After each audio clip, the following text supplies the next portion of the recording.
Apriamo questa sera la 50ª seduta del Consiglio Comunale di martedì 13 giugno 2023.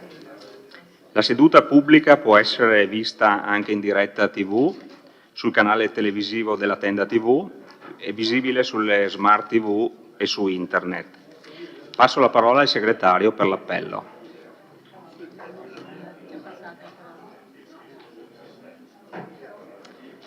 Mario, se riesci a strisciare il badge, grazie.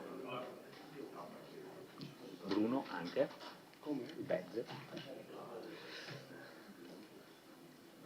Vagliano Mirella, Casagrande Andrea, Dareggiano Antonio, De Antonio Giulio, De Bastiani Alessandro, De Nardi Barbara, Dus Marco, Gomiero Maurizio, Miatto Antonio, Fagotto Alberto, Parrella Roberto, Casera Gianni,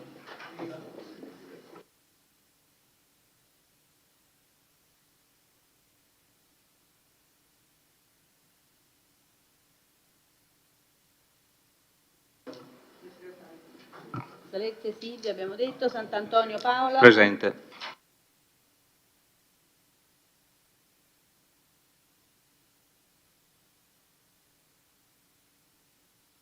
Ecco. Sì. Sant'Antonio Paolo. Presente. Tonon Roberto e Varaschin Gianni. Il numero legale c'è, ci sono 3 assenti. Nomina degli scrutatori, Dus Marco, Varaschin e Pagotto. Grazie. Comunicazioni. Allora, comunicazioni di servizio, da questo Consiglio i 2 schermi sono stati messi a posto, quindi vedrete le sedute conformi a come siete seduti da una parte e anche dall'altra, quindi la cosa è stata messa a posto. Lascio la parola al Sindaco per delle comunicazioni. Buonasera a tutti. Un attimo. Buonasera a tutti. Permettete che spenda una parola per ricordare il fatto increscioso che è successo. Voi sapete tutti, è mancato Renato Longo, una figura importantissima per la nostra comunità, universalmente riconosciuto per il suo valore sportivo e direi quasi soprattutto umano. È stato anche consigliere per i suoi 5 anni qui assieme a noi, è una figura estremamente importante e mancherà a tutti, e mancherà a tutta la città. Noi stiamo già pensando ad alcune azioni da fare in memoria sua, azioni importanti come importante è stata la sua figura. Presidente. Sì, vi comunico che all'interno della conferenza dei capigruppo è stato chiesto all'unanimità di fare un minuto di silenzio in memoria di Renato Longo, quindi se vogliamo, prego.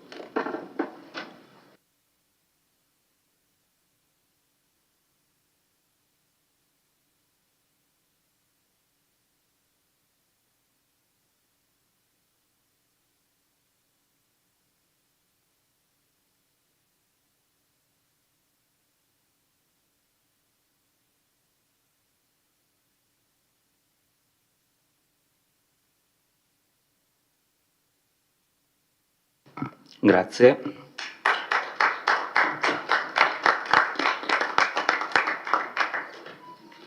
Bene, apriamo la seduta, i lavori della seduta di questa sera con una domanda di attualità del consigliere De Bastiani. Prego, consigliere, illustri la domanda di attualità.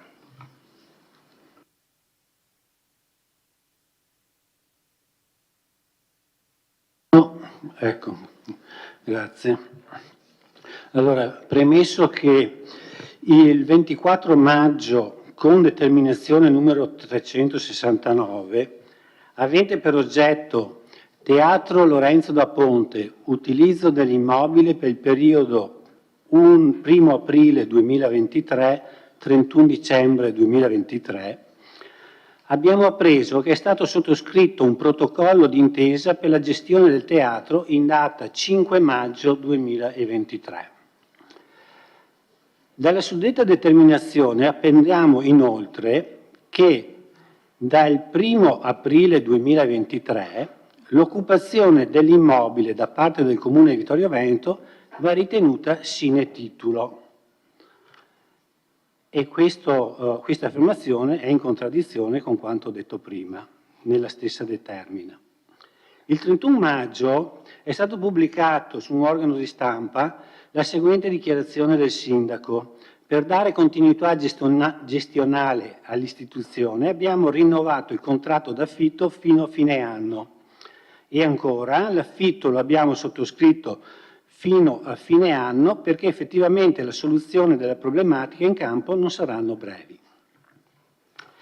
Il 9 giugno, e qui subentra appunto il fatto sopravvenuto, per il quale ho inoltrato questa domanda di attualità, in seguito a un accesso agli atti apprendiamo che il protocollo d'intesa citato prima del 5 maggio 2023 in realtà non esiste, in quanto per un refuso è stato confuso con l'accordo del 2010. Sempre dalla stessa determina si apprende che Fondazione Cassamarca, con una nota del 21 aprile, ha informato il Comune di Vittorio Veneto che sta occupando l'immobile sine titulo, con ogni conseguenza di legge, dice il testo di questa missiva. Pertanto chiedo se il sindaco conferma o meno che il contratto di affitto è stato rinnovato fino a fine anno. Se invece conferma che il Comune sta occupando l'immobile sine titulo, vorrei sapere quali possono essere le conseguenze di legge citate da Fondazione. Grazie.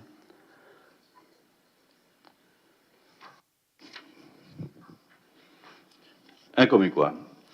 Allora, confermo che nessun contratto di affitto è stato stipulato con Fondazione dal 1 aprile al 31 di dicembre. Circa quelle due frasi riportate da lei, forse l'ha letta sulla stampa, non lo so, ma la invito a parlare col giornalista perché nessuno ha detto una sciocchezza del genere dal momento che non esiste. Quello che abbiamo fatto dal momento che i tempi sembrano prolungarsi per procedere con tutto il percorso previsto sul teatro è stato di accantonare una cifra che potesse essere sufficiente a coprire un'eventuale spesa per pagare il dovuto per il periodo che inaspettatamente ci siamo trovati a dover gestire in questo interregno tra la pattuizione decaduta e l'eventuale prosieguo in qualche modo. È una mossa prudenziale. Di fatto, essendo caduto col 31 di marzo la pattuizione precedente, il fatto di non aver consegnato le chiavi perché ci sono dei ragazzi dentro che stanno lavorando e quindi mi sembra corretto, e non abbiamo mai mancato di ricordarlo a Fondazione, mi sembra corretto prevedere di pagare l'eventuale interregno, appunto chiamiamolo così, che dovesse prolungarsi nel tempo. Le conseguenze di legge è che naturalmente occupando un immobile senza una pattuizione ci potrebbero essere dei debiti da coprire e a tal fine abbiamo già provveduto i giorni scorsi a mandare un'apposita missiva a Fondazione perché se riesce a quantificarcelo prima andiamo meglio anche noi a fare i nostri conti. Tutto qua. Grazie Sindaco. Mi sono dimenticato prima, il punto, sempre convenuto in conferenza di capigruppo, il punto numero 12 dell'ordine del giorno verrà spostato dopo il punto 8 e prima del punto 9. Ok, allora passiamo ora alle... mi scusi, dovevo chiedere se era soddisfatto o meno. Prego consigliere, mi scuso se l'ho interrotta. Sì, abbiamo delle informazioni in più, io mi sono permesso di citare le sue parole perché erano virgolettate nell'articolo e quindi presupponevo che di solito quando vengono virgolettate il giornalista riporta le testuali parole. Tra l'altro noi, come abbiamo ribadito più volte, siamo costretti molto spesso ad apprendere le cose dalla stampa e quindi ci comportiamo di conseguenza. Sì, ho capito qual è la situazione e speriamo che tutto vada per il meglio. Grazie. Grazie consigliere. Passiamo alla prima interrogazione del consigliere Mirella Balliana, gruppo dei Bastiani Sindaco, Rinascita Civica, ad oggetto perché le casette dell'acqua non possono essere installate e gestite da Piave Servizi come già avviene in 26 comuni. Prego, consigliere Balliana, illustri la interrogazione. Grazie, buonasera a tutti. Premesso che da settembre 22 il servizio di distribuzione automatica di acqua potabile microfiltrata, refrigerata, gassata e naturale, le cosiddette casette dell'acqua, è sospeso, la sospensione del servizio è dovuta alla necessità di procedere alla manutenzione straordinaria e o alla sostituzione dei 3 distributori automatici presenti in città, che attualmente le case dell'acqua sono proprietà del Comune, che le ha installate nel 2012, premesso che nel 2012 Sinistra Piave Servizi Idrici, l'attuale Piave Servizi, promosse l'installazione e la gestione delle casette dell'acqua in 18 comuni. Sempre nello stesso anno il Comune di Vittorio Veneto non aderì al progetto promosso da Sinistra Piave, preferendo l'installazione a proprie spese delle casette dell'acqua. Ora, Piave Servizi è una società a totale proprietà pubblica con i 39 comuni soci della provincia di Treviso e Venezia, tra i quali anche il Comune di Vittorio Veneto. Piave Servizi ha lo scopo appunto di gestire il servizio idrico di qualità, contenendo i costi e garantendo la sostenibilità degli investimenti necessari e la migliore allocazione delle risorse pubbliche a vantaggio dell'intera collettività che utilizza il servizio. Attualmente i comuni interessati dalla fornitura e gestione dei distributori automatici da parte di Piave Servizi sono 26 comuni per un totale di 37 case dell'acqua. Le case dell'acqua gestite da Piave Servizi rientrano nel piano aziendale e di conseguenza, penso, presumibilmente le spese di manutenzione delle stesse ricadono sull'intera collettività, in quota parte anche sui cittadini di Vittorio Veneto. In un'ottica di equità societaria e di risparmio di importanti costi per il nostro Comune, auspicavo già prima, che tutti i distributori dell'acqua del territorio venissero gestiti e manutentati dall'unica azienda di servizio alla quale il Comune di Vittorio Veneto partecipa come socio. Considerato che appunto da settembre 22 l'amministrazione ha intrapreso l'iter per la sostituzione o la sistemazione delle case, le casette, da settembre 22 ricordiamo che molti cittadini si stanno recando fuori comune per usufruire dell'acqua microfiltrata. Da notizia apparsa sul quotidiano La Tribuna, il Comune stanzierà 50.000 euro per il ripristino degli impianti. Allora io mi chiedevo, primo, se l'amministrazione abbia parlato con Piave Servizi e abbia avanzato la richiesta di gestione del servizio, come già avviene nei 26 comuni di Piave Servizi, andando così a sgravare il Comune di Vittorio Veneto di costi di installazione e manutenzione. La motivazione per la quale Piave Servizi non potrebbe installare e gestire nuove casette dell'acqua nel nostro Comune, a quanto corrisponde il canone d'affitto che il Comune di Vittorio Veneto verserà alla ditta privata che seguirà l'intervento e quando sarà riattivato il servizio. Grazie. Grazie consigliere, prego sindaco. La questione casette dell'acqua. Lei consigliere non vuole mai credermi. Ne abbiamo già parlato assieme, no? E le dicevo che Piave Servizi era una delle alternative che avevamo esplorato per ripristinare le nostre casette dell'acqua. Risposte negative. Le motivazioni poi posso anche leggerle, perché me le sono fatte mandare per iscritto, oltre che verbalmente, se no la consigliere Balliana non mi crede. No. Allora, vale la pena di spendere 2 minuti per fare un pochettino di storia, perché nel 2012, quando in Italia si cominciavano a vedere le prime casette dell'acqua, Vittorio Veneto si mosse prima degli altri comuni per potersene dotare. Con la sua conformazione non ne basta una a Vittorio, anzi, sono poche anche 3. E da una ricerca di mercato avevamo trovato delle ottime condizioni per le migliori casette allora esistenti sul mercato. All'epoca Piave Servizi fece anche un po' di resistenza perché ci ricordò come sia illegale vendere acqua. Ma è perché tutte le casette si fanno lo stesso? Ma perché non si vende acqua, si vende un alimento, perché l'acqua dell'acquedotto normale viene filtrata, ultrafiltrata, disinfettata con raggi ultravioletti, raffreddata, addizionata di CO2 alimentare e poi distribuita con metodi igienici, HACCP è quello che ci va dietro. Quindi è un alimento che viene venduto, non è acqua. In questa diatriba, quando Piave Servizi si mosse, perché tutti i comuni gradivano avere questo tipo di servizio, noi l'avevamo già fatto e avevamo anche le nostre macchinette che funzionavano e sono funzionate per tanti anni.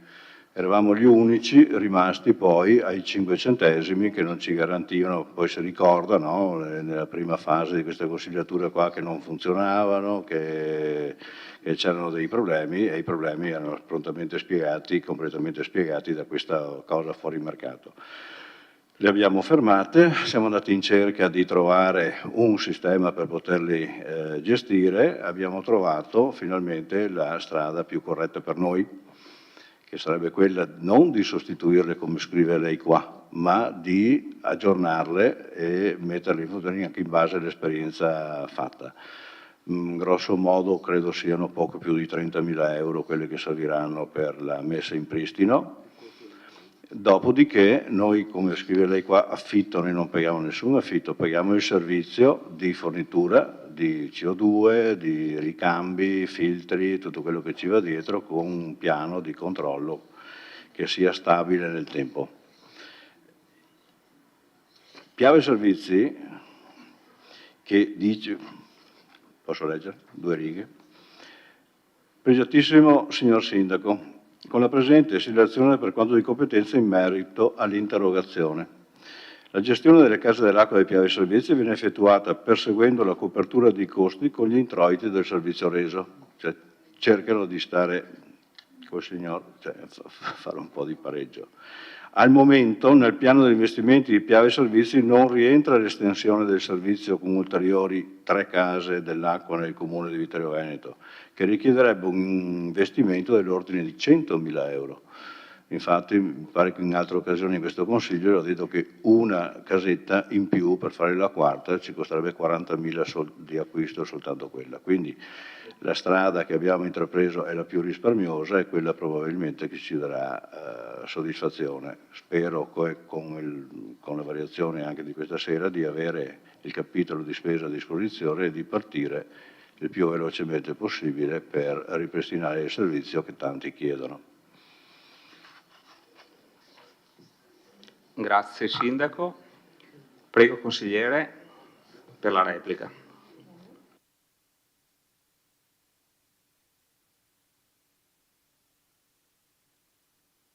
No, grazie per la risposta. La mia considerazione è questa, cioè se gli altri comuni di tutta l'Interland sono serviti da Piave Servizi, ma noi di Vittorio Veneto apparteniamo a una categoria minore, cioè voglio dire, ho capito che non rientra attualmente nel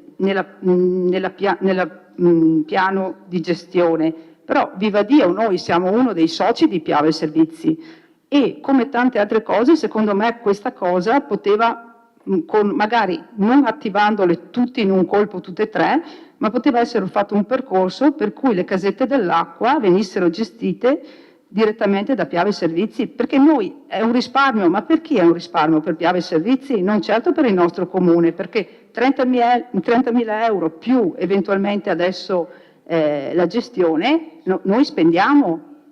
Quindi io sono dell'idea che la strategia, anche noi abbiamo un rappresentante in Piave Servizi, ogni tanto deve farsi sentire, ecco questo, grazie.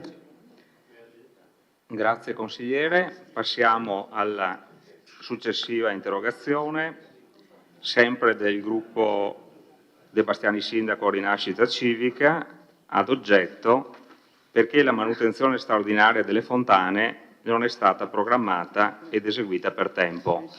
Prego consigliere Bagliana per l'illustrazione dell'interrogazione.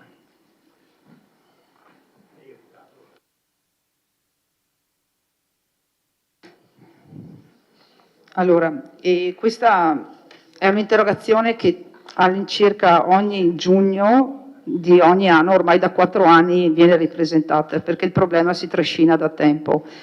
Premesso che a tutt'oggi, mi sembra anche adesso, le 2 fontane del centro e le fontanelle lungo il viale della Vittoria sono chiuse e ricoperte di teloni protettivi. I teloni sono stati tolti, mi sembra, 2 o 3 giorni fa.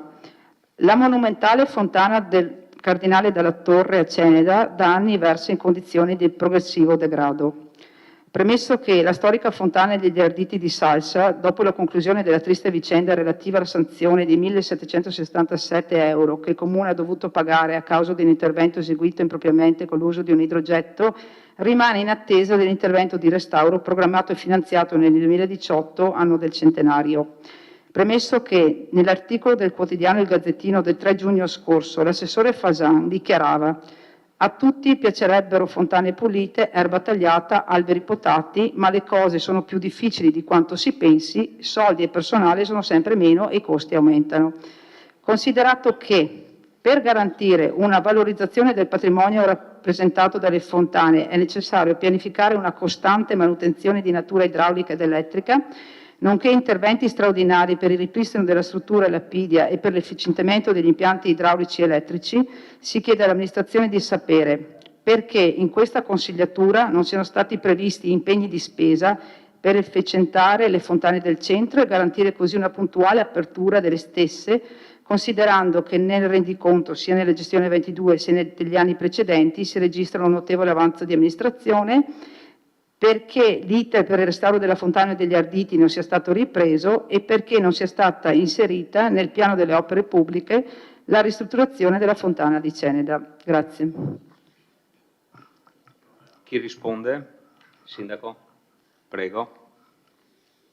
Fontane a Vittorio sono una entità importante perché se andiamo a contarle tutte saranno più di 100 mi pare le fontane, 140 qualcuno dice, 140 ecco. Anni fa la comunità montana era intervenuta con messa in pristino di alcune decine di queste, ma l'opera è ben lungi dall'essere completata. Allora, le fontane del centro. In questa consigliatura erano stati previsti impegni di spesa perché abbiamo un preventivo. No, adesso risale a un po' di tempo fa, infatti abbiamo fatto tempo di spaventarci perché sono 200.000 circa per ognuna delle fontane. Hanno bisogno addirittura di depositi di acqua sotto per i ricircoli, quindi è una cosa importante, non è una stuccatura. Quella che ci fa ritardare un pochettino l'apertura sono le solite stuccature perché le fontane perdono e quindi ha bisogno di lavori importanti per poter essere rinnovate a sufficienza. È per questo, per l'elevato impegno di spesa che non abbiamo messo fra le priorità. Lei sa benissimo quante priorità ci sono. La fontana degli Arditi, nel 18 era successo quel fatto un po' spiacevole e tempo fa mi ero fatto mostrare un pochettino quello che era il preventivo di spesa per la messa in pristino, che mi sembrava anche un pochettino altino, tant'è che avevo chiesto agli uffici tecnici di farne fare anche altri. Nel frattempo però ho mandato anche all'Agenzia delle Entrate un interpello all'ufficio delle consulenze per vedere se il ripristino di quella fontana poteva essere fatto da un qualche mecenate con l'arte bonus, con il recupero del 65% delle spese in 3 anni, il che potrebbe essere la soluzione giusta per poter arrivare a metterla a posto. La fontana di Ceneda, quella più importante forse che abbiamo, quella del Cardinale cosiddetta, quella ha bisogno di un grosso lavoro.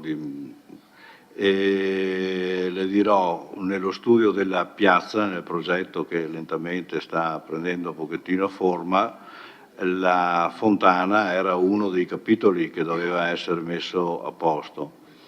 Non le nascondo che in una delle interlocuzioni ultime intervenute con la sovrintendenza era balenata anche l'idea, tutta da valutare, se era il caso di spostarla dove era nel 500, cioè a metà della piazza. E quindi, diciamo così, le darei completamente ragione, sa dove, sul fatto che ci sia dell'acqua sporca dentro da tenere un pochettino pulita e scaricata, nell'attesa di poter fare qualcosa di importante anche legato alla piazza stessa, oppure, se dovesse rimanere su quel posto là, di restaurarla così come sta in quel posto. Comunque sono tutte voci molto, molto impegnative e quindi è anche comprensibile il fatto che si pensi intanto. Grazie Sindaco. Consigliere, 3 minuti per la replica, prego. Grazie. Beh, innanzitutto ringrazio per la risposta, però la considerazione che vorrei fare è questa. Ho capito che ci sono importi di spesa molto importanti eventualmente da investire. La considerazione che faccio è che, come dice lei, sono molteplici, sono molte le fontane, però non c'è mai, non si inizia mai. Cioè, la mia sensazione è questa, non solo questa amministrazione, anche nelle precedenti, forse non ha iniziato una programmazione di restauro poi di queste fontane così importanti per la nostra città. Tra l'altro Vittorio Veneto può essere considerata anche città dell'acqua perché insomma è una fondamentale risorsa che darebbe anche valore aggiunto anche sotto questo capitolo qua, però naturalmente va manutentata. La cosa che mi fa specie è che almeno, voglio dire, ogni amministrazione dovrebbe prendersi a carico almeno una, dico, sì, iniziare, poi è logico che tutto non si può fare, però almeno iniziare ecco. Sul discorso poi invece delle sponsorizzazioni mi trovo assolutamente d'accordo, adesso in molte città ci sono famosi sponsor insomma, che promuovono il restauro eventualmente delle fontane o di pezzi importanti di arredo urbano. E invece la cosa che però mi desta perplessità è il discorso che a giugno le fontane non sono mai accese, nel senso ho capito che ci sono sempre queste manutenzioni ordinarie da fare, però voglio dire non si possono fare prima, cioè voglio dire a febbraio o a marzo, in modo che a giugno, almeno, io mi ricordavo il famoso 25 aprile, finito il discorso, partiva la fontana, era veramente bello, entusiasmante. Secondo me il nostro centro senza le fontane rischia veramente, già in difficoltà, senza le fontane rischia di essere ancora più in difficoltà. Grazie. Grazie consigliere. Passiamo ora all'ultima interrogazione, sempre gruppo De Bastiani Sindaco Rinascita Civica, oggetto dell'interrogazione: quali impegni l'amministrazione intende assumere per il futuro della stazione ferroviaria di Nove. Prego consigliere De Bastiani per l'illustrazione dell'interrogazione. Prego. Grazie. Sì. Questa interrogazione parte dalla considerazione del fatto che Ferrovie dello Stato ha manifestato l'intenzione di abbattere l'edificio della stazione ferroviaria di Nove. Se per Ferrovie dello Stato quell'edificio è considerato solo un costo, per la nostra città invece potrebbe essere un'opportunità. Quella stazione è un asset strategico per il Comune e non solo per la Valle Appesina, se si vuole dare veramente una scossa in chiave di sviluppo turistico a Vittorio Veneto. Riteniamo che sia necessaria una visione unitaria che superi i campanilismi e che riesca ad immaginare un futuro servizio metropolitano del tratto ferroviario Belluno-Venezia, che comprenda il ripristino appunto della fermata di Nove e una nuova fermata doverosa in zona industriale di San Giacomo di Veglia. Ferrovie dello Stato ha sottoscritto tra l'altro il patto ferroviario europeo con i principali operatori del settore, dove si sono impegnati a raggiungere l'obiettivo comune di aumentare la quota delle ferrovie nei trasporti. Quindi da una parte si impegnano in un senso e dall'altra parte operano nel senso contrario. Negli ultimi anni Vittorio Veneto e la Val Pisina in particolare hanno subito solo sottrazioni di servizi a favore dei cittadini. Ed è ora di invertire questa tendenza. Sarebbe utile per tutti recuperare l'immobile di Nove e ripristinare forse almeno qualche fermata in valle, a servizio di chi ci abita e di chi vuole utilizzare le opportunità turistiche della valle. Inoltre, si è spesso parlato anche in questa Aula di un eventuale utilizzo di quell'edificio a servizio della progettata pista ciclabile Monaco-Venezia, denominata Ciclovia dell'Amicizia. Gli utilizzi potrebbero essere molteplici, dall'assistenza meccanica per i ciclisti a un posto di ristoro o di pernottamento a modello di piccolo ostello. Pertanto chiedo cosa intende fare l'amministrazione per scongiurare la decisione di Ferrovie dello Stato e se intende assumere l'impegno di adoperarsi per evitare l'abbattimento della stazione, inquadrandola in un progetto generale di rigenerazione di tutta la Valle Pisina. Grazie. Grazie, consigliere De Bastiani. Prego, assessore Antiga. Grazie Presidente, buonasera a tutti. In merito al punto numero 4 all'ordine del giorno, rappresento che la stazione storica ferroviaria di Nove viene attivata nel 1938. Parte come nuova linea di Vittorio Veneto Ponte nelle Alpi, inizialmente intitolata Lago Morto, poi sostituita con l'attuale denominazione Stazione di Nove. Parte come stazione e poi ai fine degli anni '80, con l'attivazione di ferrovie del controllo traffico centralizzato, viene trasformato in fermata, rimanendo attiva fino alla metà del 2011. Ad ogni buon conto, tralasciando il passato che tutti ben conosciamo, partirei dal 9 febbraio 22, quando compare un articolo sulla stampa locale a pieno titolo «Vogliamo riaprire la stazione di Nove». A seguito di un tanto siamo stati contattati da un funzionario di RFI che ci ha evidenziato che lo stato corrente dei fabbricati e che non vi era intenzione da parte loro mettere nel piano degli investimenti risorse così importanti per immobili non più funzionali ormai da tanti anni.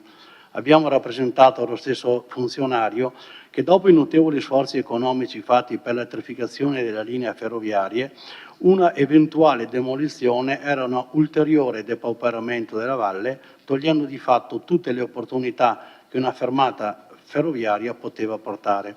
Al contrario, la sua valorizzazione poteva portare ad un implemento di funzione in una logica di servizio metropolitano e di sviluppo cicloturistico e ricettivo dell'intera area, in pieno corridoio Monaco-Venezia, sempre più apprezzato da ciclisti e non solo. Non di meno poteva essere vista la sua posizione geografica con termine rispetto alla core zone, un valore aggiunto al servizio dell'intero traffico dello stesso territorio riconosciuto dall'UNESCO come collina del Prosecco. Verso la metà aprile 23 è stata notificata al Comune di Vittorio Veneto da parte di RFI la comunicazione di demolizione senza ricostruzione dell'ex stazione ferroviaria di Nove e del relativo deposito.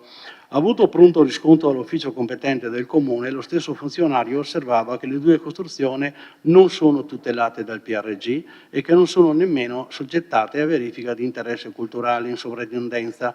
Ne consegue che dal punto di vista edilizio la richiedente era assolutamente legittimata e poteva attuare da subito la demolizione. In merito si è prontamente sentito RFI evidenziando ancora più fermamente quanto già rappresentato, invitandoli a non dar corso alla demolizione, ma di potersi confrontare vagliando al meglio ogni possibilità alternativa. Trovando irremovibile RFI nella sua decisione di non fare investimenti in quegli immobili, visto che poi anche l'amministrazione non poteva impegnarsi in tal senso, si proponeva ed otteneva di farsi promotore l'amministrazione, di una divulgazione nel territorio a tutti quei soggetti potenzialmente interessati ad un progetto di rinascita e valorizzazione degli immobili, passando per un'acquisizione senza spese per l'intero complesso immobiliare e anche per una sua quota parte eventualmente. Da questa lettera ricevuta da FI il 17/5/23, il sindaco mezzo stampa ha fatto divulgare e che leggiamo per intero in questo Consiglio, cogliendo l'occasione che siamo anche in diretta TV, chissà che qualche persona che ci sente o che comunque abbia intenzione si possa avvicinare e risolvere nella maniera positiva questo problema. L'oggetto della lettera è demolizione ex fabbricato viaggiatori dell'ex magazzino merci della fermata di Novi in Comune Vittorio Veneto. Come è noto, questa società ha in programma la demolizione degli immobili in oggetto che si trovano in precarie condizioni di stabilità. Alla luce dei recenti articoli apparsi sulla stampa e prima di procedere all'esecuzione di intervento suddetto, si chiede se codesta amministrazione ha interesse a verificare l'eventuale disponibilità da parte di soggetti terzi ad acquisire tali immobili. In tal caso questa società prenderà contatto con gli eventuali soggetti interessati, proponendo l'immediata consegna degli immobili ai fini della gestione degli stessi, in pendenza della stipula di un regolare contratto di comodato gratuito e successivamente alla formalizzazione di un contratto di compravendita che ne trasferisca definitivamente la proprietà in capo ai soggetti interessati. Resta intero che qualora non venisse manifestato alcun interesse per l'acquisto dell'immobile suddetto, entro il prossimo mese di giugno, questa società darà corso all'intervento di demolizione. Questo è quanto che con Ferrovie dello Stato siamo riusciti a fare ed ottenere. Grazie Assessore. Giugno 23, sì. Grazie Assessore. Si è terminato, lascio la parola all'interrogante per la replica.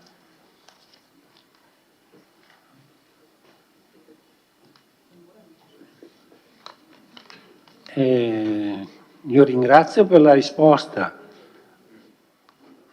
però prendo atto che l'amministrazione non sta cercando nessuna soluzione, cioè si affida al buon cuore o alla provvidenza, ma mi sembra che non stia elaborando qualche sua proposta. Prima ho sentito parlare di spostare la fontana del Cardinale in centro piazza, dove era nel 1500.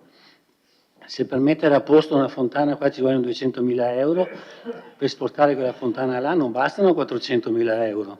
Allora io lascerei la fontana dov'è, che non sta male, e quei soldi là li investirei piuttosto nella stazione di Nove. Grazie.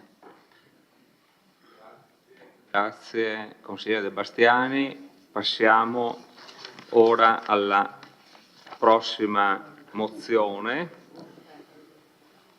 presentata dai consiglieri comunali Alessandro De Bastiani, Giulio De Antoni, Marco Dus, ad oggetto atto di indirizzo alla Giunta per affrontare le problematiche che potrebbero portare alla sospensione dell'attività dell'Università per la Formazione Continua di Vittorio Veneto.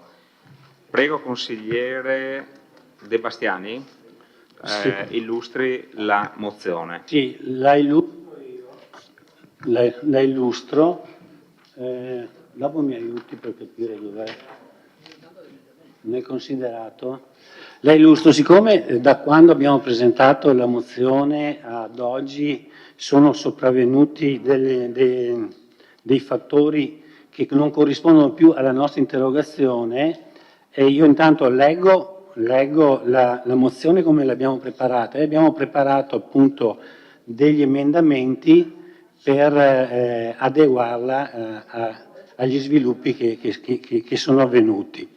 Allora, il considerato dice che nel 1978 fu fondata a Vittorio Veneto il movimento della terza età, e in quel primo nucleo si formò il desiderio che l'esperienza vissuta potesse arricchirsi di cultura e informazione sotto la guida di insegnanti, studiosi ed esperti.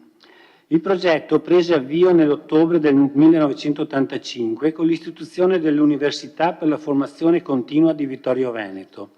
L'attività prese avvio sotto la presidenza del professor Ippolito Pinto, illustre insegnante e già preside del Liceo Flaminio. Le finalità dell'università sono la promozione di iniziative di incontro, di dibattito, di informazione e di formazione, la sensibilizzazione socioculturale del territorio per l'integrazione sociale degli anziani e il dialogo intergenerazionale, lo sviluppo delle attitudini, delle risorse e delle capacità di ricerca degli allievi, la sensibilizzazione ai problemi della vita del territorio e ai valori della solidarietà.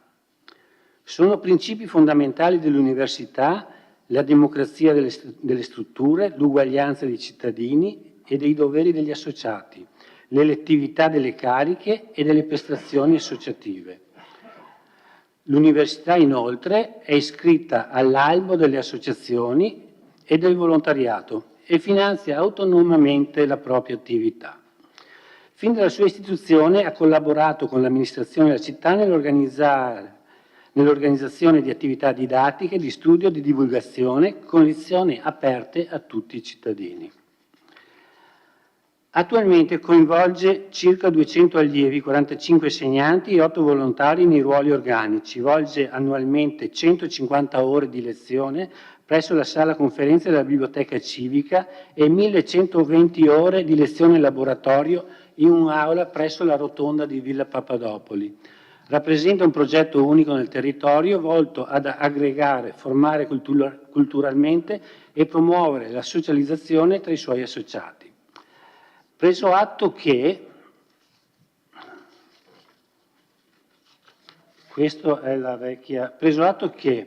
da un comunicato diramato nei giorni scorsi si apprende che sono venute meno le condizioni per poter continuare con la stessa determinazione che ci ha sostenuto in passato, dichiarazioni appunto del direttivo dell'università.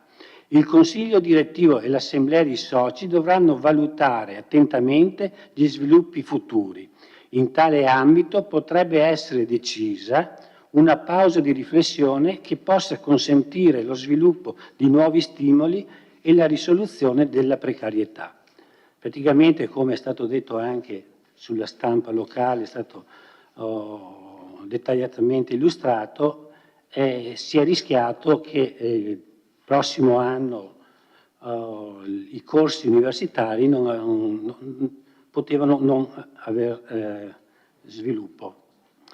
Ritenuto che era intuibile appunto che questo potrebbe essere stato un annuncio di cessazione dell'attività dell'università. Allora la delibera, il ritenuto, adesso leggo la delibera e poi la delibera, che non cambia anche se ci sono stati degli sviluppi, invita la Giunta affinché si attivi al più presto per un confronto con il Consiglio direttivo dell'Università per la formazione continua di Vittorio Veneto per affrontare e risolvere le problematiche che hanno portato alla decisione della sospensione delle attività. Che la Giunta valuti la possibilità di contribuire anche economicamente alla gestione dell'università attingendo all'avanzo di bilancio recentemente certificato. In conseguenza degli sviluppi che ci sono stati quest'ultima settimana, e cioè il direttivo si è riunito e fortunatamente, ne siamo felici, hanno ricostituito un nuovo direttivo che probabilmente esprimerà una nuova presidenza, e abbiamo ritenuto di emendare la parte che è superata con un nuovo considerato che dice: considerato che al momento la situazione di emergenza appare rientrata nell'ambito del rinnovo dell'organo amministrativo dell'Università della Formazione Continua, ritenuto che sia comunque importante che la città si attivi per supportare le attività dell'Università della Formazione, delibera di invitare la Giunta ad attivarsi il più presto per incontrare il nuovo direttivo, per esaminare la situazione e valutare i possibili interventi anche finanziari, che l'amministrazione può porre in essere per agevolare l'attività dell'università e favorire lo sviluppo della stessa. Consegno il testo dell'emendamento e poi possiamo passare alla discussione.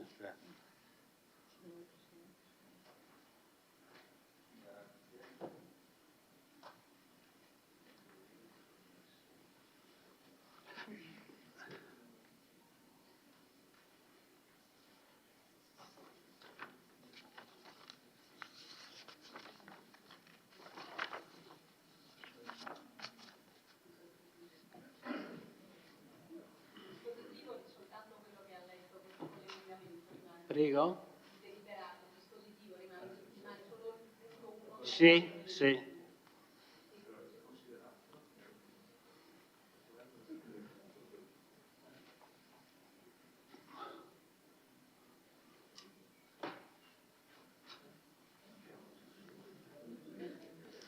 Bene, grazie consigliere. Apriamo la discussione.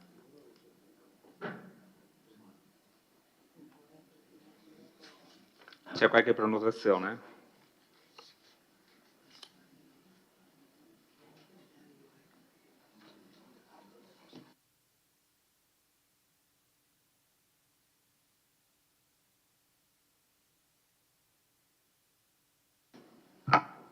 Prego, Assessore Uliana.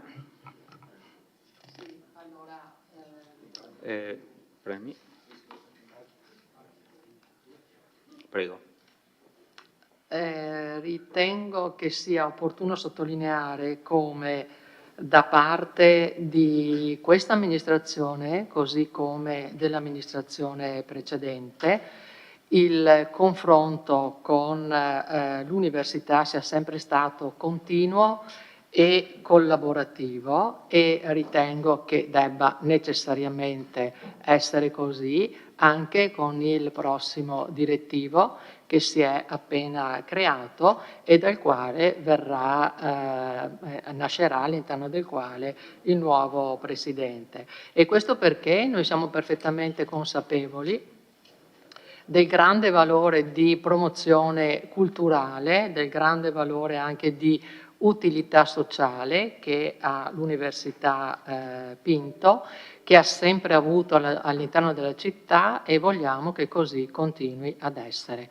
Quindi sicuramente ci sarà da parte nostra un momento di confronto appena possibile con il nuovo direttivo, per cercare di andare incontro e di trovare le possibili soluzioni ai problemi che sono emersi. Per quanto riguarda l'aspetto dell'aiuto anche economico, voglio sottolineare che in questa amministrazione, così come nella precedente, c'è sempre stata un'attenzione a contribuire ai bisogni dell'università in modo diretto, quindi attraverso contributi economici, anche in modo indiretto, perché all'università è sempre stata garantita la possibilità di utilizzare da ottobre a maggio, da lunedì a venerdì e dalle 15 alle 17 la sala conferenze della biblioteca. Oltre a questo, la possibilità di utilizzare l'aula civica del Museo della Battaglia quando richiesta in caso di conferenze di particolare rilievo. Oltre a questo anche alcuni ambienti all'interno della rotonda. Quindi non vedo il motivo per cui tutto ciò debba cessare, dal momento in cui siamo ben consapevoli del valore di promozione culturale che l'Uniquinto ha in città. Grazie, Assessore. Consigliere De Antoni, prego. Sì, grazie Assessore delle precisazioni. Io, parlando con alcuni componenti del Consiglio, ho inteso che il Consiglio lamentasse un po' una scarsa attenzione del Comune per la loro attività. Questa è stata l'osservazione che è venuta fuori e che poi ha portato a quella decisione, che poi è stata anche trasmessa dai giornali, ma che poi alla fine in qualche modo è rientrata. Io in sostanza credo che un'associazione di volontariato un'associazione di volontariato come questa debba essere considerata come una risorsa per il comune e in questo caso vada aiutata, promossa, valorizzata non solo con contributi economici, lei mi dice che è stata aiutata in tante cose, loro sostenevano insomma che in non tutte le circostanze hanno avuto l'attenzione e l'aiuto non economico ma l'aiuto complessivo che loro si aspettavano in termini di promozione, in termini di attenzione per l'utilizzo dei locali che erano stati messi a disposizione, in termini di orari, nel senso che qualche volta hanno avuto dei problemi perché anche altre associazioni erano interessate. Quindi prendo atto delle sue dichiarazioni. Io credo che appunto, vista l'importanza dell'attività che questa associazione di volontariato svolge, potrebbe essere diciamo, la prima mossa da fare con il nuovo direttivo, proprio come abbiamo scritto nell'emendamento, quella di convocarli e capire se quello che avete fatto fino adesso, lei dice che è stato fatto molto e io non ho gli elementi per dire che non è vero, ma spiegare loro quello che avete fatto e capire se loro, che cosa si aspettano di più in sostanza, ecco, perché questa attenzione che lei dice c'è stata, loro dicono che invece non c'è stata in tutto questo tempo. Avevano anche proposto un accordo generale, mi è stato detto in più occasioni, che non è mai stato poi recepito né concordato. Quindi diciamo, siccome è una cosa importante e siccome l'amministrazione deve anche superare qualche volta magari qualche incomprensione che c'è stata per l'interesse di tutta la città, io credo che una mossa opportuna sia quella, appena lo riterrà Assessore, di chiamare il nuovo direttivo e capire meglio quali sono le problematiche che sono insorte per evitare che debbano insorgere nuovamente. Grazie. Sì, secondo intervento, e dopo basta. No, il secondo intervento, quindi se vuole farlo... Boh, Fai il futuro dopo, no? Allora, sicuramente ci sarà l'incontro con il nuovo direttivo e con il nuovo presidente. Devo dire che secondo me le incomprensioni si superano nel momento in cui c'è il dialogo e l'apertura al dialogo c'è sempre stata. Quindi l'idea è quella di continuare con questa apertura al dialogo. Grazie. Assessore, consigliere Marco Dus, prego. Sì, buonasera innanzitutto. È un po' paradossale quello che stiamo assistendo, nel senso che gli articoli sui giornali nelle scorse settimane li abbiamo letti un po' tutti, o quantomeno tutti quelli che si interessano nella vita pubblica della città. Credo sia importante riconoscere il valore che l'università abbia in città, come è stato ricordato non solo dal punto di vista organizzativo ma anche dal punto di vista sociale e culturale, appunto per come produce cultura in città e la produce anche in un quartiere che più volte viene dimenticato, che è quello di Ceneda. Lo produce in una struttura che diciamo non versa sicuramente nelle migliori condizioni e che avrebbe bisogno sicuramente di essere manutentata con maggior forza. Si dirà che non ci sono i fondi. Peccato che a breve voterete l'ennesima variazione di bilancio, tra l'altro una variazione abbastanza esigua, quando invece magari si poteva chiedere una variazione più ingente, e perché di soldi, come abbiamo visto nelle scorse settimane, fermi nelle casse del comune ce ne sono parecchi. Quindi io dico bene le belle parole che si sono spese questa sera, però bisogna anche vedere un po' i fatti poi. Allora, se qualcuno, e non è la prima associazione culturale, lamenta una scarsa attenzione da parte dell'amministrazione, evidentemente qualche problema c'è. Molte delle convenzioni che il Comune doveva sottoscrivere con le associazioni sono rimaste dormienti per lungo tempo, anche lì evidentemente qualcosa si è rotto nel meccanismo. Allora si dice che c'è un problema di dialogo, per dialogare bisogna essere in due, evidentemente non lo so. Sì, però se tutte le associazioni hanno problemi a parlare con voi, io adesso non capisco se è un problema delle associazioni oppure dell'amministrazione. Ecco, mi pare che in ambito sportivo questa cosa qui non si sia riscontrata, in ambito culturale mi pare che abbiamo più di qualche caso.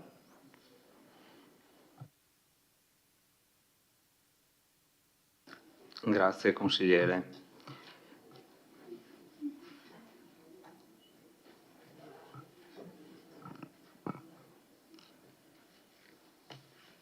Comunque, adesso, volevo un attimo chiedere una cosa come consigliere. Io non sto capendo, nel senso che il consigliere Marco Dus dice di avere un maggior dialogo, eccetera. L'assessore Uliana ha appena detto che avrà un dialogo, quindi non riesco a capire nel dibattito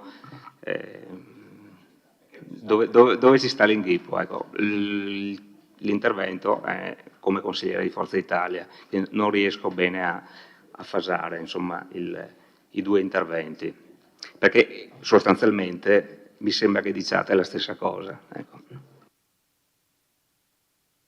Consigliere De Bastiani, prego. Un conto è quello che si dice, un conto è quello che si fa, i fatti sono una cosa, le parole un'altra.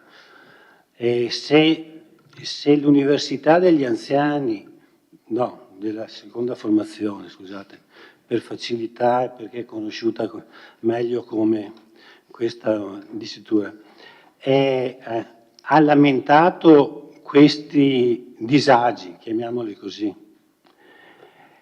e ha paventato anche la possibilità che il prossimo anno non ci fosse un direttivo in grado di portare avanti l'attività, e ha lamentato la mancanza di dialogo con l'amministrazione. Allora qualcuno dei due, cioè, tra amministrazione, che in questo caso è rappresentata dall'assessore Uliana, che da 9 anni occupa questo ruolo, e l'associazione, c'è qualcosa, c'è un fraintendimento. Evidentemente non vi state capendo. E l'assessore dice che ci sono sempre stati contributi economici. Io, dalle mie informazioni che ho raccolto, riscontro che non c'è stato nessun contributo economico. Poi posso sbagliarmi, e quindi se l'assessore sarà così gentile da illustrarci i contributi erogati negli ultimi 5-6 anni dall'amministrazione all'università, io non ho pregiudizi a non credere a questa ipotesi di illustrazione. A me hanno riferito che l'università avrebbe bisogno di 3.000 euro all'anno, che non sono tanti, mi sembra, tra l'altro finalizzati alle lezioni che l'università fa aperte a tutta la cittadinanza. Durante il corso annuale l'associazione, oltre alle lezioni per i propri associati, organizza delle lezioni aperte al pubblico e alle quali partecipano anche altre persone che non sono iscritte all'università. E mi è stato quantificato che, per esempio, questo tipo di servizio, che sono 5-6 lezioni all'anno, potrebbero rientrare in un budget di circa 3.000 euro, che più volte, o addirittura tutti gli anni, è stato chiesto questo contributo e che in realtà non è mai stato erogato. Ora io di fronte a queste affermazioni sono anche rimasto molto stupefatto, perché siamo abituati a vedere cifre molto, ma molto più importanti spese in città anche per la cultura. Negare 3.000 euro a un'associazione che non ha bisogno di ulteriori elogi, ma mi sembra perlomeno, cioè, mi sembra un fatto di ottusità. L'università ha sempre lamentato un problema di spazi.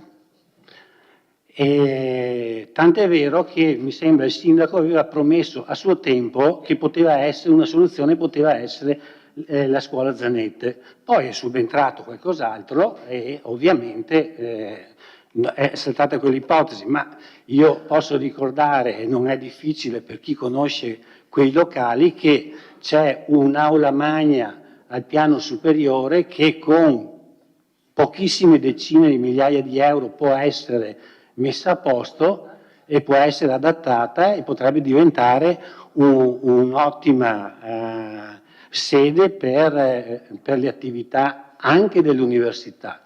Ma se quando si chiede queste cose qua l'assessore al patrimonio dice che non si può fare perché quella villa bisogna venderla, e allora voglio dire, neanche questa è la strada percorribile.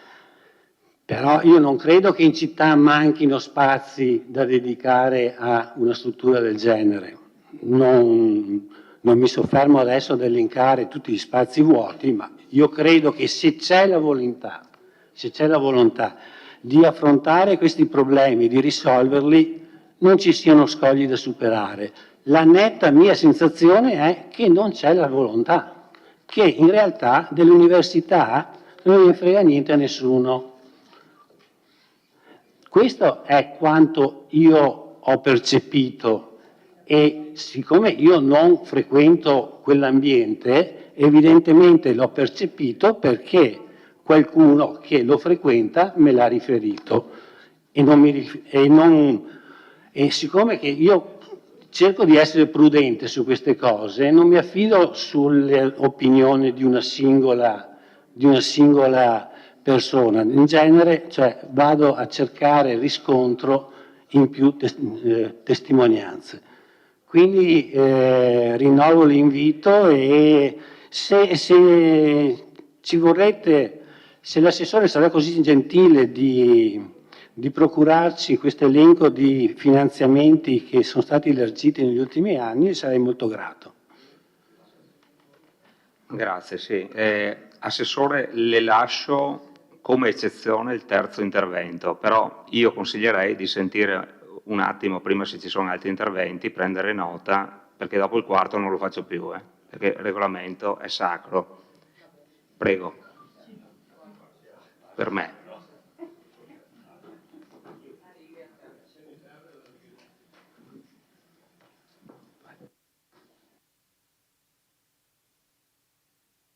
Mi si chiedeva se c'è stato da parte nostra un contributo economico, perché le risulta, consigliere De Bastiani, che non abbia l'università ottenuto nulla.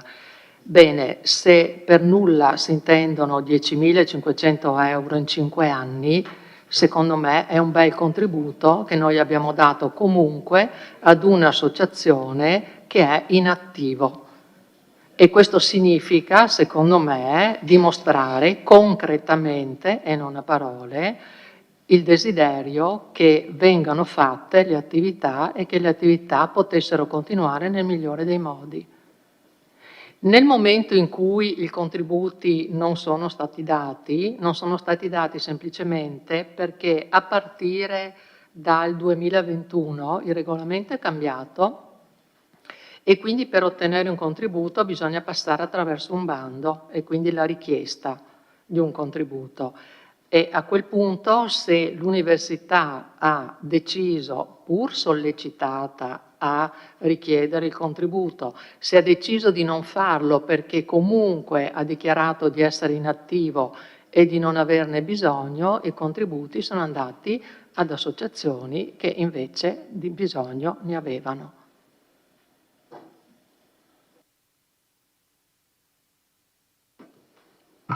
Assessore Antica.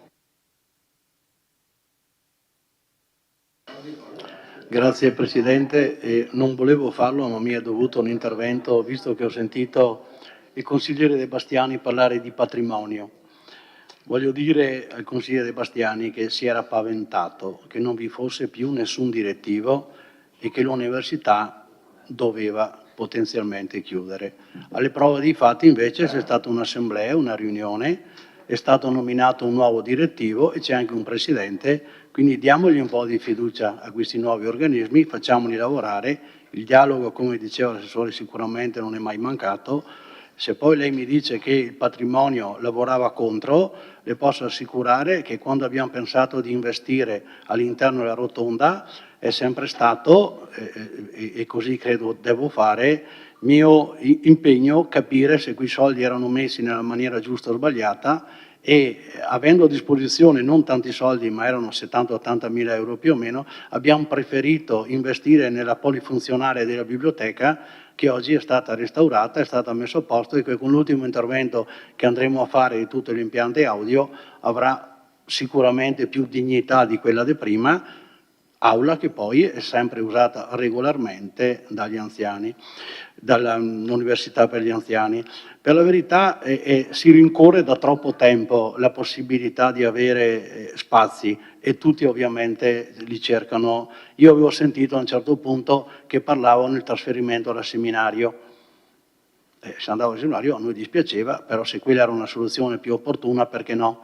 Poi invece ho sentito che il seminario non più, che andavano al Dante. Ci dispiaceva a prescindere, ma se al Dante si trovavano spazi più consoni perché avevano centinaia di iscritti, ovviamente non è che possiamo tappare le ali a un'università che deve crescere.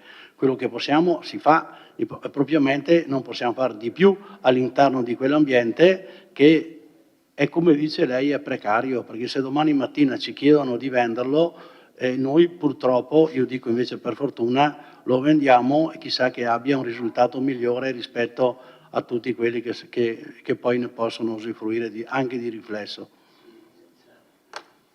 Lasciamoli lavorare i nuovi e diamogli fiducia. Grazie. Grazie, Assessore Antiga.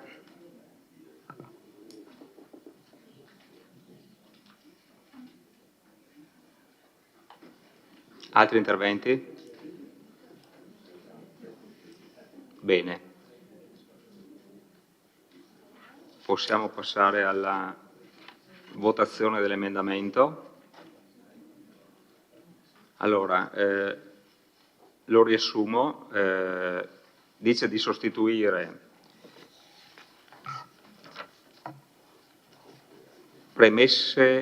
sostituire premesse dispositivo da ritenuto, cioè da pagina 2, in poi come segue. Quindi aggiungere considerato che al momento la situazione di emergenza appare rientrata nell'ambito del rinnovo dell'organo amministrativo dell'Università della Formazione Continua di Vittorio Veneto, ritenuto che sia comunque importante che la città si attivi per supportare le attività dell'Università della Formazione Continua di Vittorio Veneto, delibera e quindi si sostituiscono entrambi i punti con un punto, i due punti presenti con un punto, di invitare la Giunta ad attivarsi al più presto per incontrare il nuovo direttivo dell'Università della Formazione Continua di Vittorio Veneto per esaminare la situazione e valutare i possibili interventi, anche finanziari, che l'amministrazione può porre in essere per agevolare l'attività dell'università e favorire lo sviluppo della stessa. Allora,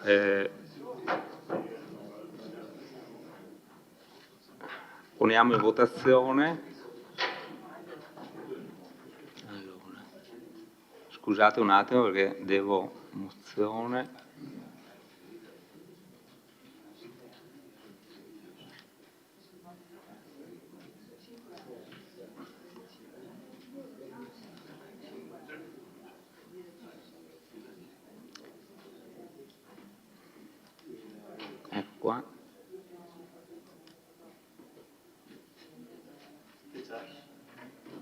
Sì, un attimo.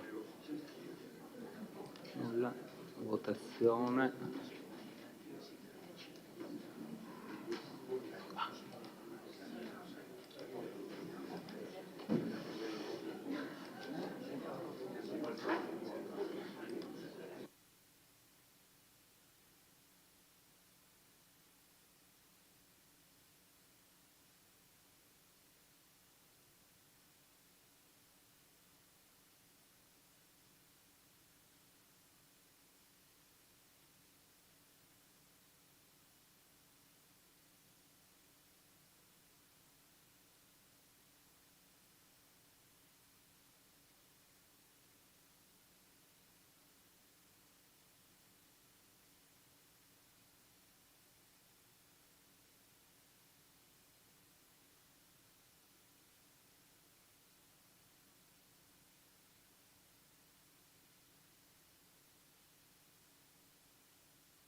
Pronto? Ok, votiamo a mano.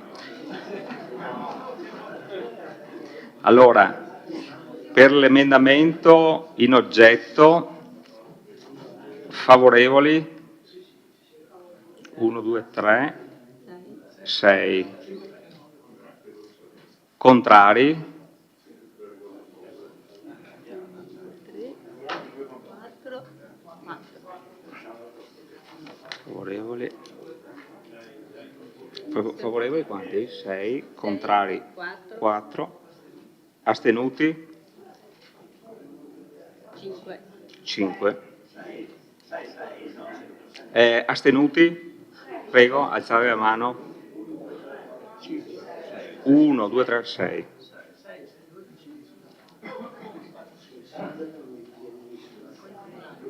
E passa. Allora, l'emendamento passa con favorevoli 6, contrari 4, astenuti 6.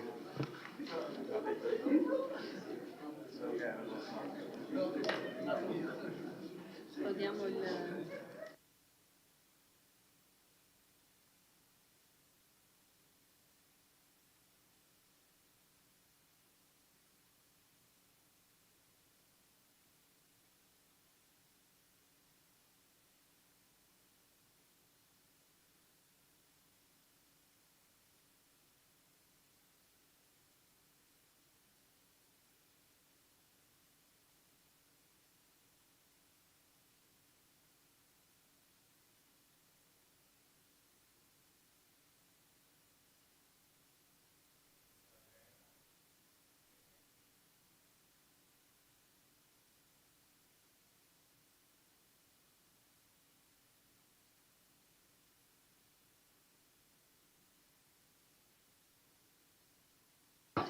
Ok. A questo punto, dichiarazione di voto.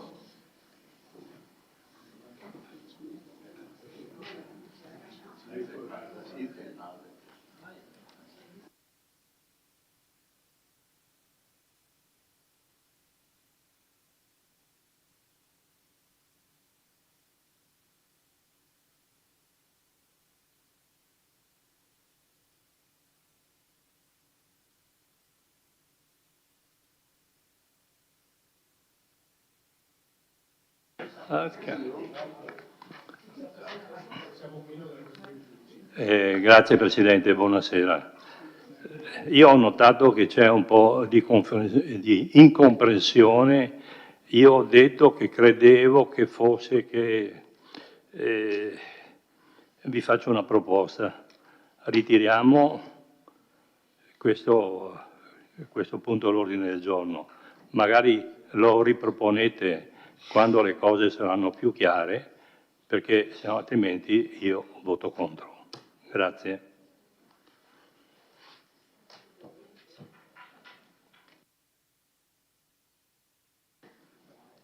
Grazie, consigliere Rossetta.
Un minuto di pausa finché metto a posto il sistema, perché un minuto di pausa. Grazie.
Bene, possiamo ripartire?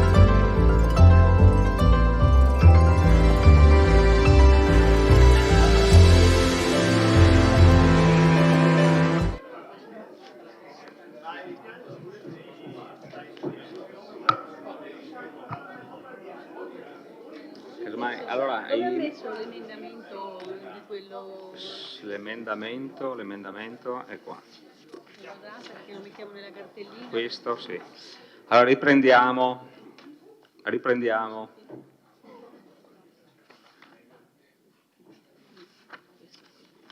Casomai le votazioni le facciamo a mano, ma i microfoni funzionano. Allora, prossima proposta di delibera, variazione numero 2 al bilancio di previsione. Allora chiedo all'assessore vice sindaco Posocco di illustrare la proposta di delibera. Prego, vice sindaco. Grazie Presidente, buonasera a tutti.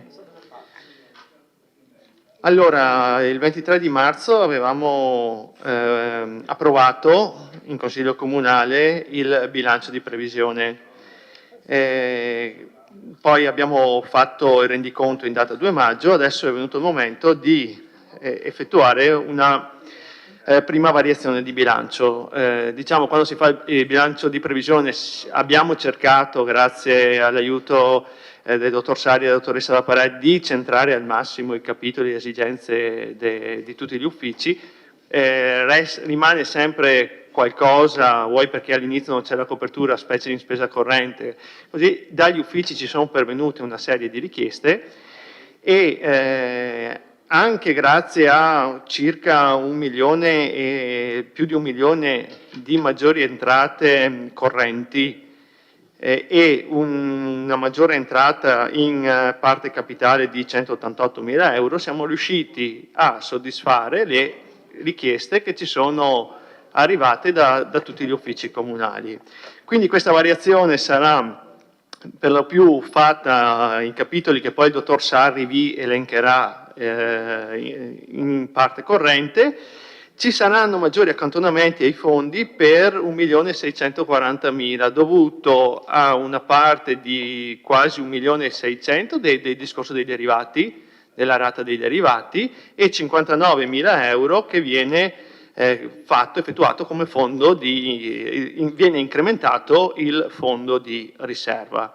Questo a grandi linee. Comunque adesso lascio la parola al dottor Sarri che per guardare meglio i capitoli, che sottolineo anche la volontà, si cerca sempre di fare le cose con la maggior trasparenza possibile, con un elenco dei capitoli che in commissione è stato consegnato ai consiglieri della commissione bilancio.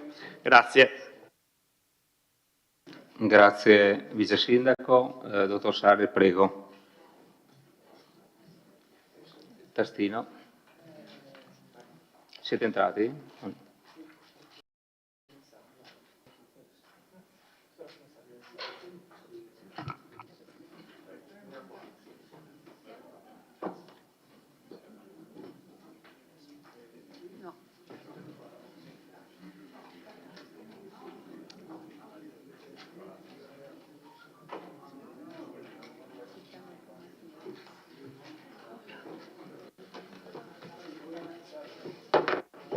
Prego, dottor Sarri. Allora, grazie, buonasera. Vedo di essere molto sintetico, anche perché in commissione abbiamo dato un elenco molto puntuale della variazione, perché di fatto rappresenta una sorta di variazione al piano esecutivo di gestione di competenza della Giunta, di fatto, nel senso che abbiamo elencato proprio l'elenco dei capitoli, quindi vedrò di essere molto sintetico.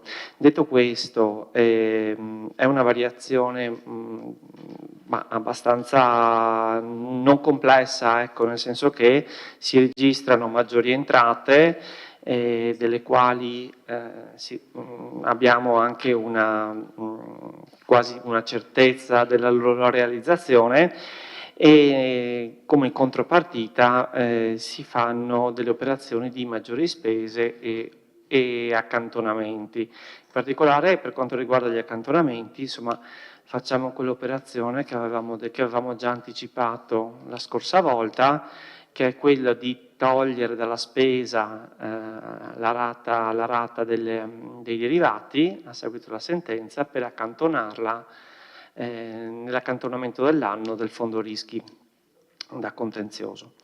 Quindi per quanto riguarda per sommi capi la parte corrente dell'entrata, le entrate correnti, quindi abbiamo maggiori entrate per trasferimenti dallo Stato, in particolare abbiamo 21.000 euro per i trasferimenti per le equazioni tributarie, un contributo per la frequenza della prima infanzia di 30.000 euro, 40.500 per un contributo regionale per l'accoglienza della popolazione ucraina, una cifra abbastanza importante del contributo ministeriale del progetto EduPark, e i contributi per l'organizzazione turistica di 15.900 euro.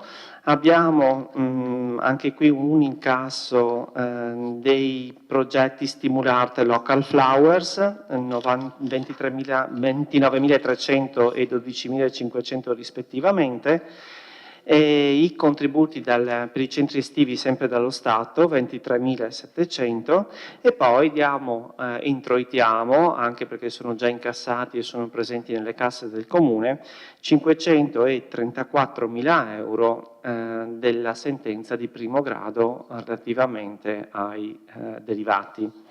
Per quanto riguarda le spese, oltre all'accantonamento che vi avevo appena detto, si registrano maggiori spese relativamente al corrispettivo del diritto d'uso delle scuole dell'infanzia di San Giacomo, che è dovuto all'Istituto Cesana Malanotti, 50.000 euro per maggiori spese relativamente alle spese per liti e arbitraggi, in questo caso il compenso proprio per quanto riguarda i derivati, analisi chimiche e ambientali per 20.000 euro, e contributi ad associazioni, in particolare l'associazione Piazzoni per 70.000 euro, sempre abbiamo 20.000 euro dei rimborsi e restituzioni ICI IMU, 10.000 euro per spese processuali, contributi unificati e quant'altro, 15.000 euro per le spese di manutenzione dei giochi delle aree esterne, e 20.000 euro la gestione delle forniture a calore delle scuole materne, 33.000 euro la spesa TARSU che giriamo agli istituti comprensivi, vado sempre per sommi capi, 25.000 euro di contributi per attività turistiche e 20.000 euro per gli incarichi professionali di pianificazione territoriale, sempre al titolo primo. 40.000 euro spese per un'attività di smaltimento di rifiuti pericolosi. Troviamo in contropartita all'entrata i 226.000 euro del progetto EduPark, i 40.500 per il minimo vitale e contributi vari, e 70.000 euro la gestione di servizi associati socioassistenziali con l'azienda sanitaria, e le spese per la manutenzione del fotovoltaico di 9.000 euro. E il totale a pareggio è di 1.065.237,75. Naturalmente sono andato per sommi capi citando gli interventi più consistenti. Dal lato degli investimenti abbiamo maggiori entrate in conto capitale, quindi non si applica avanzo d'amministrazione, che rimane quindi nel valore della precedente variazione, perché in entrata preciso già subito che sono entrate che si realizzeranno nell'anno, anzi verranno anche incassate nell'anno, Abbiamo i sovraccanoni del bacino imbrifero Bivlivenza per circa 185.000 euro circa. I restanti 3.000 euro per arrivare a 188 sono proventi da sanzioni edilizie, anche questi praticamente sono anche già incassati, quindi le entrate di fatto sono realizzate. Insomma. Dal lato investimenti si applicano 10.000 euro per acquisto di arredi della sede municipale.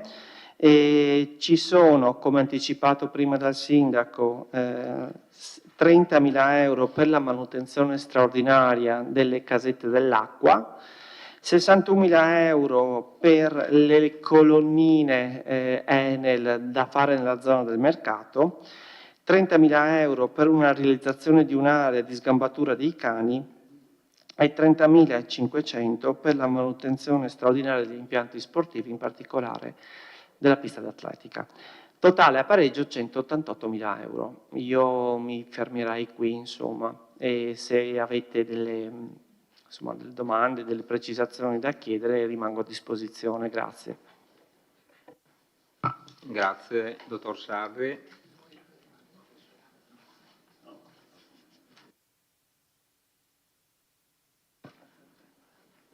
Consigliere Dus, prego. Sì, più che delle domande su se qualcuno può spiegare un po', esplicitare meglio come sono, in cosa consistono questi interventi, alcuni appunto sostanziali di cui io francamente, probabilmente per colpa mia, ne ignoro assolutamente l'esistenza, tipo il primo, questo di EduPark, che è un intervento appunto rilevante, e chiederei se magari si può sapere esattamente in cosa consiste. Non capisco poi SBV, credo sia il sistema bibliotecario vittoriese, e ho visto che le voci sono un po' spalmate di qua e di là, anche per importi irrilevanti di 600 euro, volevo capire come mai sono stati splittati su più voci. Poi volevo chiedere i 15.000 euro dei parchi, sì, manutenzione aree giochi esterni e delle scuole, se è intenzione dell'amministrazione sistemare anche i giochi del giardino segreto al Serravalle, che è lì quei giochi rotti da 20 anni praticamente. Mi chiedevo anche le colonnine di ricarica elettrica, 61.000 euro, è un intervento nostro? No? Sì? Ah, per dare al mercato, ah ecco, per i mercatari, esoso come intervento. Allora, visto che mi fate, lo spostiamo, quindi no, lo teniamo qui dov'è? Dipende dalle colonnine. No, se facciamo le colonnine qua vuol dire che non le spostiamo più su. Oh, ok. Ah, quello ex Coppola giù. Ah, ok, perfetto. 60.000 euro. Vabbè. Poi volevo chiedere. Sì. Qui ci sono le spese interventi di smaltimento dei rifiuti, 40.000 euro. Se poi mi potete dire. Ho capito che lo sai tu, ma io non lo so.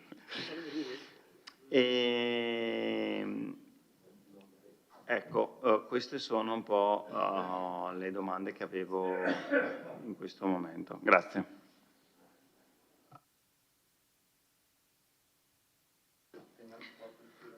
Sì. C'è qualche altra prenotazione?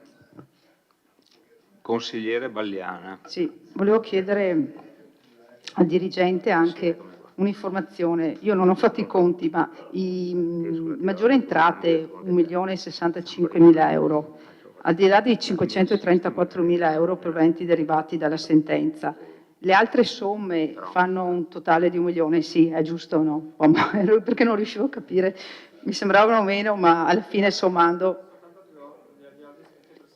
Sì, ma comunque fanno la somma praticamente di tutte le entrate. Ecco. Sì, pareggia, ecco, non riuscivo a capire da dove arrivavano. Grazie. E per quanto riguarda anch'io alcune considerazioni, beh, inizierei dal funzionamento delle casette dell'acqua, quindi oltre all'investimento dei 30.000 euro c'è il funzionamento di 11.000 euro, quindi arriviamo a quasi 50.000 euro. Io torno a sostenere che era meglio risparmiarli questi 50.000 euro sollecitando Piave Servizi a intervenire. E dopodiché in contributi per le attività turistiche volevo un po' capire dove saranno proiettati. Altra cosa, non sto a ripetere quello che ha detto il consigliere Dus, mi interessava anche il discorso beh, immagino che i contributi regionali per la frequenza e servizi per la prima infanzia 30.000 sia sì, i soliti per le scuole paritarie, quindi che è una partita di giro perché è in entrata, giusto? Ok. E, altre considerazioni, la stessa cosa, il corrispettivo diritto di uso scuola infanzia San Giacomo, quindi abbiamo un aumento di spesa perché Cesana Malanotte, no, me lo spiegate dopo? Sì, grazie.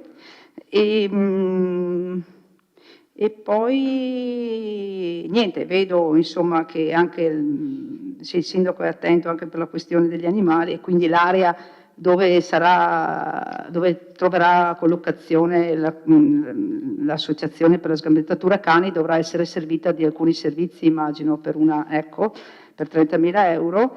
E della pista vorrei capire i 30.000 euro a cosa si riferiscono. Grazie.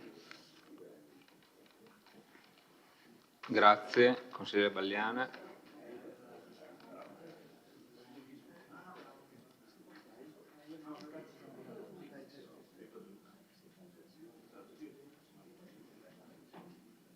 Consigliere Dus, è sempre... però fatele tutte... Sì, era il contributo all'Ucraina, chiamiamolo così. E ci sono dei dati, numeri su quante sono le presenze e in prospettiva anche come se sarà una cosa che dovremo gestire a lungo termine. Purtroppo speriamo di no, però insomma vediamo cosa succederà. Però ecco, volevo capire un attimo due dati. E con l'occasione, visto che parliamo comunque di... adesso non so bene come vengano classificate queste persone, se rifugiate o... Ecco, beh, adesso me lo dirà. Mi piacerebbe capire anche in generale come sono i numeri sui rifugiati politici, di guerra, richiedenti asilo, eccetera, che era un tema che per 5 anni avevo sempre sentito come molto caldo in città, adesso evidentemente non c'è più, però abitandoci di fronte vedo che comunque le presenze ci sono e quindi magari un dato su... Evidentemente i problemi di pericolo adesso non ce ne sono più, devono essere cambiati tutti probabilmente, però numericamente la presenza c'è e quindi magari ci dite quanti sono. Adesso lavorano, prima no, non lavoravano più. Quelli di prima lavorano. Va bene.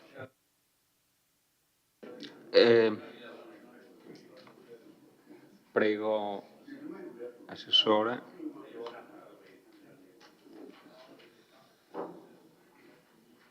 Non vedo nulla.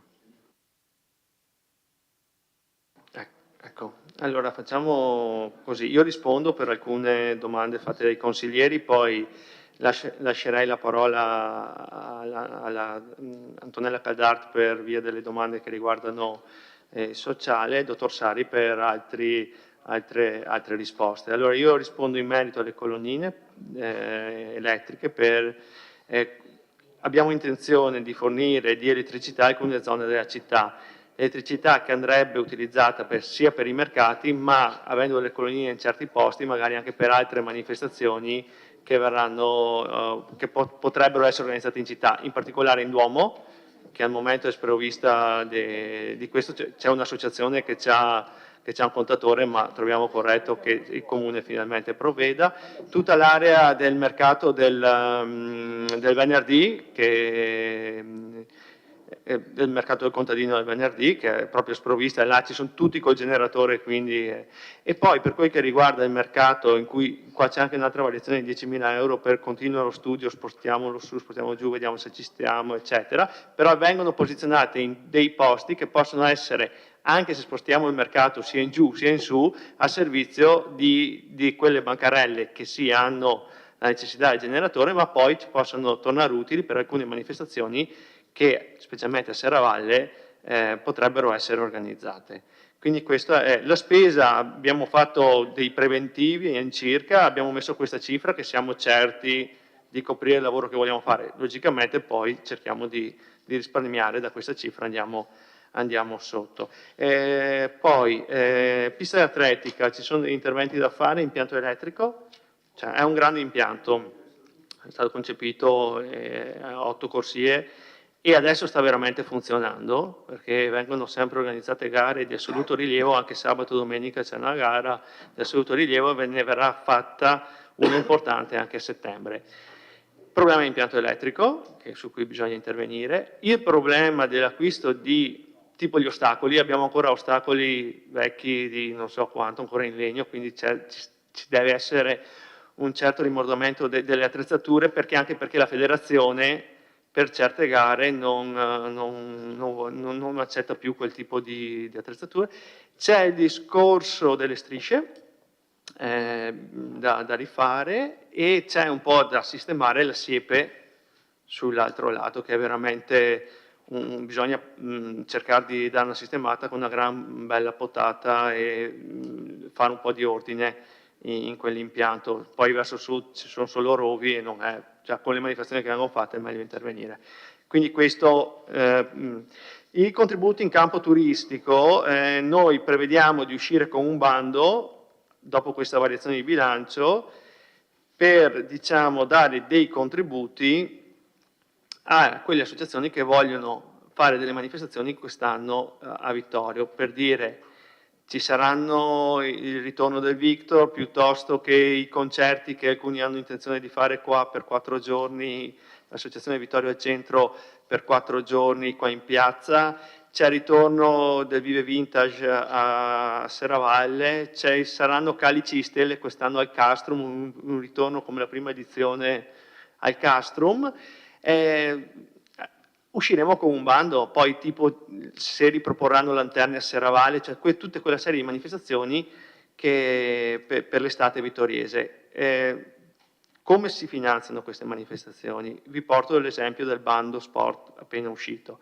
Il bando sport appena uscito, tra l'altro c'è stata una grossa partecipazione, finanziava fino all'80% del disavanzo previsto. Okay? Quindi chi ha partecipato al bando sport ha presentato un bilancio e gli chiede di finanziare, cioè il Comune dice ok, eventualmente in base a dei punteggi vi finanziamo fino all'80% del disavanzo. Questo era concepito il bando sport. Adesso vediamo sul bando turismo come riusciamo a impostarlo.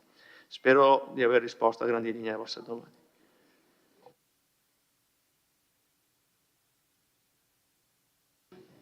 Grazie. Assessore. Dottor Sali, prego.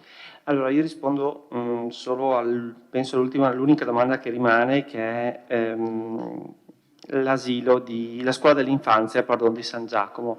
Allora, è una posta che voi non avete mai trovato in bilancio fino adesso, perché esiste una convenzione sottoscritta tra Comune, Istituto Comprensivo e Istituto Cesana Malanotti, attraverso il quale Cesana Malanotti concede in uso il fabbricato della scuola dell'infanzia di San Giacomo per un periodo minimo decennale, a fronte, anziché di un pagamento in denaro, di lavori in manutenzione straordinaria. Soltanto che contabilmente non possiamo fare una sorta di compensazione, cioè non possiamo dire Noi non registriamo il diritto d'uso perché facciamo i lavori e tu non registri nel tuo patrimonio l'incremento che l'edificio subisce. Quindi andiamo a registrare, noi registreremo in bilancio questi 47.000 euro, visto che i lavori ormai sono prossimi all'inizio, che sono il corrispettivo d'uso 21, 22, 23, ok? Che quindi quel di fatto è il nostro corrispettivo, il nostro costo. Dopodiché, per quanto riguarda i lavori, che è una partita a parte, noi effettueremo i lavori e diciamo, introiteremo il relativo costo da parte di Cesare Malanotti, quindi di fatto è una sorta di... si contabilizzano le due operazioni separatamente perché così è prescritto, insomma non è che possiamo compensare lavori con locazione, con diritto d'uso, insomma, tutto qua. Okay.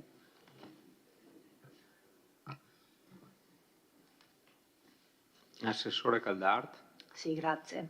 Allora, il progetto EduParks è un progetto bellissimo, interamente finanziato dalla Presidenza del Consiglio dei Ministri, che si occupa dell'educazione, perché noi non abbiamo di fatto un ministero che si occupi dell'educazione. Abbiamo il Ministero della Scuola e il Ministero dell'Università. E non c'è cofinanziamento da parte dei comuni, siamo partners i comuni della Vallata, da Follina, tutti i comuni della Vallata, Vittorio Veneto, Cappella, Cordignano e Sarmede. E perché questi comuni? Perché il progetto è incentrato sulla valorizzazione dei parchi esistenti che diventano parchi didattici.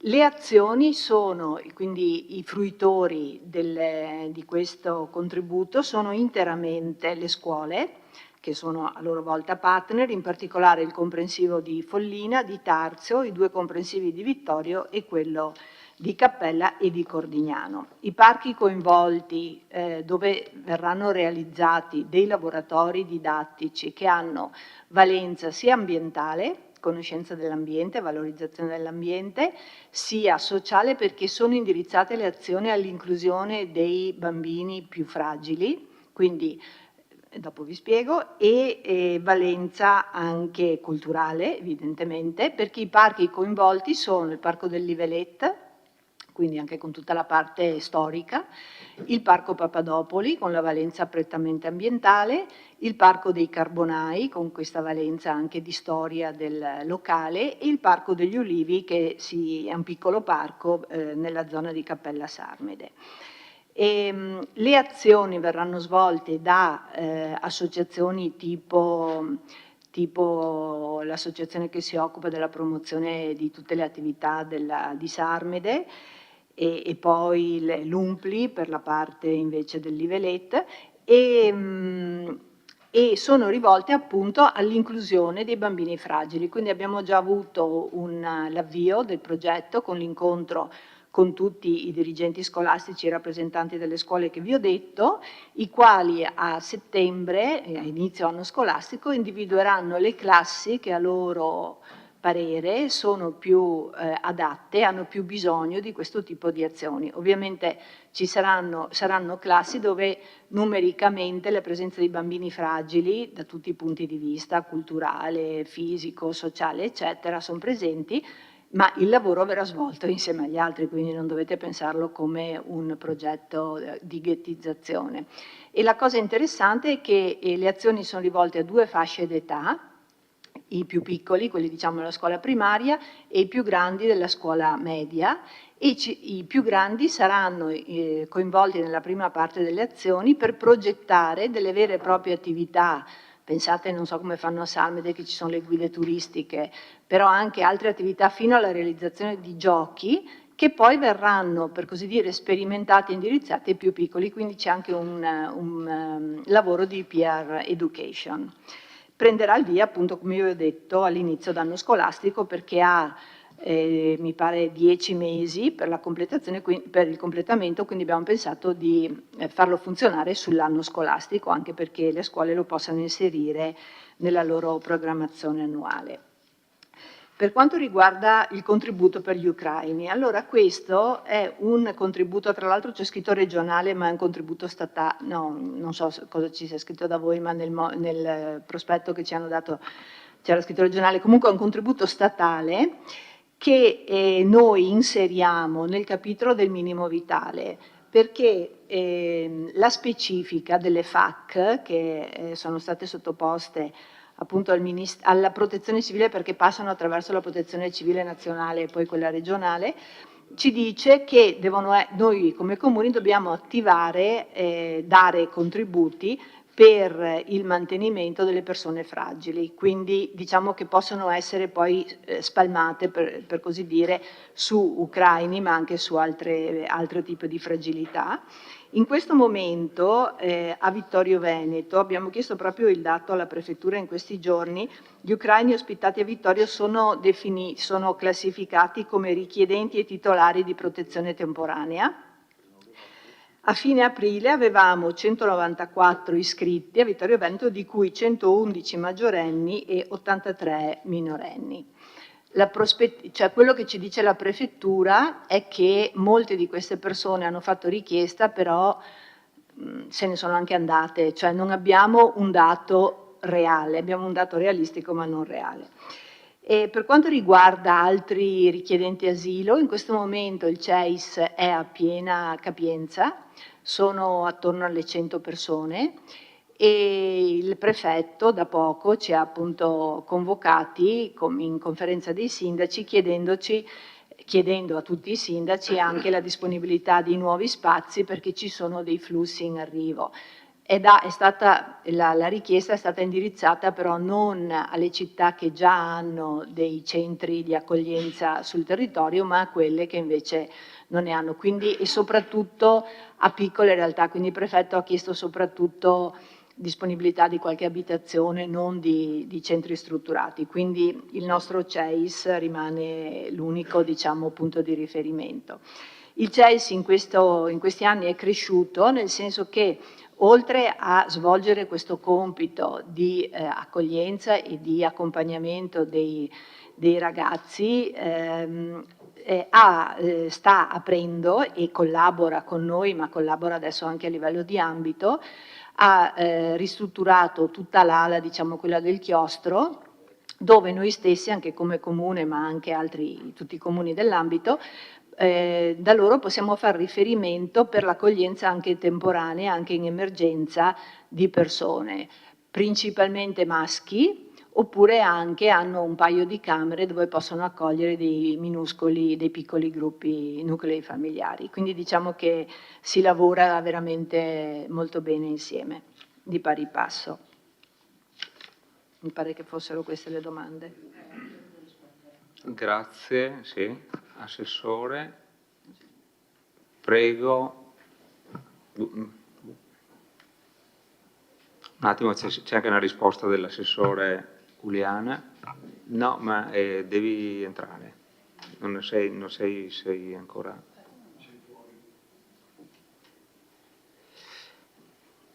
Ecco qua. Bene.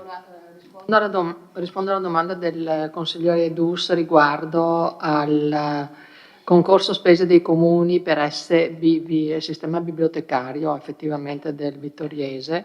Questo è il totale delle entrate per aumento delle quote dei comuni pro abitante, che sono passate da 0,60 a 0,65, quindi c'è stato un aumento che è stato messo in variazione di bilancio perché è successivo all'approvazione che c'è stata da parte dei vari comuni.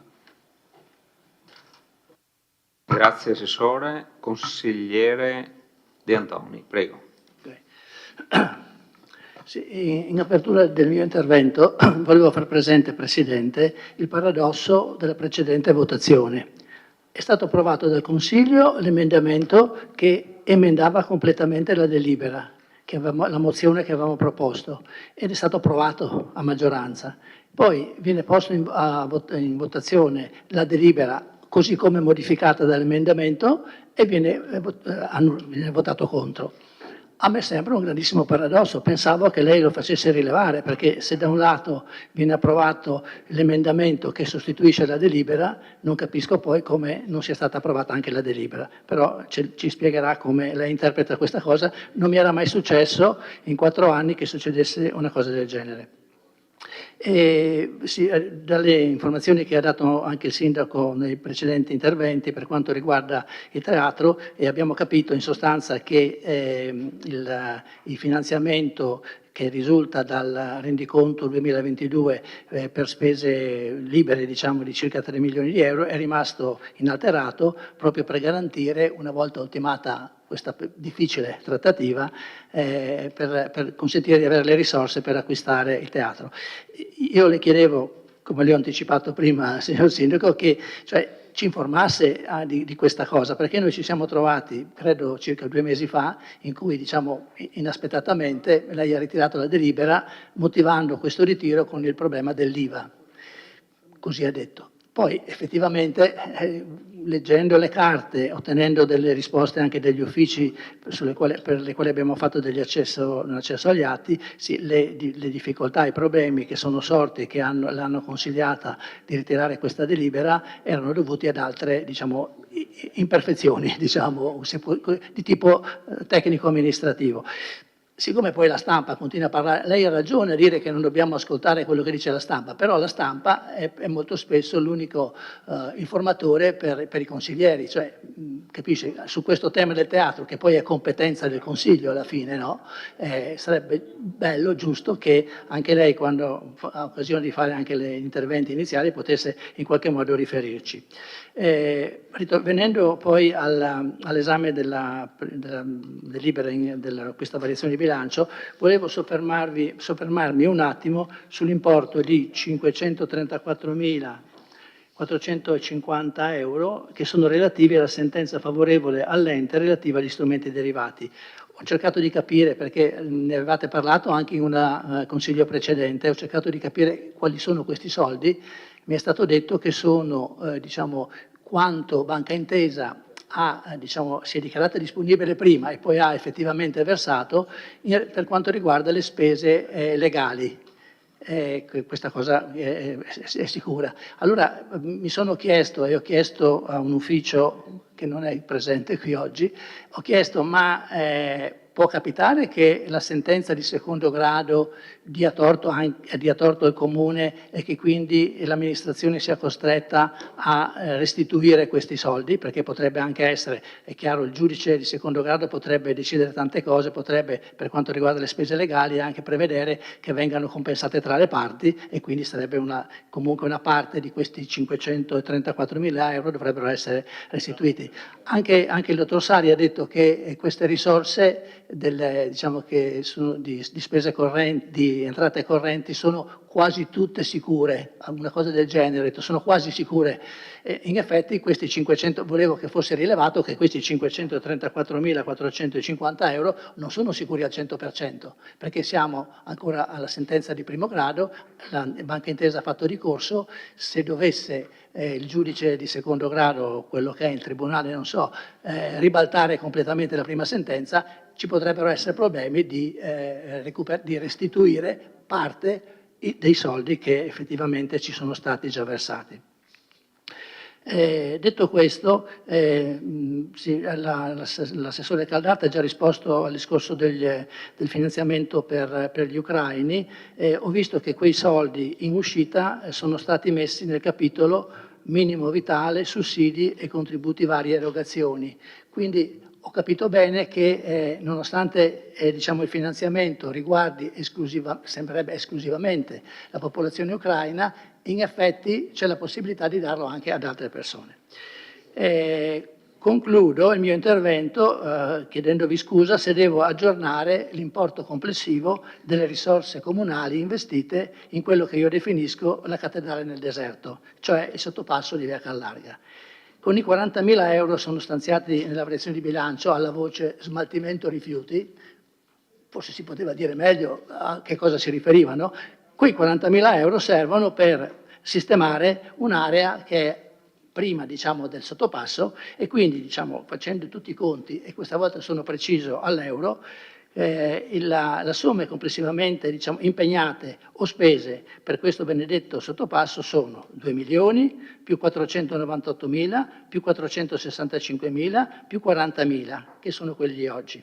E a questo totale bisogna togliere 1.340.000 che sono i 2 contributi di Rete Ferroviaria Italiana. Quindi complessivamente l'importo a carico dei cittadini del Comune di Vittorio Veneto, perché sono tutti soldi che sono stati ripresi dall'avanzo di amministrazione dei vari anni, quindi complessivamente a carico dei cittadini del Comune di Vittorio Veneto ci sono 1.663.000 euro che sono stati diciamo, presi dagli avanzi di amministrazione e sono per una gran parte fermi. Allora, di fronte anche a tutti i problemi che continuate a dire che ci sono, non dico solo le piscine, ma potrei dire anche oggi le fontane, diciamo, visto che cioè, continuiamo a tenere fermi questi soldi. Ricordo all'assessore Fasan, che è ben documentato su questo, che entro il 31 dicembre del 2023 i lavori dovrebbero essere terminati, sono comunque rimasti fermi per 3 anni abbondanti tutti questi soldi che potevano essere impiegati in modo diverso.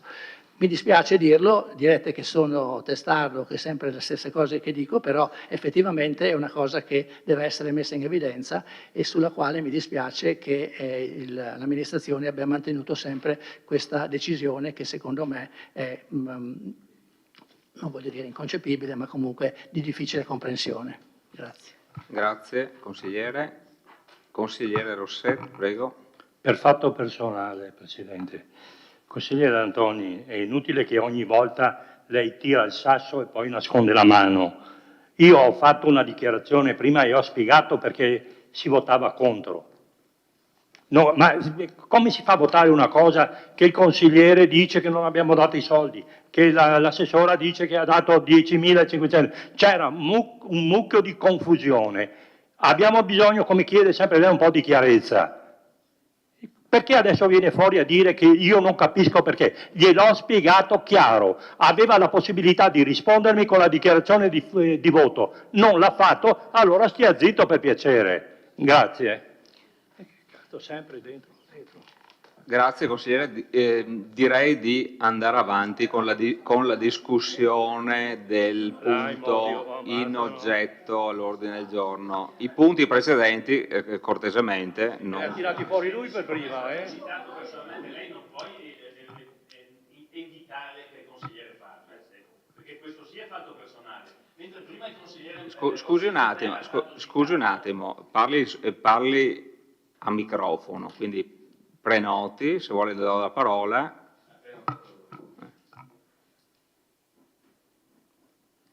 Sì, che non andiamo avanti a parlare su questo punto qua del punto precedente, perché...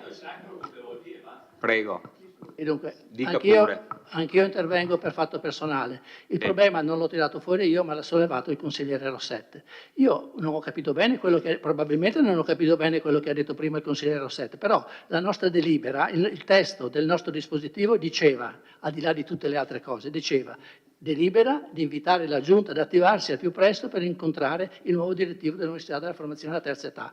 Punto. Non entrava in nessun altro punto, quindi mi spiace che lei si sia scaldato in questo modo nei miei confronti. Non volevo offenderla, mi sembra che lei mi abbia offeso dicendo che non capisco niente, ma comunque in questa sede accetto anche questo.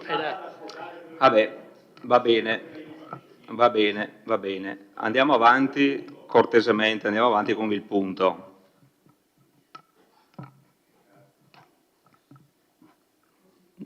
Altre prenotazioni? Consigliere Tonon, prego. Grazie.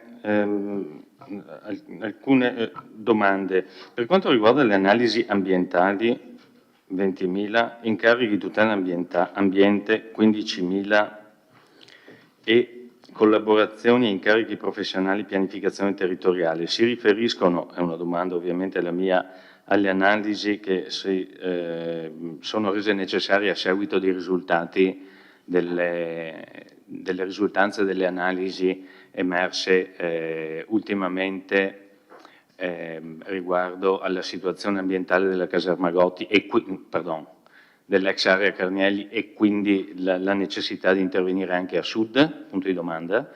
Uno. La seconda è se riguarda il PAT. Poi l'altra richiesta era al dottor Sarri, perché presumo, a meno che non decida di farlo l'amministrazione, essendo una roba molto tecnica, chiedo al dottor Sarri come mai nei numeri 1620 e 2201, quando si parla di interessi swap e il fondo rischi, abbiamo due cifre leggermente diverse, diciamo, se lo può spiegare, grazie.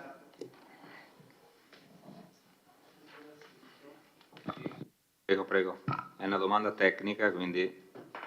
Sì, rispondo subito. Allora, guardi, in sede di bilancio di previsione avevamo una cifra abbastanza, non avevamo una cifra precisa della rata 2023 per quanto riguarda, e quindi l'abbiamo un po' sovrastimata, tutto lì sostanzialmente. Adesso abbiamo la cifra precisa e quindi abbiamo accantonato la cifra precisa, naturalmente il bilancio ne beneficia perché abbiamo minori spese, insomma, in sede di bilancio l'avevamo sovrastimata prudenzialmente. Ecco, questa è la motivazione. Grazie.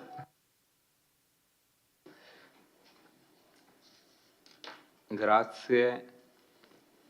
Dottor Sarri, Assessore Caldart? No. Ah no, scusa. Sì, però attenzione che dopo i nomi vengono sbagliati. No? Vabbè, prego, Assessore Antica. Sentono poi, Presidente, alla voce che non sono l'assessore Caldart. Grazie. Volevo fare solo una precisazione al consigliere De Antoni in merito ai 40.000 euro che andiamo a spendere in zona industriale su quell'area tanto incriminata. La vicenda parte, credo, 20 anni fa, quando c'era un'impresa Moro ICE che praticamente sviluppava il loro lavoro come deposito in quel di Forcal. Quando abbiamo fatto la scuola abbiamo chiesto cortesemente all'impresa di spostarsi perché lì non poteva stare e loro dicevano sì, noi possiamo anche spostarsi immediatamente, però non abbiamo dove andare. Noi abbiamo detto abbiamo un'area che temporaneamente è lì ferma, se vi spostate là poi avete modo di trovarvi un'altra area attigua e così è stato fatto. Però nel frattempo, negli ultimi 20 anni, 10 anni credo più o meno l'impresa ha svolto la sua attività di asfalti e altro e poi credo 8-10 anni fa è fallita. Nel fallimento ovviamente è rimasto un accumulo di terre e rocce da scavo, un po' di emulsioni, un po' di cose che oggi noi necessariamente dobbiamo togliere perché il sottopasso, caro consigliere, lo dobbiamo fare, ma lo dobbiamo fare solo perché abbiamo un impegno, quella si chiama programmazione, che abbiamo fatto con RFI, che in quella convenzione ci ha messo, se non ricordo male, 1.340.000. La metà ce li ha dati, l'altra metà, appena parte il cantiere, ci li mette nelle casse. Quindi non è che ci giriamo attorno, l'impegno era nel 23 e nel 23 ovviamente il sottopasso mi auguro che debba essere fatto perché è un impegno ed è una programmazione che questa amministrazione si è assunta. Quindi continuiamo nel stesso senso, non c'è retromarcia. Grazie. Grazie. Assessore Antica. Prego, consigliere Dus. Mi faccia capire un attimo, Assessore Antica, noi stiamo smaltendo dei rifiuti? No? Cosa sono? Terre e rocce da scavo, che però non sono di... Abbiamo individuato il proprietario? Sì. Vi conviene schiacciare perché altrimenti non si sente. Poi. Quindi noi stiamo agendo in sostituzione del fallimento? Noi stiamo agendo in proprio in un terreno del fallimento perché torni in disponibilità del comune, perché se aspettiamo anche che il fallimento, che non ha un lira, giusto? Attivi, lui l'ha rimessa in pristino, noi staremo là altri 20 anni. Quindi abbiamo deciso di muoversi per conto nostro e andare avanti, altrimenti lì la situazione, come negli ultimi 10 anni, perché da 10 anni che è così, non è da oggi, come negli ultimi anni, quindi dico 5+5, c'è questa situazione, poteva continuare N, perché il curatore soldi non ne ha, risorse nemmeno, e quindi non ha gli strumenti per poterlo fare.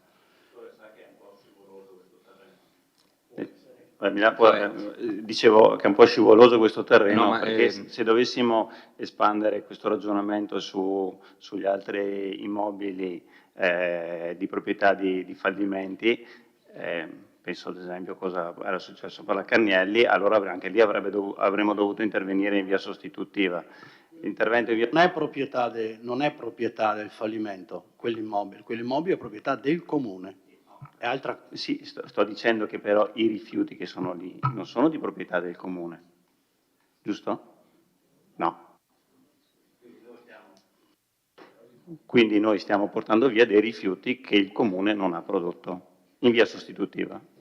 Ecco, sì, non è proprio una cosa... Vabbè, lasciamo stare. Il sottopasso che cita sempre il collega De Antoni stride, oltre per la collocazione e oltre per i soldi che sono stati spesi, stride anche per il fatto che noi abbiamo una stazione centrale con un attraversamento a raso, che è una cosa che se voi girate il Veneto difficilmente troverete. E su una stazione ferroviaria molto, per fortuna, anche frequentata. Quindi se c'è stata una forte volontà politica, amministrativa di realizzare questo sottopasso in un posto totalmente improprio, ma che rispondeva ad altre logiche, io mi auguro che ci sia la stessa forza di realizzare un sottopasso dove magari serve, cioè in stazione dei treni. Ecco, siccome lì c'era un progetto importante sul sottopasso che doveva essere fatto sopra, sotto, il collegamento con l'area Fender, eccetera, di cui si è persa traccia nei cassetti del comune, magari, torno a dire, se mettiamo la stessa importanza anche su un sottopasso che serve, può essere una cosa utile. Invece devo dire che trovo veramente confortanti e anche mi stupiscono le parole dell'assessore Callart quando dice che c'è una sinergia, adesso non ripeto le parole magari esatte, con la gestione del CEIS. Mi fa enormemente piacere perché sia come rappresentante del Partito Democratico che come cittadino ho sempre creduto che non fosse un pericolo quella struttura e non fosse un pericolo le persone che quella struttura in maniera saltuaria anche la abitano, e cose che invece hanno sempre sostenuto ed evidentemente hanno cambiato completamente, radicalmente idea la minoranza, ora maggioranza, che ha sempre vissuto quella situazione abitativa in maniera allarmistica. Ricordo che addirittura si andava a contare il pane che veniva conferito nella struttura, dicendo che veniva sprecato, si andavano a controllare gli scarichi. Ecco, visto che c'è una così sinergia, le chiederei anche se può sollecitare l'assessore Fasan a realizzare le strisce di attraversamento che lì sono scomparse, però siccome ci sono un centinaio di persone che quotidianamente, giorno e notte, attraversano la strada, se non lo volete fare per loro, fatelo almeno per gli automobilisti che rischiano veramente di investire queste povere persone.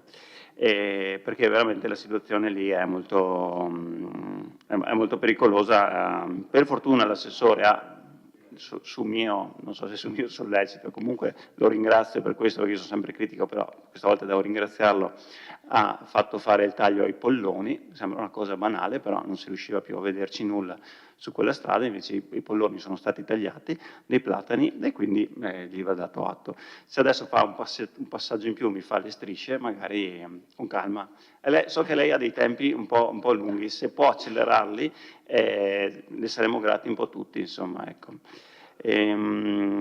Visto che stiamo parlando di cose piccole, siamo passati da cose grandi a cose un po' più piccole, Prima si è parlato di fontane, ho preso un dato eclatante di 140 fontane che ci sono di tutte le misure a Vittorio. Mi chiedevo, ad esempio, questa fontana qui che c'è, che è acqua dell'acquedotto, no? E che tutti usufruiscono, io in primis, eccetera. Quando c'è stato il problema della siccità, che adesso ovviamente è rientrato, e lì l'acqua continuava a scorrere. È ipotizzabile mettere un rubinetto lì o dopo sarebbero più i danni che ogni volta bisognerebbe riparare il rubinetto che i benefici? È proprio per motivi così di immagine che è brutto vedere l'acqua. Nessuno sa che è acqua dell'acquedotto, se no probabilmente non la prenderebbero. Però cioè, bisogna dirlo, è l'acqua dell'acquedotto, la stessa che vi arriva a casa, però vabbè, lasciamo perdere questo. Quello che dico, siccome magari, soprattutto in periodo di siccità, è uno spreco quella cosa lì, magari pensare a un rubinetto, quelli a pulsante, potrebbe essere, non so. Grazie. Grazie, consigliere Dus, consigliere Bagliana. Sì, grazie. Allora, ho appreso questa sera che a breve partiranno i lavori per la ristrutturazione dell'asilo di San Giacomo. No, infatti è per quello che chiedo, perché il dirigente ha detto che a breve partiranno per la ristrutturazione, ma Omiero, quello via San Fermo, ok, sì, ecco. Appunto, vabbè, ok, allora, no, quindi vorrei capire se è stata fatta la gara d'appalto e quindi mi confermate la gara d'appalto. Immagino che sia stata fatta a breve, ci vorranno i tempi tecnici per l'affidamento e chiedo se partiranno entro l'estate, perché generalmente è ormai penso la terza estate che chiediamo.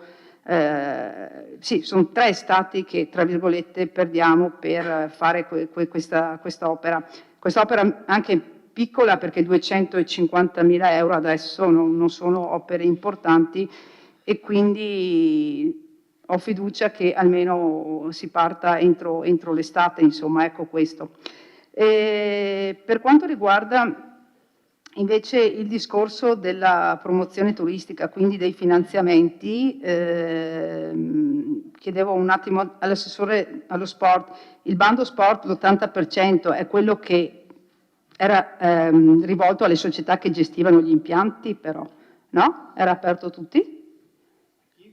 Dopo. No, quello, il discorso dell'80%, vabbè, andiamo mi avanti. scusi.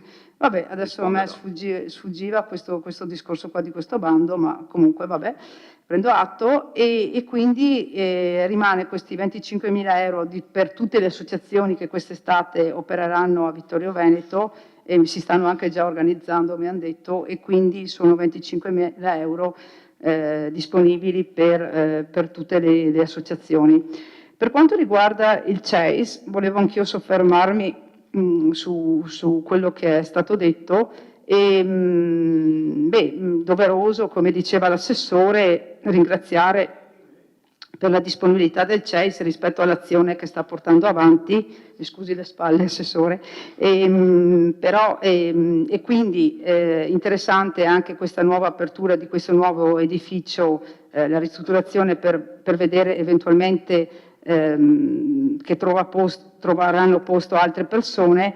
La cosa che volevo magari segnalare all'assessore, non so se è, magari se lo sa, a me sono giunte voci che all'interno, appunto essendoci 200 persone, all'interno ci sono anche dei problemi riguardo al discorso degli impianti, del discorso bagni o sanitari, insomma, degli spazi. Quindi io sono dell'idea che utile e doveroso accogliere in modo anche, sì, è una cosa straordinaria che si sta facendo avanti, si sta portando avanti poi l'intera collettività, perché poi non c'è solo il CEIS, ci sono tante associazioni che si stanno dando da fare sul territorio con l'assistenza anche di tipo scolastico per cercare di integrare poi queste persone. Ci sono associazioni che li accompagnano ad esempio al centro per l'impiego, quelle che poi ottengono anche il diritto poi per poter lavorare.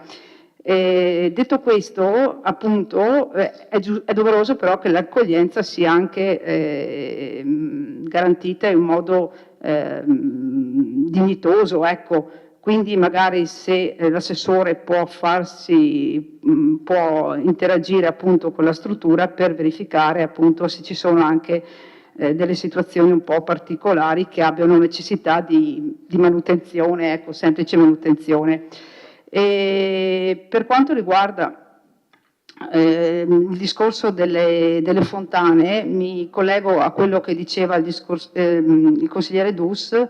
Sì, mi ha anticipato sul discorso della fontana del centro, che effettivamente grida un po' vendetta, il discorso che lo scorso anno eravamo in piena emergenza, le aiuole erano tutte secche e di là c'era una fontana che continuava a funzionare a pieno regime senza nessun rubinetto, quindi diciamo che anche se l'acqua dell'acquedotto magari non è contabilizzata, molto probabilmente, però è sempre acqua, quindi da un punto di vista del risparmio idrico, secondo me qualche pensierino si potrebbe fare per trovare una soluzione. Detto questo, sulle fontane di tutto il comune, voglio dire, le gestiamo noi come Comune di Vittorio Veneto o c'è una collaborazione con Piave Servizi? E ecco che io mi ricollego sempre a Piave Servizi perché è l'ente preposto alla gestione idrica di tutto il territorio e mi sembra che se ci fosse una collaborazione un po' più stretta anche con Piave Servizi, magari molte delle fontane più piccole. Io, assessore, le dico che c'è una fontana che è chiusa da 2 anni, a fianco, una fontanella dove i ragazzi vanno a bere, è chiusa da 2 anni, è a fianco alla palestra Pontavai. Quella è chiusa da 2 anni. I ragazzini l'altro giorno mi fa, ma vado a bere? Ma gli ho detto, no, non puoi andare a bere perché è chiusa. Cortesemente, se la volesse riattivare, grazie. Grazie. Consigliere Bagliana. Assessore Fasan. Prego. Buonasera a tutti, parliamo di fontane.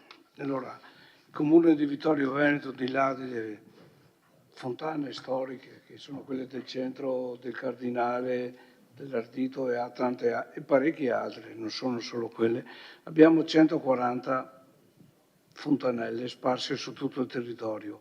Quando è stato fatto il passaggio dal Comune di Vittorio Veneto Piave Servizi, ci sono dimenticati di inserire le fontane. Chi gestisce le fontane? Purtroppo è così. Il Comune di Vittorio aveva un paio di fontanieri, sono andati in pensione, qui è senza. Adesso non abbiamo nessuno, se non la buona volontà e gli accordi che facciamo personali con Piave Servizi che ci dà una mano nel riaprire le fontane. Comunque in questo momento ci sono ancora delle fontane chiuse, però stiamo facendo il giro per riaprirle tutte in questo momento. D'altra parte, dopo 2 mesi di pioggia, ci sta che ai primi soli le apriamo, no? Perché non era una vera emergenza prima, adesso per l'estate può diventare un'emergenza. Parliamo delle fontane del centro, abbiamo un preventivo di 2 anni fa che è di 200.000 più IVA. Adesso dalla nuova stima i preventivi saranno col nuovo prezzario regionale ed altro, sono circa 200.000 a fontana.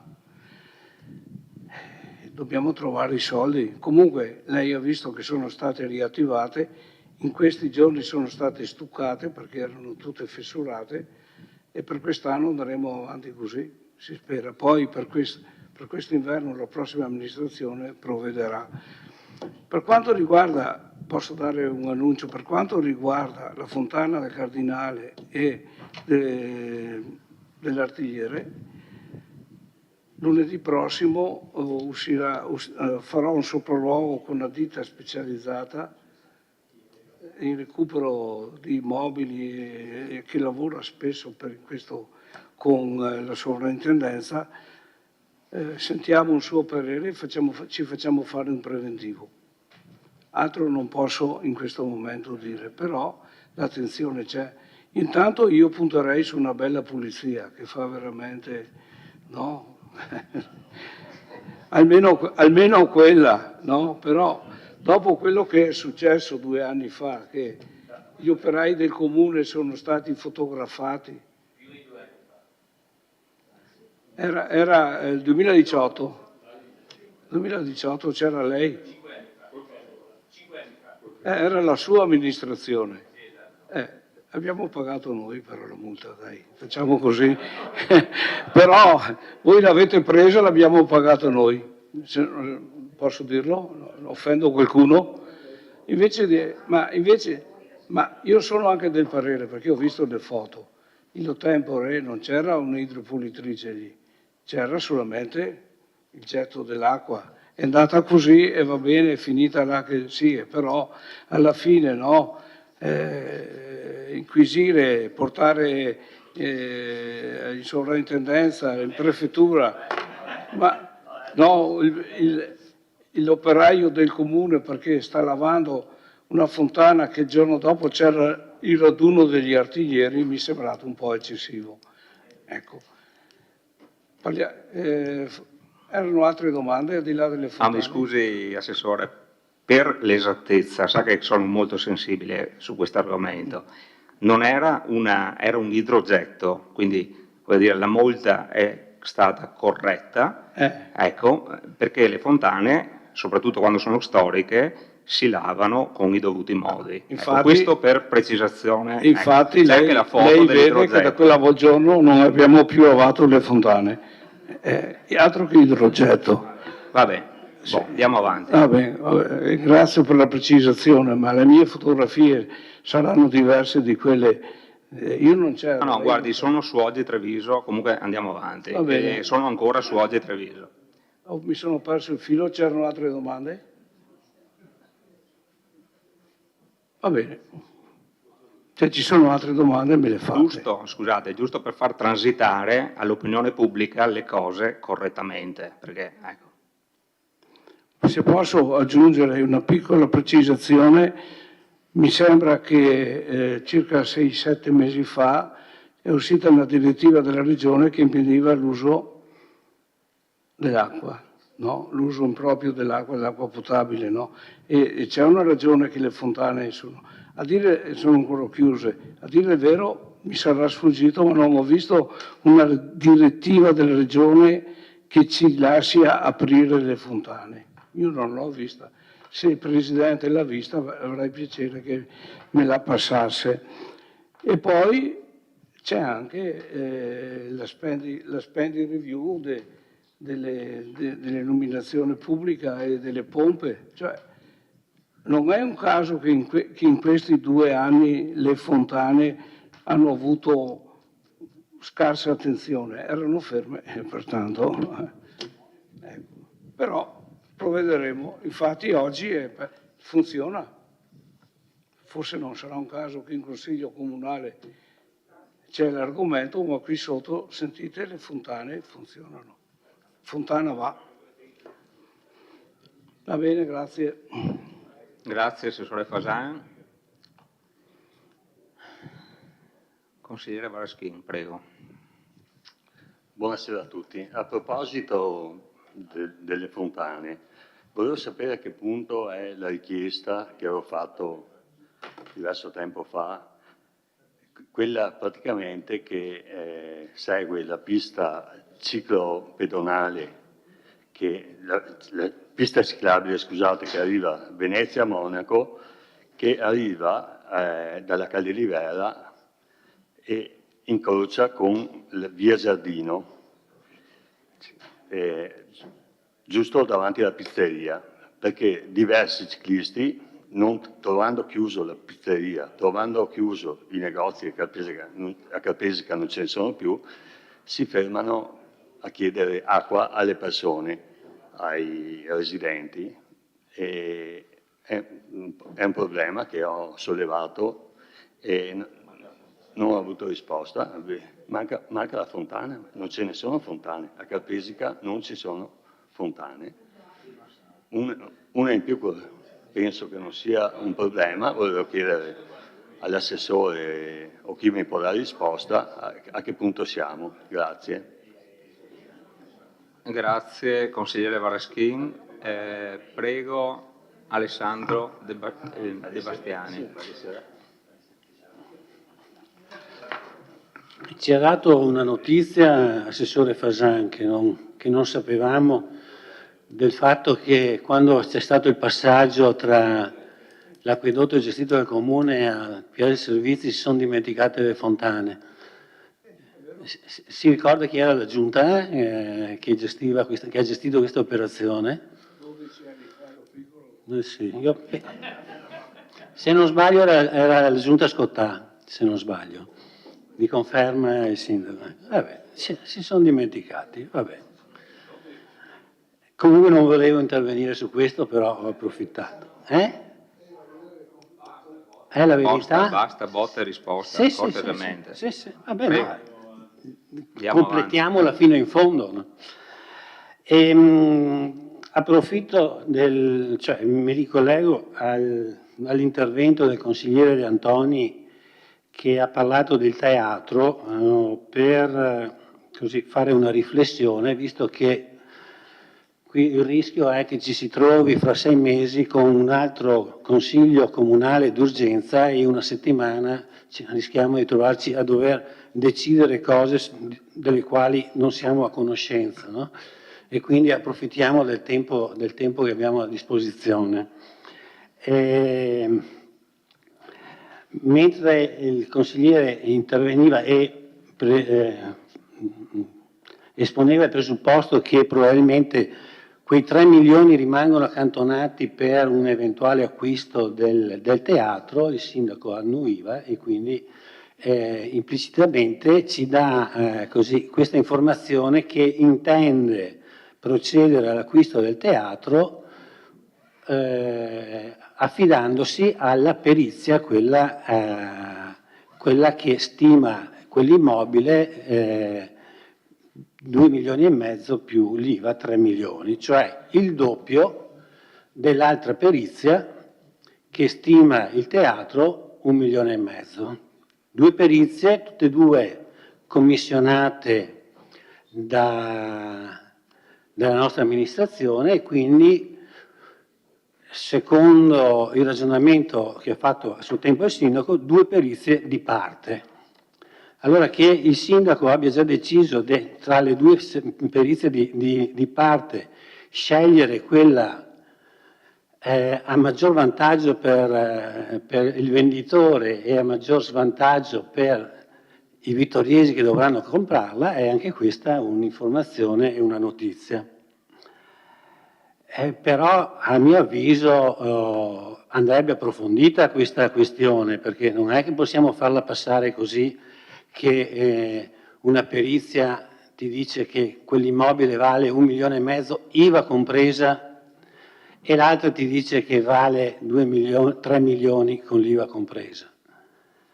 Merita un approfondimento, anche perché insomma noi consiglieri comunali saremo chiamati a decidere di spendere questi soldi per conto dei cittadini. E secondo me non sarebbe controproducente invitare i 2 periti che hanno stilato le perizie a illustrare a questo Consiglio Comunale il loro lavoro e ai quali noi potremmo per esempio porre degli interrogativi. Sinceramente sono tante cose che io non ho capito. Per esempio non ho capito se la seconda perizia tiene conto che una parte dell'immobile non è di proprietà di fondazione ma è di proprietà del comune. Quindi rischiamo di andare a comprare un immobile che in parte è già nostro, no? E poi con tutte le conseguenze del caso, perché voglio dire, con 2 perizie di questo genere, insomma, penso che se viene scelta quella di maggior stima, non penso che la cosa possa passare liscia tranquillamente, insomma. Penso che qualcuno possa avere qualcosa da ridire.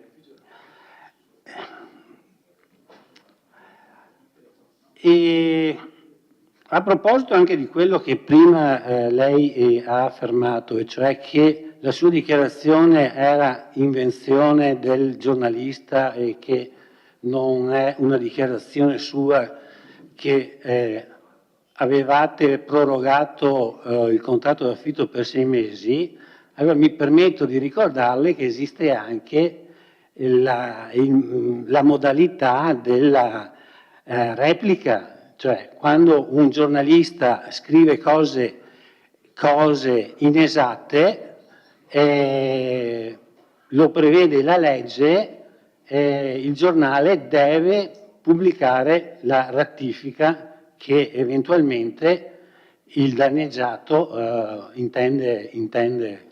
Il fatto che lei non abbia comunicato la rettifica mi lascia un po' perplesso, quindi non so chi dei due, se il giornalista o il dichiarante, sia in difetto. Mi piacerebbe saperlo. Vado avanti, e concludo con una proposta che voglio fare al Presidente del Consiglio. Tra le iniziative che lei ha messo in campo fin dall'inizio sono quelle dedicate alle visite in loco di alcuni immobili, luoghi. Siamo stati al Museo Archeologico, siamo stati al campo di aviazione, siamo stati a Papadopoli, non ricordo in altri posti.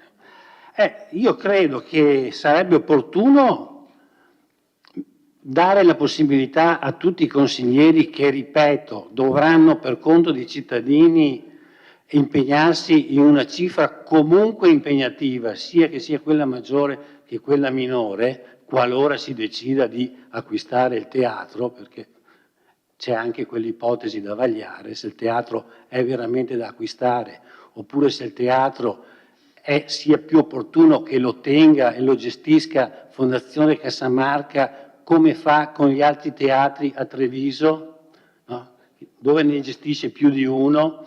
E ricordiamo che Fondazione Cassamarca non è un'istituzione della città di Treviso, ma è un istituto che si gestiva patrimonio popolare di tutta la provincia.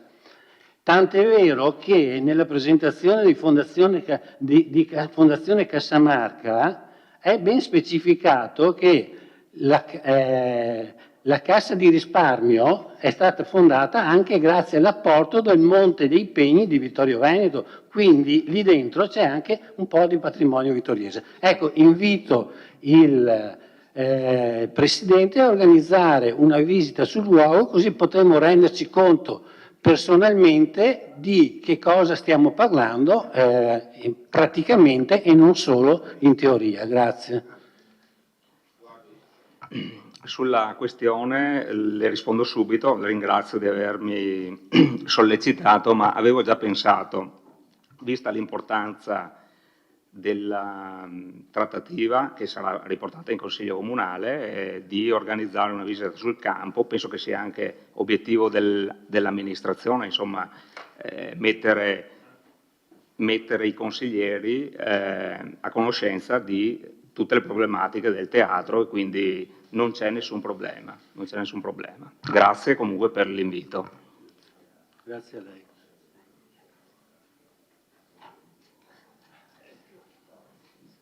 Assessore Fasan? No. Ah, ok. Beh, se può. Sì, prego. Prego, Assessore. Ecco, mi sembra che vorrei dire 2 parole per l'asilo di via San Fermo. Il bando è stato fatto, i lavori partiranno sicuramente entro l'estate. Abbiamo già interloquito con la direttrice didattica che 2 mesi di sosta non sono il massimo per realizzare tutti i lavori. Stiamo cercando di concordare anche un modo di lavorare. Io sarei assolutamente contrario di far lavorare con l'asilo aperto, però magari se abbiamo bisogno di una settimana in più, aprire una settimana dopo, ma completare l'opera in tutta sicurezza. Bene.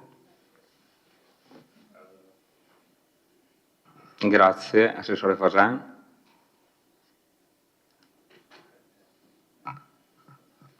Altri interventi? Prego, consigliere Gomiero. Buonasera. Ho visto che dai banchi dell'opposizione non dicono niente, mi preoccupo. Sto guardando questa variazione del bilancio, tanti soldi che vanno, tanti soldi che vengono, tanti soldi spesi dall'assessore Caldar, dall'assessore Antigua per pulire, per lo sport, per il resto. Ma qua, variazione di bilancio, i lavori pubblici non se ne fanno più? No, lo chiedo a voi, perché i miei qua dicono non ci sono pervenute richieste. Mi ero preoccupato l'altra volta che la città è in sofferenza.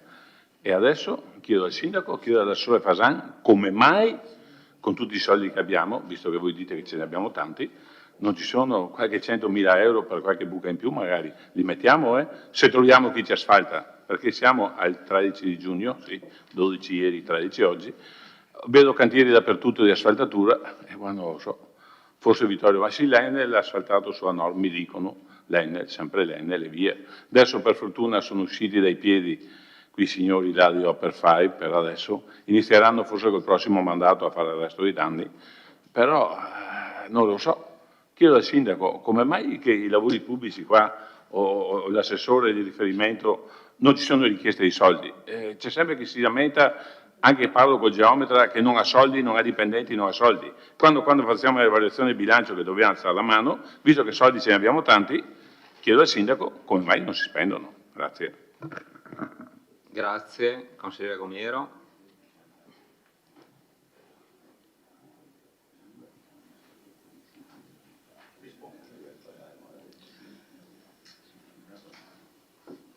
Qualche intervento o... Vado avanti? Basta, quindi non ci sono più interventi. Assessore Fasan, sarebbe il terzo intervento. Se è veloce, prego. Se vuoi rispondere il sindaco che è molto più buono di me.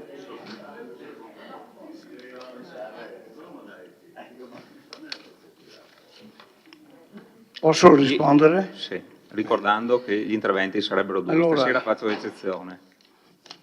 Il consigliere Gomiero ha ragione. Noi abbiamo impegnato 188.000 euro che sono esattamente le entrate per le spese correnti, per le spese in conto capitale. Cioè, questa variazione che riguarda, se volete faccio l'elenco, reti generali, interventi diversi 10.000, manutenzione straordinaria immobili 15.000, manutenzione straordinaria casette dell'acqua 30.000, l'avrete letti tutti credo, no? 61.000 per fare le colonnine per il mercato, realizzazione sgambatura cani 30.000, 11.500 impianto audio biblioteca comunale, manutenzione straordinaria impianti sportivi 30.000. Non c'è nemmeno un euro per le asfaltature, giusto? Ne abbiamo 350.000 in canna, in bilancio, e dovranno partire. Nel frattempo però non è che l'amministrazione sia ferma, praticamente abbiamo fatto degli accordi con gli enti del territorio che fanno i sottoservizi. Piave Servizi sta facendo 45 interventi, Enel ha asfaltato, bontà sua, 9 chilometri e in più via Callarga, mi sembra che si chiami, e più parecchie altre strade. La stessa cosa sta facendo Italgas. Quello che manca è l'amministrazione comunale che non riesce con l'ufficio tecnico a fare in tempi reali i bandi e spendere quei 300.000 euro più 50 che ne abbiamo di asfaltature. Io mi auguro che a brevissimo, no, da domani, ma a brevissimo, cioè da domani l'altro, partono questi bandi per le asfaltature. Cosa vuole che le dica? Abbiamo gli uffici oberati di interventi. Guardi, volevo rispondere all'assessore, no, al consigliere, futuro assessore Omiero, visto la sua competenza, no? Ho fatto un elenco delle cose che stiamo facendo in canna, sono 90. Poi se volete i consiglieri do anche una copia, però il problema al di là che per fare i lavori non vedo alternativa, ci vogliono i soldi, giusto? Poi ci vuole qualcuno che faccia le determine, qualcuno che faccia i bandi che siano corretti e sufficientemente finanziati, se no va deserto il bando, ecco, siamo in difficoltà, è chiaro, però le asfaltature hanno sicuramente la precedenza. Grazie. Grazie, Assessore Fasan. C'è qualche altro intervento? Altrimenti passiamo. Marco Dus, consigliere Dus, prego. Sì, no, siccome il tema... No, basta. No, ha fatto delle domande all'inizio, poi... No, ho capito, siccome avevo sentito basta mi ero fermato. No, dicevo, il tema sollevato della fontana carpesica, cioè sembrano delle banalità, però se effettivamente ci candidiamo ad essere una città che deve essere attraversata appunto dalla mobilità lenta, ciclabile e quindi anche turisticamente appetibile, anche un servizio minimo come quella della fontana per i ciclisti diventa un fatto rilevante perché ne misura poi la qualità complessiva dell'accoglienza della città. Allora dico, io ad esempio non mi ero mai accorto che a Carpesica... Scusi consigliere, un attimo, perché stasera parliamo di fontane e di altre cose. Mi pare che l'argomento fosse variazione di bilancio. Sarebbe più utile discutere sui numeri di questa variazione di bilancio piuttosto che sulle fontane di Vittorio Veneto. No, scusi Presidente, lei non si deve permettere di dirmi cos'è utile di solito non censuro nessuno, ma siccome stasera per me abbiamo parlato di tutt'altro, fuorché dei numeri... Scusi, lei prima ha fatto la disamina di come va pulita la fontana, no? Lei prima ci ha spiegato di come devono essere pulite le fontane, se con l'idropulitrice, se con un getto lento. Allora, e io non posso dire come invece devono essere abbeverati i ciclisti. No, per me è un tema rilevante. Va bene. Scusi, ognuno ha i suoi temi e le sue battaglie. Che cavolo. Va bene, continui pure. No, e quindi se a Carpesica effettivamente manca una fontana, e io di questo non lo so, Assessore, ci dica se si mette una fontana oppure no. Mi sembra una domanda abbastanza banale, ecco. Bene, l'assessore non può rispondere, ha già fatto 2 interventi, quindi la chiudiamo qua. Forza, altrimenti passiamo in votazione. Anzi, dichiarazione di voto. Consigliere Rosset, prego. Presidente. Signor Sindaco, ancora una volta ci sentiamo dire che agiamo quasi sempre di testa nostra, senza ascoltare le opposizioni. Vero consigliere D'Antoni? Lei continua a battere il tasto su quel famoso sottopasso. Comunque che a lei piaccia o non piaccia, sì, molto spesso le nostre scelte seguono il libero arbitrio. Il potere e la facoltà di scegliere di come agire ci è stata data dai cittadini che ci hanno votato e, guarda caso, per la prima volta nella storia di Vittorio Veneto siamo stati eletti al primo turno. Di una cosa sono certo, consigliere, che anche se dovessimo andare all'inferno, sicuramente non saremo messi nel girone degli innetti. Vedremo cosa farà lei quando sarà sindaco di Vittorio Veneto e allora dopo possiamo anche noi giudicare, vedere. Noi, perché a volte, come prima ha puntualizzato per come abbiamo votato, noi votiamo come vogliamo. Che lei la pensi o non la pensi, ecco.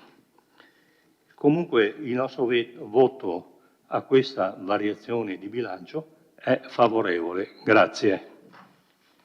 Grazie. Capogruppo Rossetta, capogruppo Varaschin, prego. Preannuncio già che il nostro voto sarà favorevole. Volevo fare una precisazione, no? Nel 2022 in Italia ci sono state 33 milioni di presenze di cicloturisti per un indotto di 4 miliardi di euro. Allora, penso che se vogliamo non perdere il treno, adesso che arriverà la ciclovia dell'amicizia, ma se incominciamo con una fontanella, non penso ci siano problemi. Grazie. Capogruppo Varaschin, capogruppo Dus, prego. Consigliere Rossetta, lei ha detto giustamente che vi è stato dato un mandato pieno, come mai prima politicamente nella storia politica di Vittorio Veneto era accaduto. È pur vero e anche paradossale che, come ha un minuto fa ricordato il consigliere di maggioranza Gomiero, l'opposizione più feroce pare proprio partire dalla stessa maggioranza. È un fatto anche questo? Allora, se noi ci permettiamo di fare delle proposte di mozioni e troviamo di nuovo paradossale che vengano rigettate, ci permetta, visto che vi è stato dato un mandato elettivo e non imperiale, di poter esprimere la nostra opinione e di presentare le nostre mozioni, interpellanze, interrogazioni. È un ruolo che ci è stato assegnato dai cittadini e così intendiamo esercitarlo. Il nostro voto sarà di astensione e non contrario, che è una differenza palese. Grazie, capogruppo Dus. Mi pare che non ci sono altre. No, basta. Allora passiamo in votazione. Adesso riproviamo.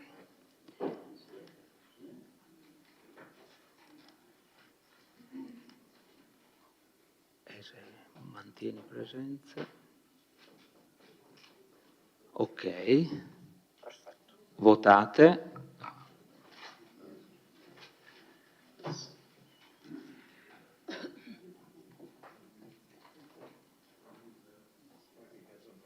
Ancora, ma mi sembra che siamo perfetto, non espresso. Allora, la delibera è approvata con favorevoli 10, contrari 0, astenuti 5. E deve chiudere la votazione sul tasto di votazione? Sì, perfetto.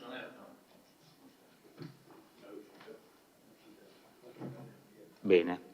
Immediata eseguibilità, votiamo per l'immediata eseguibilità.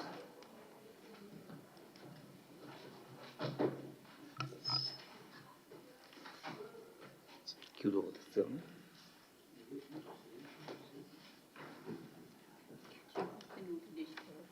Allora, la delibera è immediatamente eseguibile con favorevoli 10, contrari 0, astenuti 5. Grazie.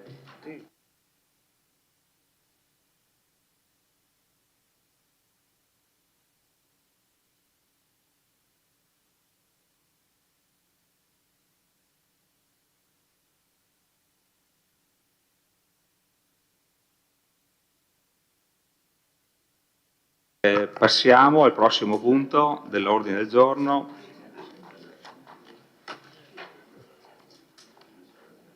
Allora, individuazione degli organismi collegiali indispensabili di competenza del Consiglio Comunale anno 2023.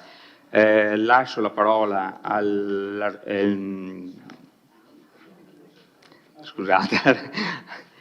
all'assessore Antiga, che illustra la proposta di delibera. Prego, Assessore, un attimo.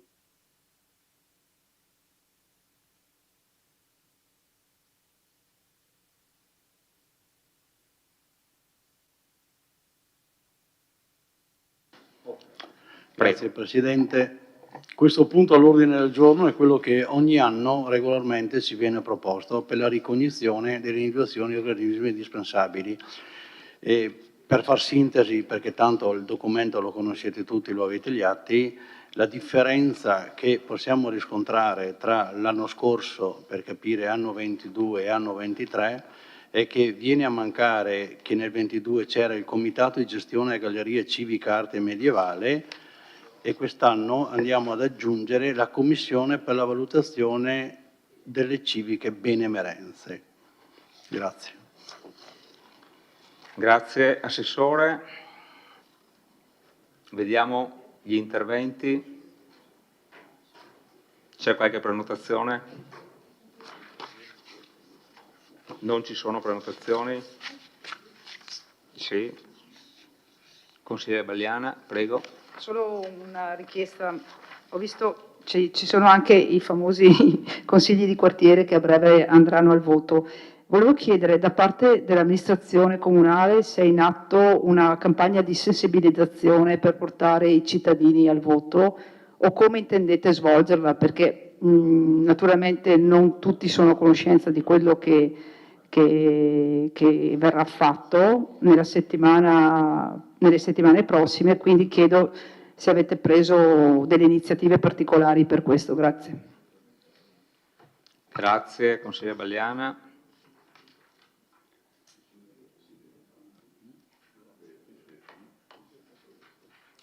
Sindaco, prego. Sì, con i miei uffici mi hanno assicurato che è in programma di fare una campagna, non soltanto i cartelloni fuori con tutti quanti i nomi, ma anche so che si sono presi questo compito di farlo.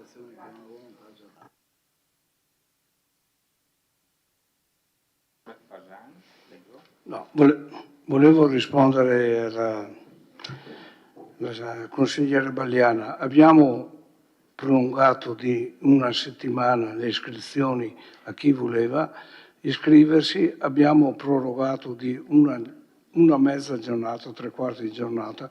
Credo che la buona volontà dell'amministrazione sia ben evidente. Ecco. Poi abbiamo 5 quartieri per un ottantino, forse meno, 70 candidati consiglieri. Io credo che facciano un buon lavoro di promozione sul territorio. Speriamo di raggiungere il quorum. Grazie, Assessore Fasan. Consigliere Casagrande.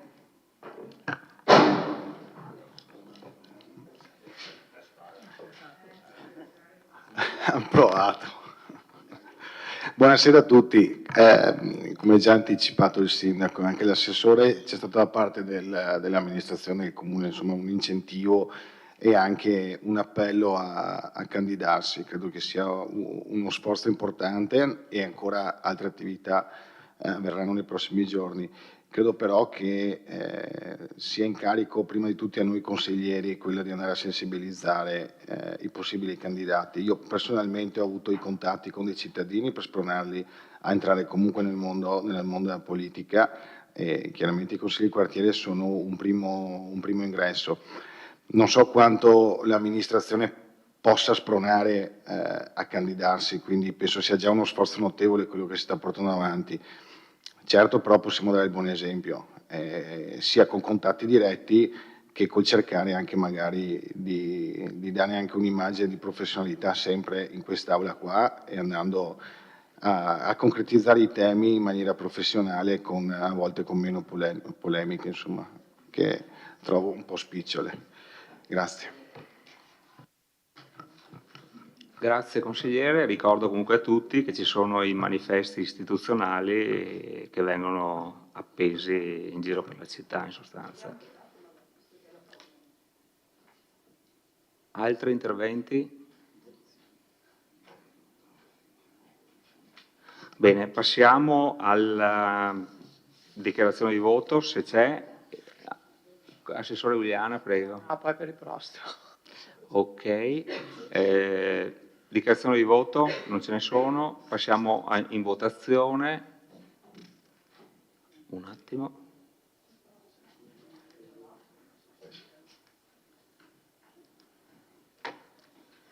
Prego, votate.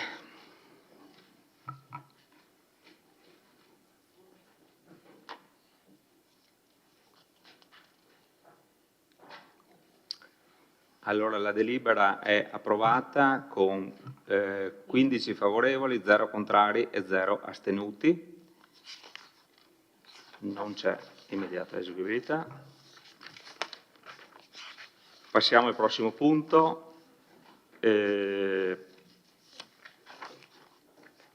Approvazione schema di nuova convenzione tra la provincia di Treviso e il comune di Vittorio Veneto per l'adesione al sistema bibliotecario provinciale Rete Biblioteche Trevigiane. Lascio la parola all'assessore Uliana per l'illustrazione della proposta di delibera. Sì, allora, Un attimo, assessore, che facciamo partire il...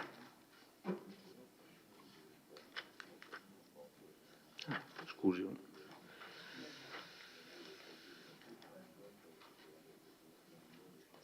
Ok, se si prenota. Ok. Perfetto. Allora, la rete comprende attualmente 120 biblioteche, principalmente di pubblica lettura, ma con presenze sempre maggiori di biblioteche appartenenti a fondazioni, istituzioni culturali, biblioteche degli istituti scolastici superiori e serve una popolazione di 876.115 abitanti, attraverso servizi condivisi che consentono un'economia di scala con un notevole risparmio per i soggetti aderenti.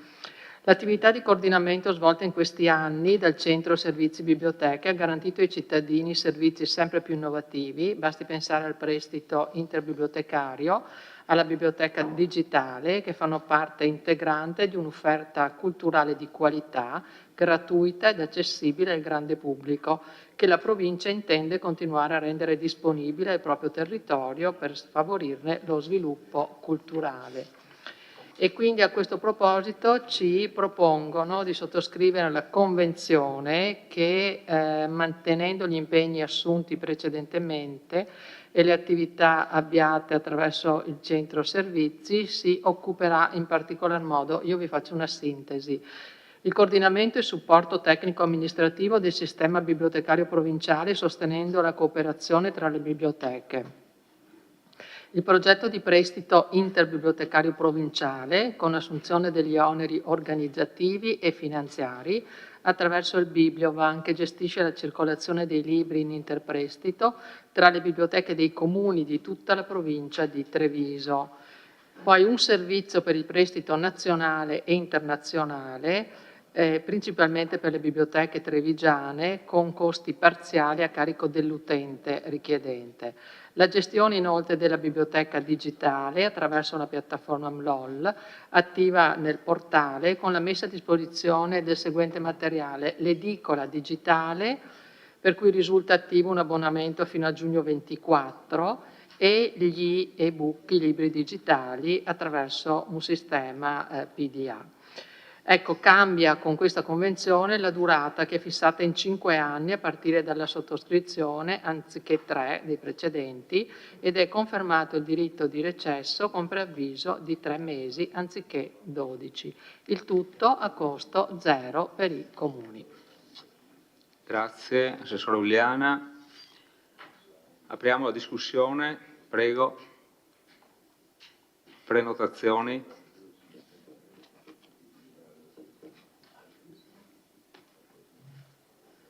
Altrimenti passiamo in approvazione. Allora, dichiarazioni di voto non ce ne sono, passiamo a votare.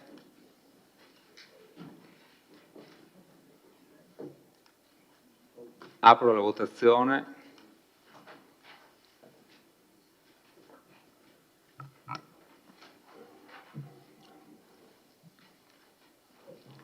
Ok, la delibera è approvata con favorevoli 15, contrari 0, astenuti 0. Passiamo a votare l'immediata eseguibilità.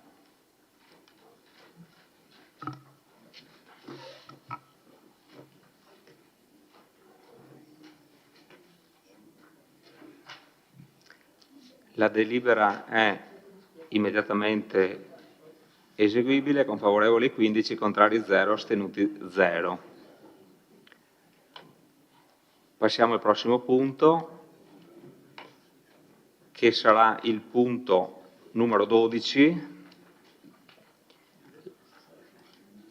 Lascio la parola all'assessore Caldart che illustra la proposta di delibera. Prego, Assessore.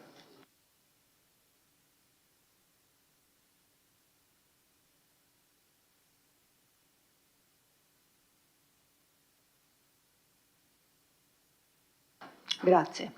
Allora, questa sera ci incanaliamo verso un cambiamento davvero epocale nell'organizzazione dei servizi sociali dei comuni, di cui ho già anticipato varie volte quando abbiamo parlato delle azioni di contrasto alla povertà che vengono svolte all'interno degli ambiti territoriali sociali. Il quadro normativo a cui si fa riferimento a monte è la legge quadro del 2020 che riconosce alle regioni il compito di determinare gli ambiti, con quali ambiti si chiamano ambiti territoriali, li chiamiamo ATS d'ora in poi, per la valorizzazione del ruolo dei comuni proprio in rete, per un lavoro in rete diffusa sulle politiche sociali. Successivamente, sempre nel 2020, la Regione, a seguito di questa legge quadro, definisce gli ambiti per la Regione del Veneto e all'interno di questi ambiti individua anche il nostro ambito, che è il cosiddetto VEN 07, e definendone anche il capofila, il capoambito, che è il comune più numeroso, quindi nel nostro caso il comune di Conegliano. Quali sono le azioni di cui gli ambiti si devono occupare? Il Piano Nazionale degli Interventi e dei Servizi Sociali 21-23 definisce appunto i LEPS, cioè i livelli essenziali delle prestazioni sociali. Parallelamente la Regione, successivamente, più che parallelamente, la Regione nel 2022 approva il Piano regionale di contrasto alla povertà, sempre 21 e 23, all'interno del quale ancora una volta vengono definite le finalità degli ambiti. In questo momento storico la Regione ha già licenziato la legge, che sarà la legge quadro che definirà, specificherà i compiti degli ambiti e ne definirà anche i possibili veste giuridica, perché ci sono varie ipotesi. La legge in questo momento è in 5ª commissione. Cosa succede a noi localmente, a noi comuni? In questi ultimi, direi, 2 anni e mezzo, in previsione di questo lungo percorso, abbiamo cominciato a lavorare a livello sociale trasversalmente tra comuni. Questo perché, soprattutto nel periodo post-pandemia, ci siamo accorti di come, soprattutto i comuni più piccoli, non avessero il personale e quindi tutte le competenze per far fronte a tutte le problematiche sociali che sono acuite, sono aumentate, si sono anche molto specificate. Per cui trovavamo comuni con magari un assistente sociale, se non addirittura mezza, cioè nel senso a part-time, la quale poveretta avrebbe dovuto affrontare tutti i temi del sociale. Ora l'ATS prevede invece dei tavoli di lavoro trasversali per cui le assistenti sociali, i sindaci, gli amministratori faranno una programmazione congiunta, questo è il vero obiettivo, cioè condividere la programmazione per poi condividere le azioni, e le assistenti sociali, i tecnici, lavorano per tavoli orizzontali in modo da essere in grado di far fronte alle problematiche e di dare risposte adeguate e soprattutto uniformi, perché ovviamente c'erano e ci sono delle specificità dei vari comuni che hanno delle competenze, se non migliori o peggiori, però comunque diverse. L'obiettivo dell'ATS è proprio quello di lavorare trasversalmente. Noi dobbiamo come ATS occuparci dell'inclusione sociale e, come è ben specificato in delibera, l'obiettivo è quello di sviluppare e garantire una forma partecipativa, rappresentativa e operativa di tutti i comuni dell'ATS, anche del nostro VEN 07. Questa convenzione che viene proposta questa sera alla vostra attenzione è il frutto di un paio d'anni di lavoro sia dei tavoli politici che tecnici. È stata approvata dalla conferenza dei sindaci lo scorso 15 marzo e successivamente dal nostro comitato dei sindaci, così come dagli altri 2 comitati, perché ce ne sono 3 nella nostra ULS, il 15 maggio 23. La convenzione così proposta è temporanea, nel senso che va a coprire un'esigenza reale di gestione dei fondi che sono, se vi ricordate ve li ho illustrati un paio di volte, ingenti, e che in questo momento il comune capofila, cioè il comune di Conegliano, gestisce attraverso il proprio bilancio, con proprie delibere e inizialmente anche con proprio personale. Ora il personale che siamo riusciti ad assumere grazie ai vari fondi, lo trovate elencato alla fine della convenzione, al punto, a pagina 12 per intenderci, dove viene indicato il personale appunto assunto dall'ambito, che però ad oggi non ha nessuna veste giuridica, quindi è importantissimo arrivare a darci un'organizzazione giuridica che giustifichi anche queste spese, no? Che non siano che non siano necessariamente parte del bilancio del Comune di Conegliano, ma che il Comune di Conegliano fa a beneficio di tutti. In questo momento abbiamo 6 assistenti sociali, di cui una part-time, e 4 amministrativi, di cui 2 part-time comunque a 30 ore. Abbiamo, come si esplicita poi il lavoro?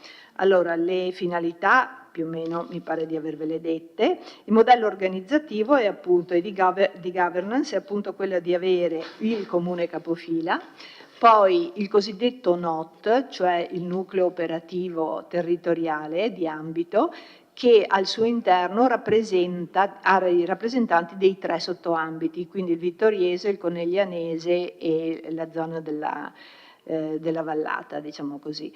In ciascun sottoambito ci sono rappresentanti sia politici che tecnici che poi riportano, diciamo così, le discussioni e le decisioni al comune capofila. Insieme ci sarà la coprogrammazione, fatta tra l'altro è prevista anche la partecipazione di tutto il terzo settore, e vengono dati quindi gli indirizzi, la programmazione, la pianificazione, la vigilanza, il controllo. I comuni possono anche essere delegati dal comune capofila in alcuni ambiti, per esempio ad oggi le politiche giovanili sono demandate, l'abbiamo deliberato proprio oggi pomeriggio in comitato, sono deliberate le azioni anche organizzativamente, oltre che per la progettazione, al comune di Conegliano, di Vittorio e di Sernaglia. Quindi per alcune azioni si può demandare appunto a dei sottoambiti.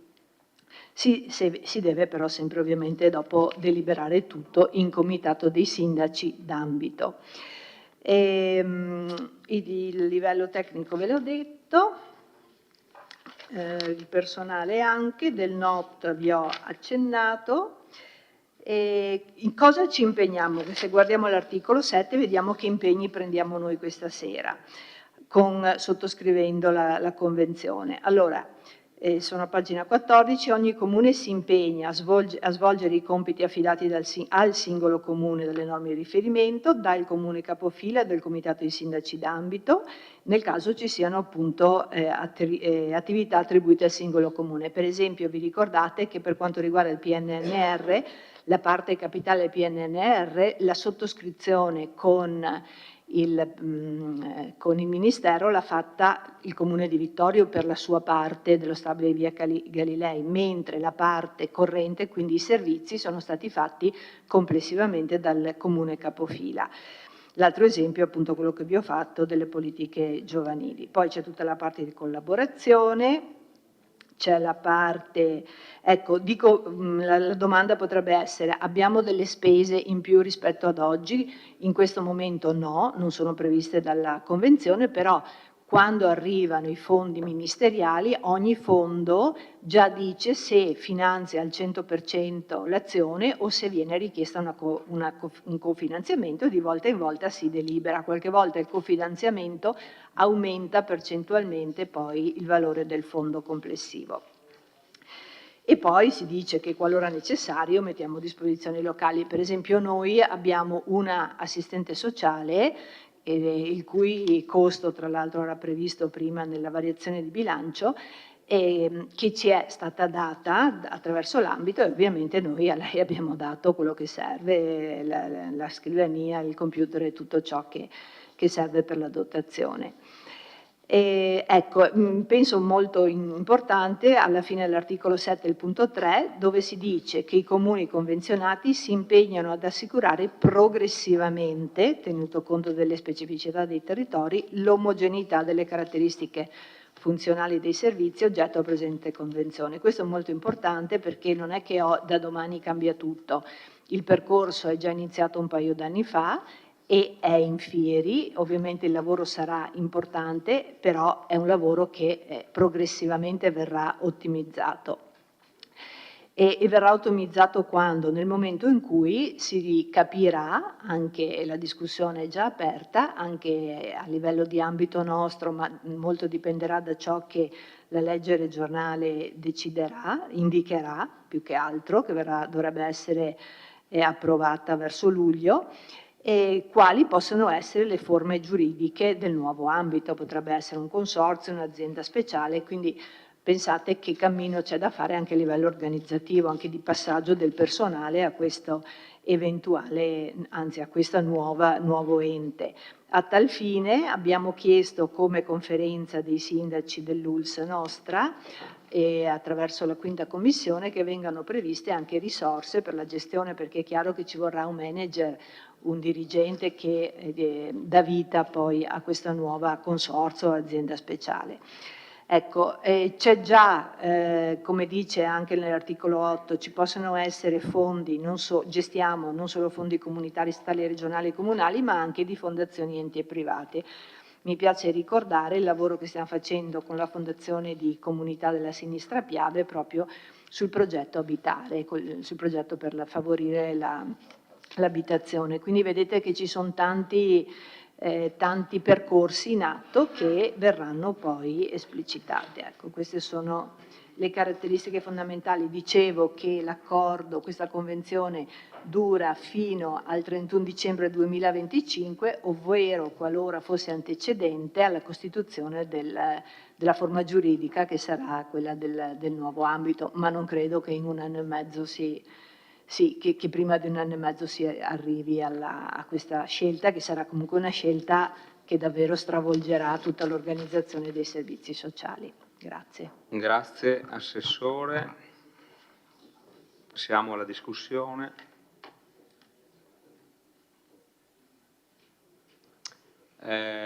Consigliere De Antoni, prego. Sì, ho cercato di leggere il documento in parte, insomma, perché era abbastanza impegnativo, soprattutto per tutti i piani che vengono richiamati nelle premesse, no? Mi sono soffermato in particolare sul piano nazionale degli interventi dei servizi sociali 2021-2023 e per sottoporre all'assessore un tema che secondo me è importante, che comunque è contenuto anche nel documento, cioè le politiche abitative.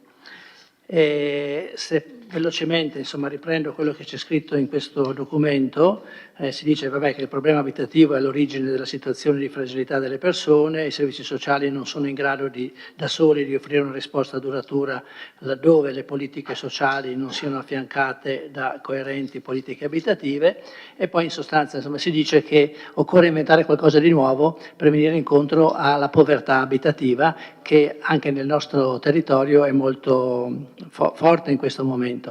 E sempre questo documento dice che sarà utile cogliere le molte opportunità messe a disposizione dei territori del PNRR, ormai una gran parte è già stata impiegata, e sul versante degli interventi di riqualificazione urbana.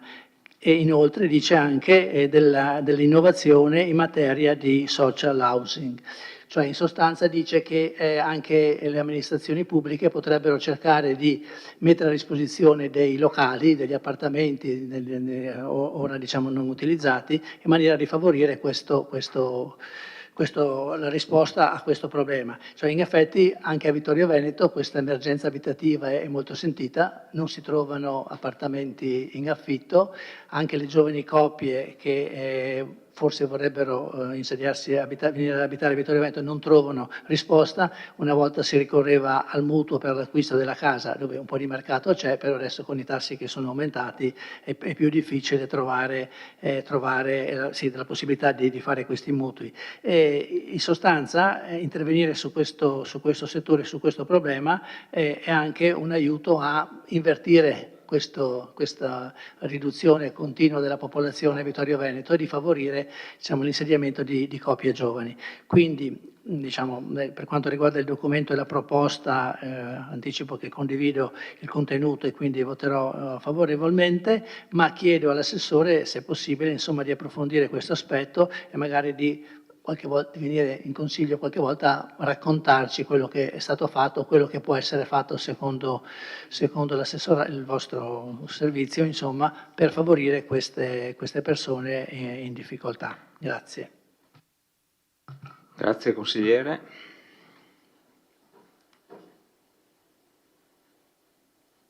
Consigliere Valiana. Grazie. Anch'io ho cercato di leggere, non nascondo che è abbastanza complicata la lettura perché è complicato secondo me l'impostazione, però voglio dire magari approfondendo alcuni aspetti uno poi riesce a comprendere quale sarà poi l'evoluzione, no? Di quello che lei ha definito un nuovo modello poi di assistenza sociale, di metodo per fare tutto quello che riguarda le politiche sociali. Quindi se ho ben capito questo sarà il primo step a quella che sarà da oggi in poi tutta l'azione sociale, quindi non si tornerà più indietro, quindi voglio dire ci sarà una collaborazione dei comuni del territorio in vari ambiti naturalmente e quindi questo è quello che si sta portando avanti e su questo mi sembra che possiamo anche essere d'accordo nel senso che si andrà appunto a rendere, efficientare se si vuole usare un termine di questo tipo, tutto quelle che sono le risorse e anche l'economia, insomma, le risorse economiche e anche del personale. E volevo solo chiederle, per quanto riguarda tutti questi passaggi, abbiamo capito che Conegliano diventa comune capofila, volevo capire da un punto di vista dell'informazione ai cittadini di tutto questo iter o quello che saranno poi le scelte politiche che verranno fatte all'interno dei comitati dei sindaci o dei vari ambiti, se noi riusciamo a vederlo, se sarà pubblicato in qualche sito, se sarà nel sito del comune di Conegliano pubblicate le varie prese di termine o eventualmente le varie delibere che saranno fatte, perché secondo me sarebbe anche interessante seguire poi i lavori di questi organi deputati poi a fare le scelte politiche che andranno a incidere nel territorio. Questa è una prima domanda. E seconda, volevo chiederle, da un punto di vista poi prettamente operativo, quali sono in via previsionale, perché poi è difficile, una volta che non entra a regime, è difficile poi cogliere quali saranno poi le conseguenze, però volevo un po' capire se lei intravede un diverso modo di riuscire poi a risolvere problematiche locali, territoriali in modo diverso o in modo anche più incisivo. Ecco, grazie. Grazie, consigliere. Consigliere Gomiero. Una domanda prettamente tecnica. Ho sentito ancora parlare di questo PNRR che ormai mi ha stufato, non ci sono problemi, ma ci sono ancora soldi a disposizione del PNR, visto che entro il 30 giugno sono da presentare i progetti, ci sono dei step a riguardo del sociale o di questo ambito di coso? Noi non abbiamo già dei soldi ricevuti per la casa in via Galilei, mi sembra che non fa parte comunque di questo, di questo schema di convenzione, è extra questo schema di convenzione. E l'altro PNR, quello di San Giacomo, che non se ne parla più, fa parte di un altro PNR ancora, quindi ci sono vari step del PNR che la gente non capisce, perché se ne abbiamo già uno a disposizione nel sociale dove andremo a creare un'abitazione per 4-5 persone, non mi ricordo 4 mi sembra, 8, 4 più 4, 8, questo qua è un sovrapposto a quello che abbiamo già fatto, non c'entra niente. C'entra, sì, c'entra, però dopo le scelte a livello comunale dei vari comuni o di vari ambiti che si vanno a creare saranno che politiche da parte dell'assessore che farà di riferimento a qua o che? Perché se troviamo gente con idee diverse non è facile andare d'accordo. Ci sarà uno che gestirà tutti questi comuni, perché se ti ritrovi comuni di centrodestra o di centrosinistra, visto che in Italia è di moda questo, non ragionano in un modo, no, siamo tutti uguali qua. No? Ma sì, ce n'è di centrosinistra.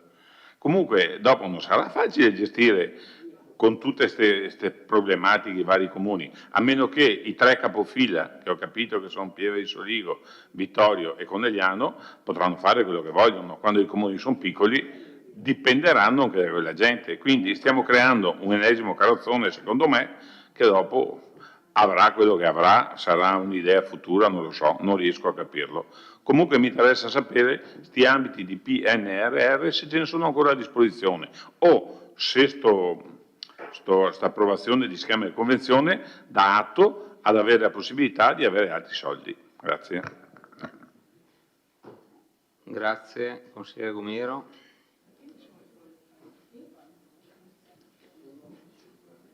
Vediamo se ci sono altri interventi, altrimenti risponde l'assessore a tutti.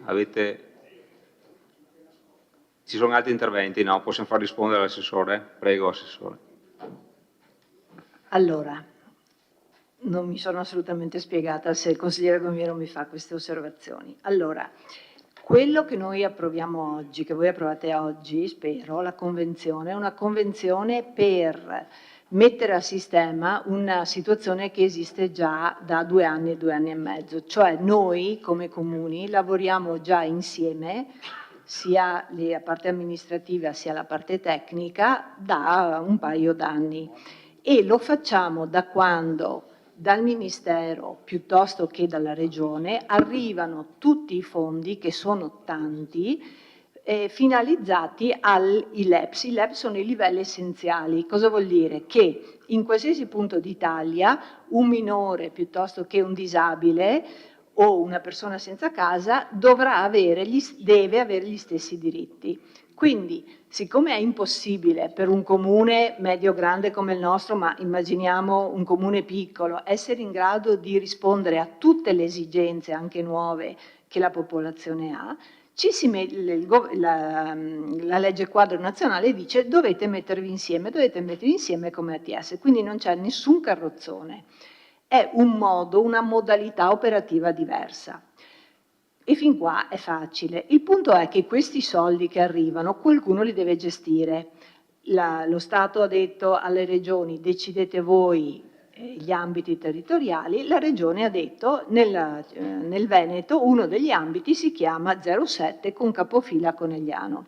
Il comune di Conegliano oggi, prima della sottoscrizione della convenzione da parte di tutti i 28 comuni, riceve tutto questo denaro, lo mette all'interno del proprio bilancio e rispondo anche alla consigliera Bagliana, con delibere della giunta comunale, quindi tutto ciò che è stato fatto è pubblicato come sul sito del comune di Conegliano. Dopo che firmeremo questa convenzione non cambierà niente dal punto di vista procedurale, perché quando è che cambierà? Quando da semplice convenzione diventeremo un'azienda speciale. Allora l'azienda speciale o adesso vediamo che veste giuridica verrà data, allora questa nuova azienda si occuperà di politiche sociali, il che significa che buona parte delle assistenti sociali del comune di Vittorio, di Conegliano e degli altri comuni entreranno, per cui è veramente un cambiamento epocale, in una nuova, come posso dire, in un nuovo organigramma, in una nuova azienda che si occuperà dei LEPS di tutti i livelli essenziali. Ok? Quindi quello è il passaggio successivo. Oggi stiamo semplicemente mettendo a sistema quello che esiste già, cioè la modalità da parte del Comune di Conegliano. Pensate se fossimo noi, che ogni 3x2 ci arrivano contributi per l'abitare, per le famiglie fragili, non so, adesso si parla della carta acquisti, quella arriva al Comune di Conegliano che poi li gira a tutti i vari comuni, quindi c'è una gestione del denaro importante. Ogni volta l'assessore di Conegliano, che è delegata dal sindaco, viene in comitato dei sindaci e ci dice: sono arrivati questi soldi, costituiamo un gruppo tecnico politico che definisce come usare, come distribuire, perché tante volte c'è scritto già il totale viene distribuito in base agli abitanti, allora è facile capire quanti vanno a Vittorio e quanti a Tarzo. Altre volte invece ci sono altri parametri sui quali possiamo intervenire ragionando sulla realtà del nostro territorio, quindi non è sempre così automatico. Quindi esistono già tutti questi tavoli politici e tecnici che stanno lavorando e rimarrà così fino a quando non si farà il passaggio successivo dopo che la legge regionale viene licenziata. Quindi non ci sono ulteriori, non è certo un carrozzone, anzi è proprio per snellire le azioni, per lavorare. Per quanto riguarda il PNRR, i soldi, quelli a cui fa riferimento lei, cioè i soldi diciamo per noi della palazzina di via Galilei, sono di due tipologie. Ci sono fondi, è un'azione, l'azione 5 mi pare che sia, che riguarda le politiche sociali, perché il PNRR è fatto di tante azioni. Quell'azione lì 5 il denaro viene trasferito al comune capofila per quanto riguarda le azioni da farsi a favore dei cittadini. Quindi nel caso nostro concretamente tutte le azioni che vengono fatte a supporto delle persone disabili che andranno ad abitare nei nostri 2 appartamenti, così come quelli di Susegana e quelli di Farra, che sono della stessa linea, le azioni vengono gestite economicamente dal Comune di Conegliano.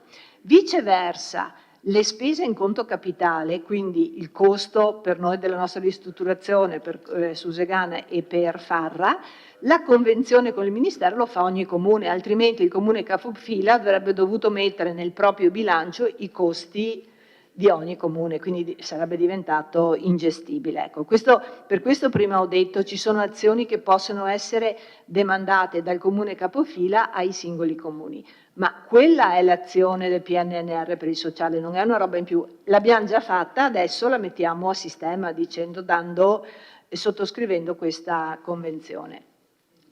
E le delibere le ho risposto, per la casa sì, possiamo aprire, magari ne parliamo più diffusamente perché adesso, però ribadisco solo quello che ho detto prima, questo progetto della Fondazione di Comunità della Sinistra Piave incentrata sul vittoriese, che è divisa in 2 parti, una parte ha fatto la formazione degli amministratori, confronto, cioè più che formazione un confronto, 3 sabati, proprio un fine settimana di confronto, e l'altra con invece gli enti del terzo settore, è finalizzata a capire, a fotografare la situazione di questa zona e poi a trovare le risorse, le modalità anche innovative e conseguentemente le risorse proprio per dare risposta ad una del tema, perché come ha detto lei, la casa può essere quella delle giovani coppie, può essere l'emergenza abitativa, può essere il social housing, può essere l'ATER, cioè abbiamo tanti tasselli di uno stesso problema, ma senza dubbio una bella serata sul tema io la apro volentieri se me lo chiedete. Grazie. Consigliere Dus. Sì, ma io credo che i principi alla base di tutto il progetto siano assolutamente condivisibili, no? Quelli di cercare di unirsi, perché sicuramente ci sono comuni più piccoli che non hanno la forza di poter dare delle risposte come magari riescono a darle quelli di un'altra dimensione. Per cui, torno a dire, assolutamente condivisibile questo. Credo che siano anche corrette le preoccupazioni del consigliere Gomiero, perché francamente poi in pratica è molto difficile da attuare, perché sappiamo bene che alla fine lavoriamo con, lasciatemi passare il termine, con materiale umano, cioè con persone che hanno una professionalità acquisita in anni di esperienza, che deve trovarsi a lavorare in sinergia con altri che hanno altri modus operandi, e quindi poi questo lavoro di squadra magari non è così ben oliato e quindi il meccanismo si inceppa. L'abbiamo visto in altre occasioni, ahimè, dove cercare di ottimizzare il servizio poi così non è stato. Però, torno a dire, è sicuramente una strada da intraprendere, ambiziosa anche, mi viene da dire, e speriamo che possa fare buona strada, insomma, ecco. Colgo anch'io il suggerimento del consigliere Di Antoni, cioè quello di fare un tagliando. Sia su questo progetto, però mi verrebbe da dire anche su altri progetti che sono in corso, su cui magari, se lei avesse così la bontà di rendicontarci un po' a che punto siamo, perché di molti progetti anche approvati dalla minoranza si è discusso in aula al momento dell'avvio e quindi o della presentazione di essi, ad esempio non so, il Fab Lab o iniziative simili, però non abbiamo mai fatto un tagliando, cioè io francamente non so che attività vengono svolte, quindi in maniera molto serena capire come poi vengano spesi i soldi di questa come di altre attività che vengono finanziate e che poi prendono una loro strada. Sarebbe appunto il caso di capire se quella strada lì, se quel finanziamento ha funzionato oppure bisogna correggere il tiro per poi farne di diversi. C'era anche un city manager che era stato, no, volevo capire cosa aveva fatto, cioè, sarebbe anche proprio per valorizzare poi queste persone che immagino abbiano prodotto qualcosa che probabilmente se ne è discusso sulla stampa, però torno a dire, nell'aula di questo Consiglio magari non è passato. Grazie. Grazie. Consigliere Dus. Basta. Non vedo altre prenotazioni. Passiamo in dichiarazione di voto. Non vedo dichiarazione di voto. Passiamo in votazione.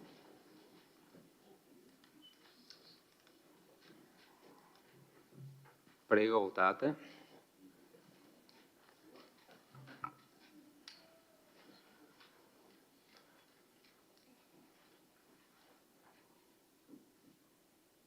C'è ancora uno che deve... Hanno votato tutti.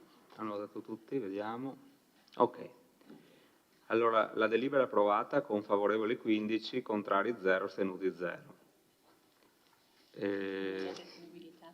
Beh, facciamo, sì, c'è anche l'immediata eseguibilità, apri votazione.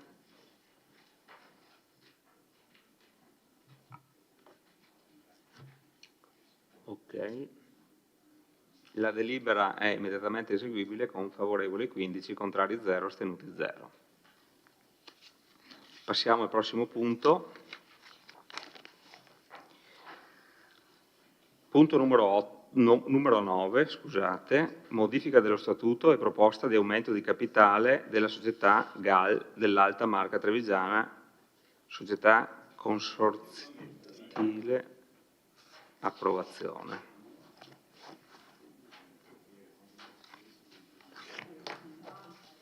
Allora lascio la parola all'assessore Antiga, un attimo che chiudo questa sessione, un attimo.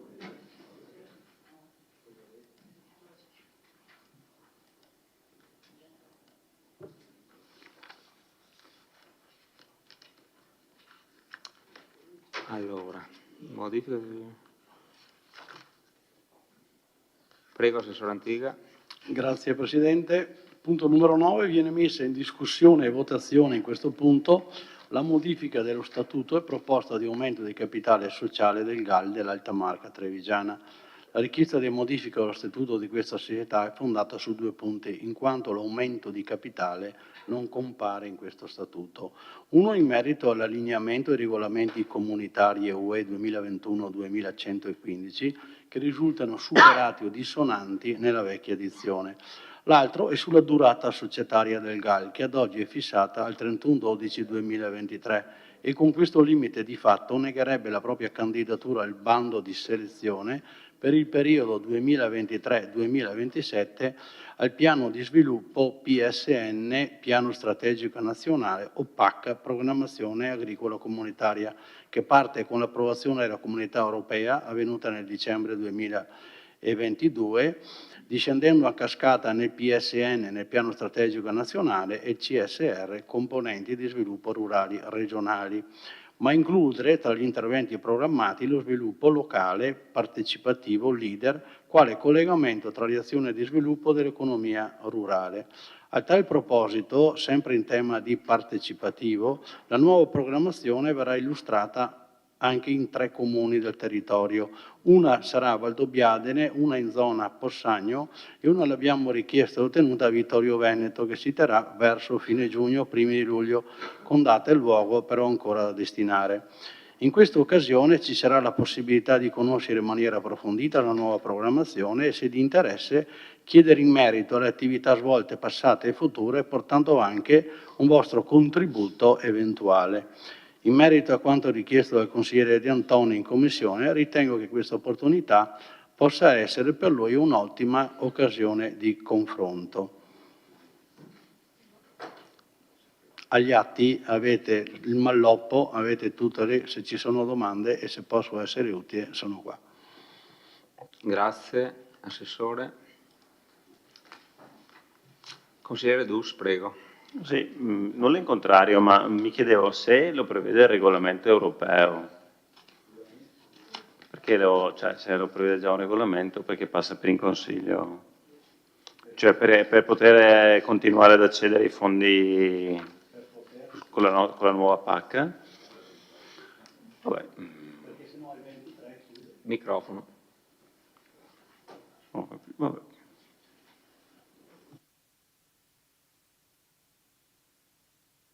C'è qualche prenotazione? Passiamo, dichiarazione di voto? Ah, scusi. Prego. Tanti anni fa sono stato mandato dal sindaco a una riunione del Stogal a Solighetto, ma cosa ci è arrivato a Vittorio Veneto noi di tutta questa programmazione qua, che è 4 anni che ne parliamo? C'è stato fatto qualcosa nel nostro territorio da parte del GAL? Visto che il Presidente è anche il nostro revisore dei conti, punto di domanda.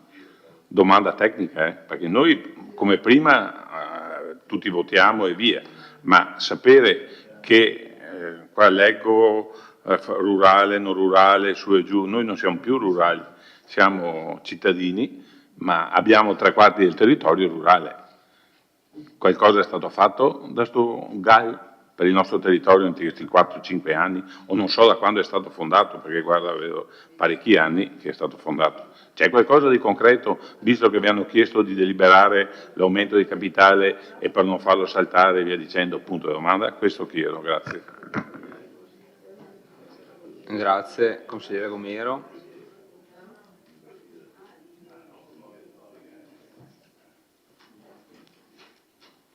Altre domande? Altrimenti lasciamo la risposta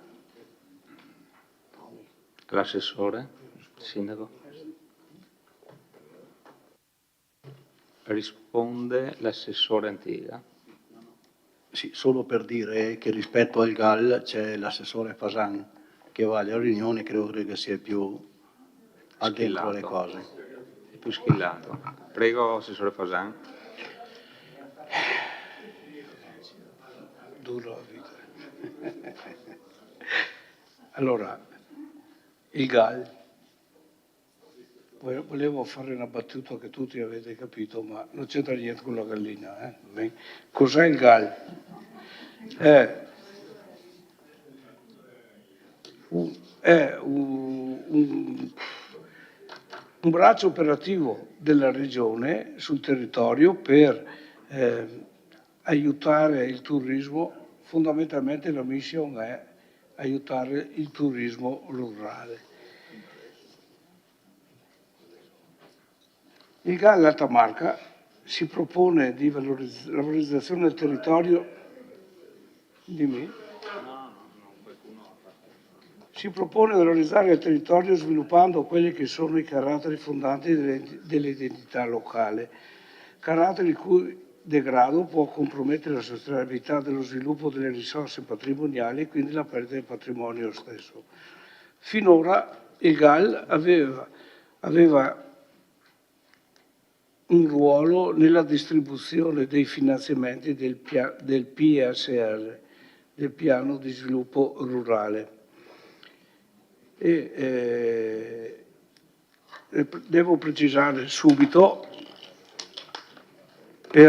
con la soddisfazione del consigliere Gumiero, che ci sono 49 soci di Marca, sul GAL Alta Marca, di cui 29 enti pubblici e 20 soggetti privati. Sui soggetti privati ci sono 6 associazioni di categoria, 5 consorzi di tutela dei prodotti e strade del vino, 4 soggetti di promozione turistica, 2 istituzioni bancarie, 3 società cooperative agricole. Il GAL ha dei soldini a disposizione, che però devono essere distribuiti su tutti i soci chiaramente. E chi decide chi prende i soldi? Decide il Consiglio in base ai progetti presentati. La maggior parte dei progetti sono per un turismo rurale. Vi do una buona notizia: il piano di finanziamento 2013-2020 è scaduto naturalmente nel 2020. Dal 2023 si finanzieranno progetti sempre rurali, però di carattere sociale. Si andrà più a finanziare interventi sul sociale delle aree dell'Alta Marca e meno turismo. Il consigliere Gomiero vuole sapere chi ha preso i soldini in questi anni. Il comune di Valcison di Valmarino, il comune di Segusino, comune di Fregona, comune di Refrontolo, comune di Valdobbiadene, e sono per lo più finanziamenti per uffici di promozione turistica rurale. Ecco, il comune di Vittorio non ha preso niente perché ha già il punto yacht qui a Vittorio Veneto e pertanto non serve finanziare altri uffici di promozione turistica. Grazie, Assessore Fasano. No, un attimo solo. Sì. Mi è doverosa una risposta al consigliere Varaschin che prima... Scusi, consigliere. È il consigliere Varaschin che prima mi sollecitava una risposta per la fontana, che non è una cosa fondamentale. Il fondamentale per me è la pista ciclabile, come che noi abbiamo fatto il progetto. Siamo stati addirittura i precursori della Venezia Monaco, no? E passeremo anche. Sono 4 settimane che telefono tutte le settimane a Piave Servizi per fare un sopralluogo. Mi auguro che venerdì arrivi quello di Piave Servizi. Non è che l'assessore Fasan si dimentica delle richieste dell'assessore Varaschin, è che noi purtroppo siamo soggetti alla disponibilità degli altri, come sempre sì, non è. Pertanto io, se venerdì sono sulla strada dove mi ha indicato lei, la chiamerò e avrà il rapporto diretto con Piave Servizi. Stasera le fontane sono come il prezzemolo. Ogni delibera ha la propria fontana. Perché mi ero dimenticato. Andiamo avanti. Chiaramente. Consigliere Dus, prego. Sì, adesso io non è che voglio fare la difesa del GAL, lungi da me, però mi pare che abbia un ruolo anche ben più importante, cioè il fatto di promuovere la conoscenza sui fondi europei per le attività private, soprattutto in campo rurale, come diceva giustamente lei, è stato fondamentale in questi anni per molte strutture ricettive del territorio o aziende agricole o similari. Quindi diciamo, il ruolo del GAL si è visto, credo, anche nella nostra città, magari non in centro città, ma sicuramente nelle nostre colline. Quello che chiedeva il consigliere Gomiero credo fosse dal punto di vista pubblico che ricadute ha il GAL, e questa è una domanda che se magari lei non ha il dato può richiederlo e la prossima volta ce lo comunica, ci dice guarda il GAL per la nostra città, ripeto dal punto di vista pubblico e non privatistico, ha influito creando XYZ. Questo io ad esempio non lo so. Il fatto che come ha detto l'assessore Antiga sia stato richiesto un incontro pubblico sulla nuova PAC, che non si chiama più PAC, ma insomma quello è un fatto molto rilevante perché è assolutamente un argomento molto attrattivo, il fatto che vengano messi a disposizione dei fondi per il nostro territorio, quindi se viene svolto un evento a Vittorio Veneto è un evento di assoluto richiamo per chi gravita attorno a questo mondo.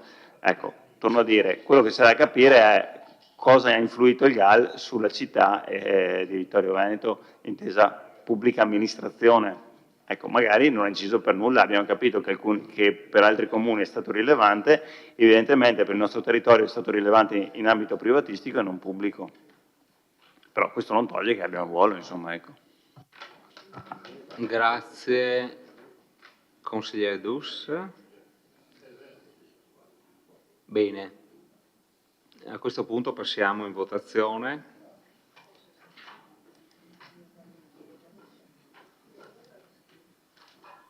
Apro la votazione, prego, votate.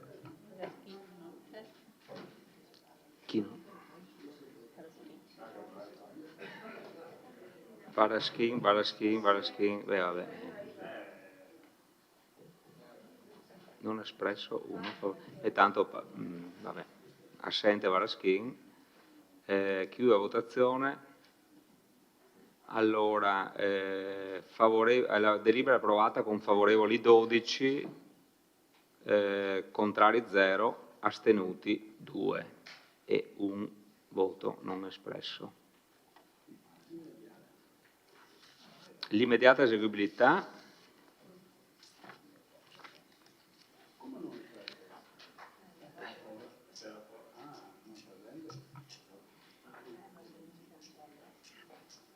Immediata eseguibilità.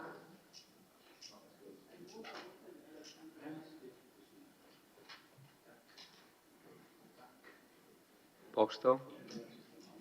Allora, la delibera è immediatamente eseguibile con favorevoli 12, contrari 0, astenuti 2 e non espresso 1. Passiamo al prossimo punto. Approvazione del regolamento di polizia urbana. Allora, lascio la parola all'assessore Antiga per l'illustrazione. Prego, Assessore. Grazie Presidente. Farò una breve introduzione perché se devo spiegare tutto sto maloppo ci vuole un po' di tempo. Credo che in Commissione sia stato svolto un buon lavoro.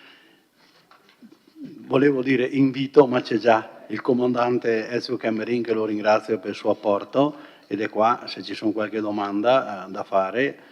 Ben volentieri lui risponderà anche perché è un regolamento ovviamente a lui caro. Ho solo fatto una nota che non avrei mai pensato che questo regolamento era un buon regolamento perché vige dal 1931. Quindi era un buon regolamento. Quindi adesso vediamo nel 2023 se riusciamo a fare qualcosa di meglio che duri magari un po' più o parimenti sarebbe già una buona cosa. Invito il comandante a prendere la parola e se serve fare un minimo excursus.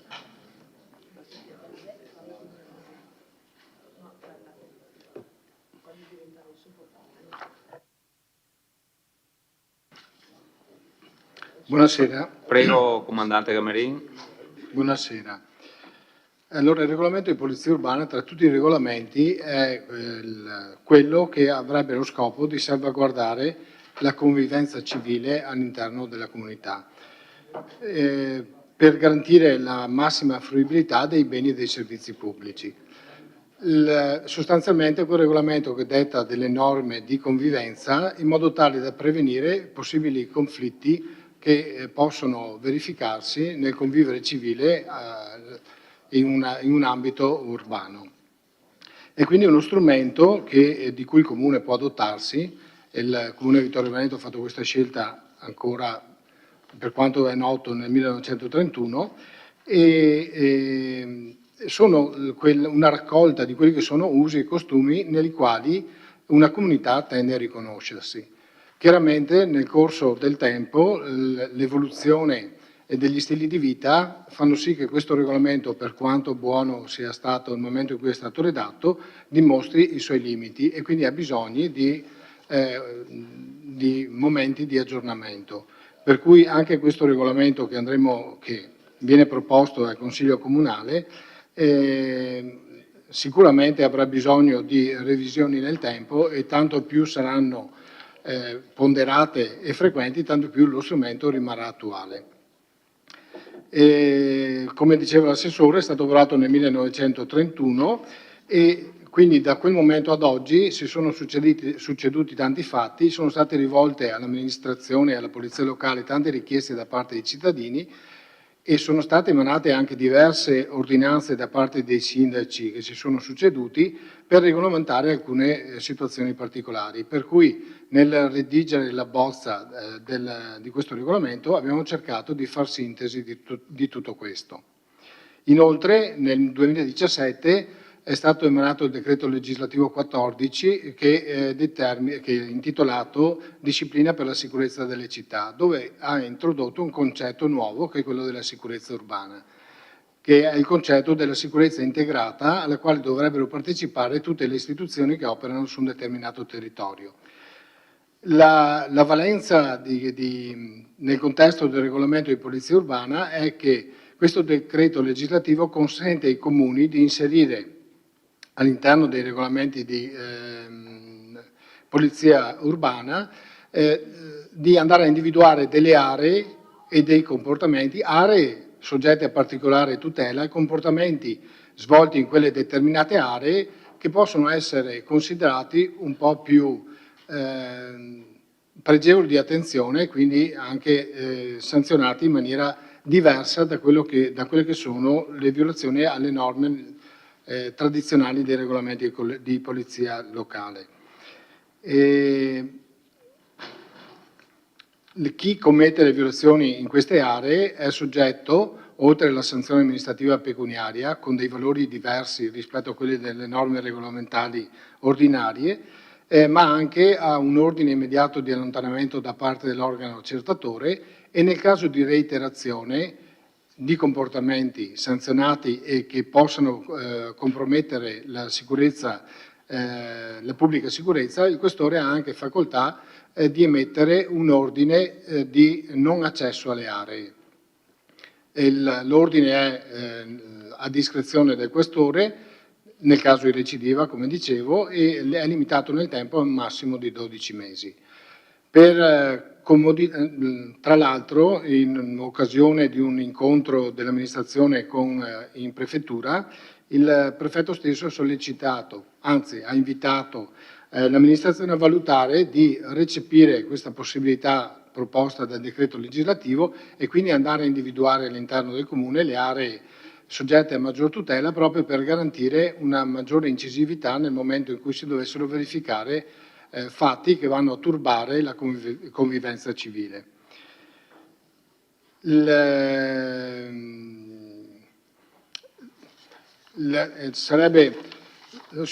È stata fatta appunto una sintesi di tutti quelli che possono essere i comportamenti che possono comportare criticità nei rapporti di buon vicinato, diciamo, e ne è stata fatta sintesi in questa bozza che viene proposta dal Consiglio Comunale.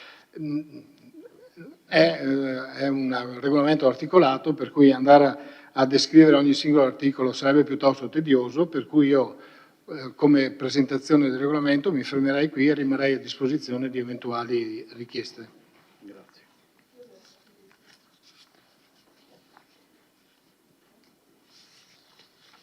Grazie Comandante Camerin. E vedo che ci sono già delle prenotazioni. Assessore Antiga, prego. Grazie Presidente, volevo solo 2 parole e chiedevo se era possibile al consigliere Tonon che facesse quell'emendamento che ho tanto apprezzato, sentito il Comandante, di fare il rodaggio di 6 mesi, anche di questo regolamento. Se lo fa bene, altrimenti lo faccio proprio, perché trovo interessante la cosa. Grazie. Grazie Assessore. Apriamo la discussione con il consigliere De Antoni. Prego. Sì. Diciamo, io non ho avuto modo di leggere tutto il regolamento, anche perché, come ha detto il comandante, cioè è fatto sulla base dell'esperienza insomma, di questi anni, cioè per ogni fatto accaduto in qualche modo lui ha cercato di trovare una risposta. È sicuramente quindi uno spettro ampio insomma, di casi affrontati. Il rischio diciamo, che può esserci in tutto questo è di arrivare con troppa puntualità sulle singole cose e quindi poi trovarsi in difficoltà nell'applicazione. Adesso, non so, ricordo cioè, gli orari diciamo quando è consentito con gli strumenti musicali di fare musica eccetera, no? Ci sono degli orari, si potrebbe discutere se va bene adesso non mi ricordo più, ma dalle 20 alle 24, sì, no, faccio per dire, no, ma si rischia, arrivandosi con quella precisione con cui è arrivato il regolamento, di sollevare anche tante osservazioni sui singoli punti. Credo che il lavoro che è stato fatto sia molto importante e molto, come dire, approfondito. Ho visto, se non ho capito male, che sono state fatte già 17 o 18 diciamo, revisioni, no, di questo regolamento. Ho letto male, sì, quindi proprio è il segno di un lavoro che è durato tanto tempo e quindi sicuramente è da apprezzare.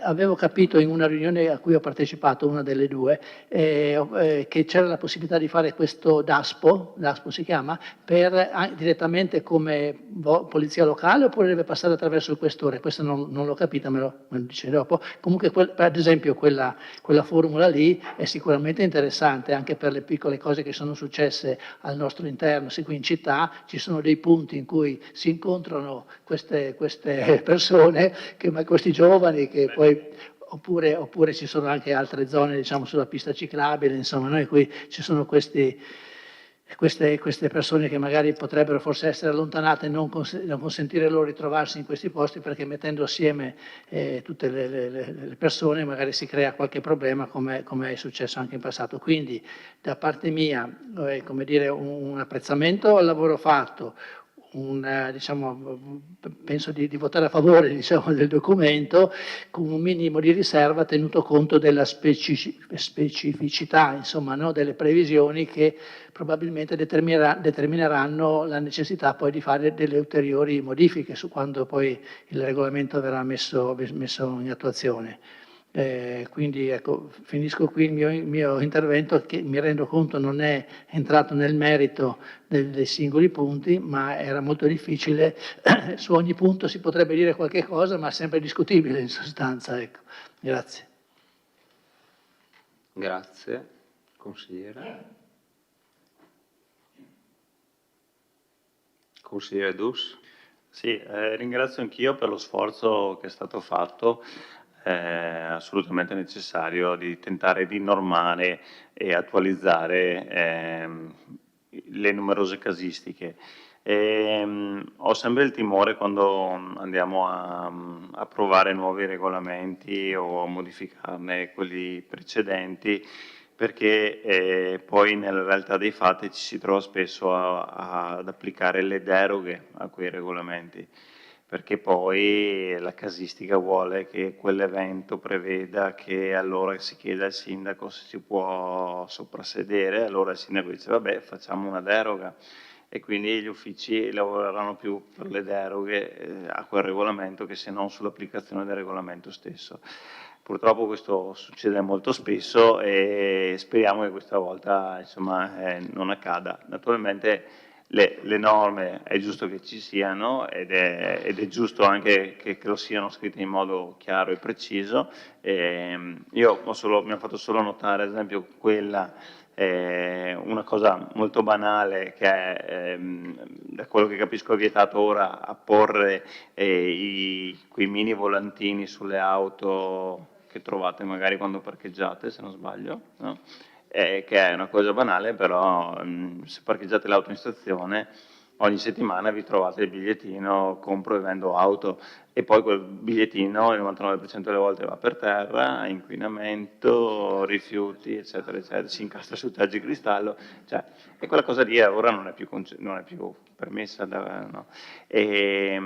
Quindi bene che sia stato normato anche questa cosa qui, che può essere molto banale, e bisogna ora darne evidenza, come si suol dire nella pubblica amministrazione, di questo lavoro fatto, perché metterla sul sito del comune purtroppo non è sufficiente, non so quali altri strumenti si possa avere, però magari anche, non so se c'era il WhatsApp, forse quello dell'allerta, cioè nel senso, essendo uno strumento che poi deve essere recepito dalla cittadinanza, sarebbe il caso appunto di darne diffusione, almeno del fatto che è stato approvato un nuovo regolamento che prevede cose rilevanti. Non lo so se il sistema di alert possa servire anche per questo, oppure è inappropriato. Ecco. Grazie, consigliere.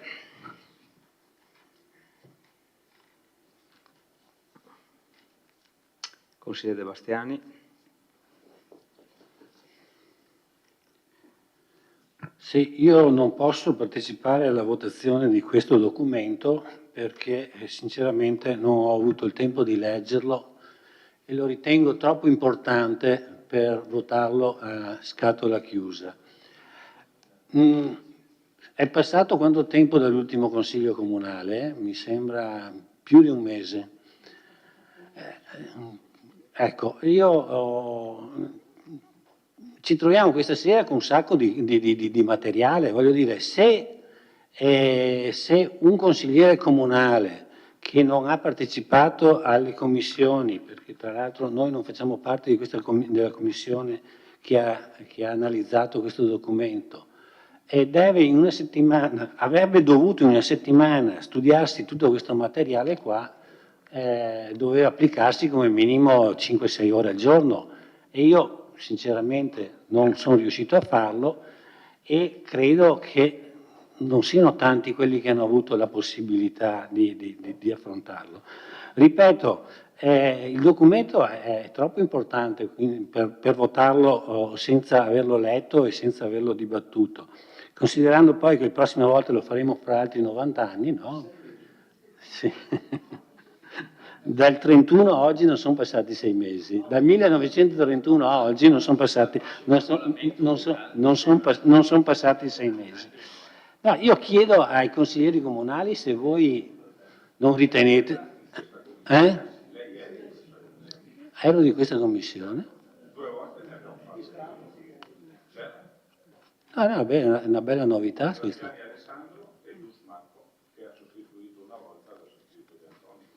Microfono. No, beh, questo però non abbiamo mai parlato di questo. Andrò a vedermi il verbale perché non abbiamo mai parlato di... Consigliere Gomero, microfono. No, ha fatto bene. Il consigliere De Bastiani faceva parte di questa commissione, abbiamo fatto circa un mese e mezzo fa la prima, dove c'era anche il consigliere De Attoni.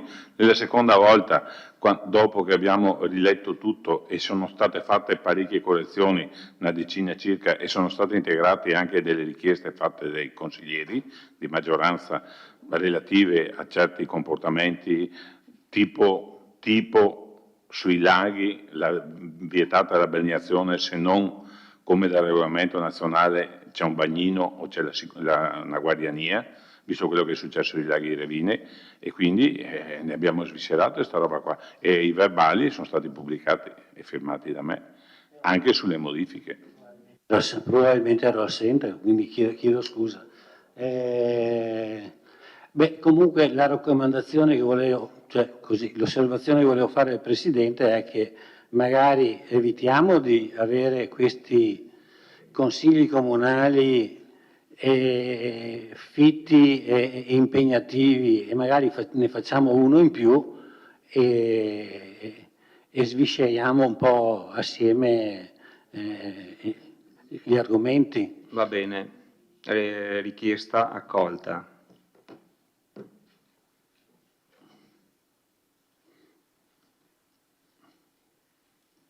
Consigliere Balliana. Sì. Allora, io vorrei, sinceramente, devo dire la verità, non l'ho letto tutto nemmeno io. Mi scuso, ma non sono riuscita effettivamente. Mi sono concentrata su altri documenti e su questo ho fatto fatica. E mia colpa, perché da consigliere comunale dovremmo essere sempre puntuali.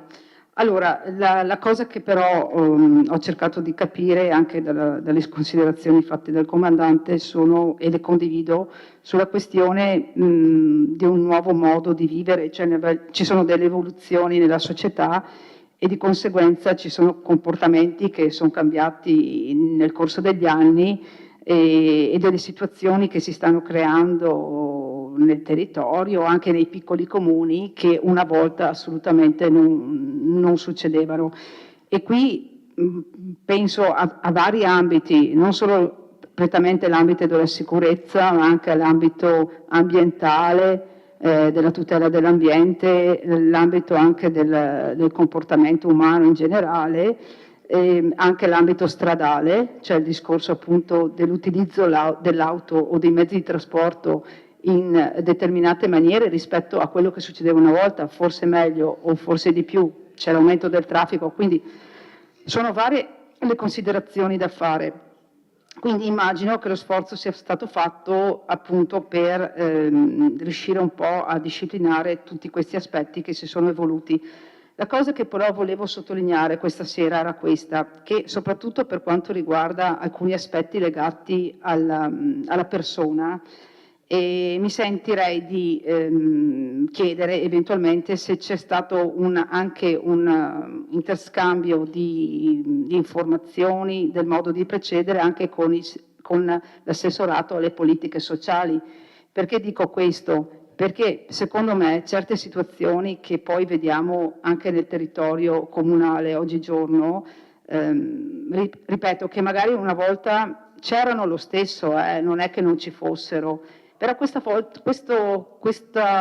quest'oggi sono anche amplificate dai mezzi di comunicazione. Faccio un esempio per tutti, il discorso per esempio di Facebook, no? Ma lo dico come viene ampliato, cioè il problema, nel senso che per caso se c'è una situazione ma non dico di pericolo o di disagio di una persona, automaticamente lo sa quasi tutto, tante persone, tanti utenti che utilizzano Facebook perché qualcuno posta dei casi particolari, di situazioni particolari, e ecco che c'è una diffusione immediata di quella che può essere una difficoltà personale dovuta a situazioni di disagio. Quindi quello che non so se riesco a far capire il concetto è che da un mio punto di vista, e chiedo a lei se appunto c'è stata un'interazione con quello che sono anche i servizi sociali, magari nel provare a risolvere determinate situazioni che si verificano nel territorio. Non sto qua ad elencare perché sarebbero molteplici, cioè non sono poche e sono sempre in aumento, ripeto, perché c'è un'evoluzione della società.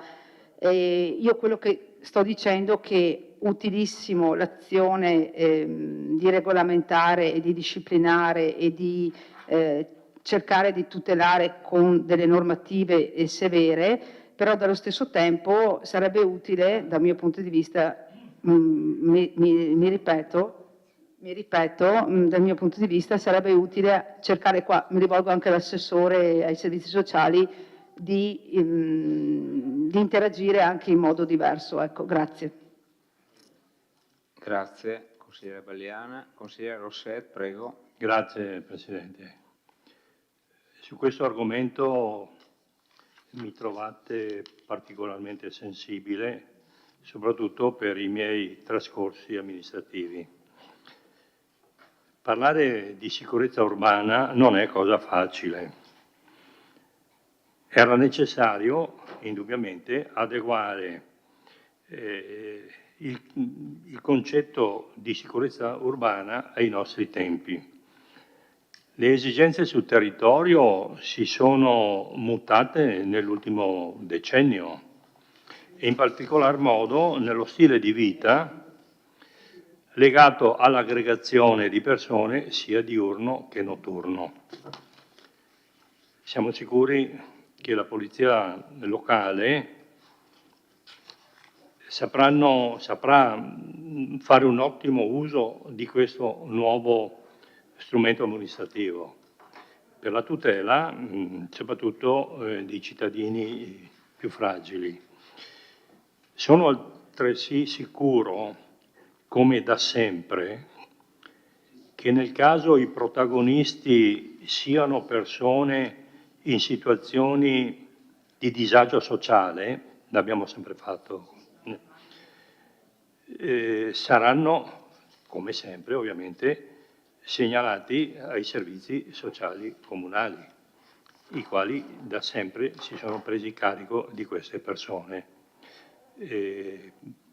Comunico che il nostro voto è favorevole e ringrazio tutti coloro che hanno partecipato a questo nuovo regolamento, perché era vecchio di 90 anni, è meglio che lo diciamo anche sottovoce. Grazie.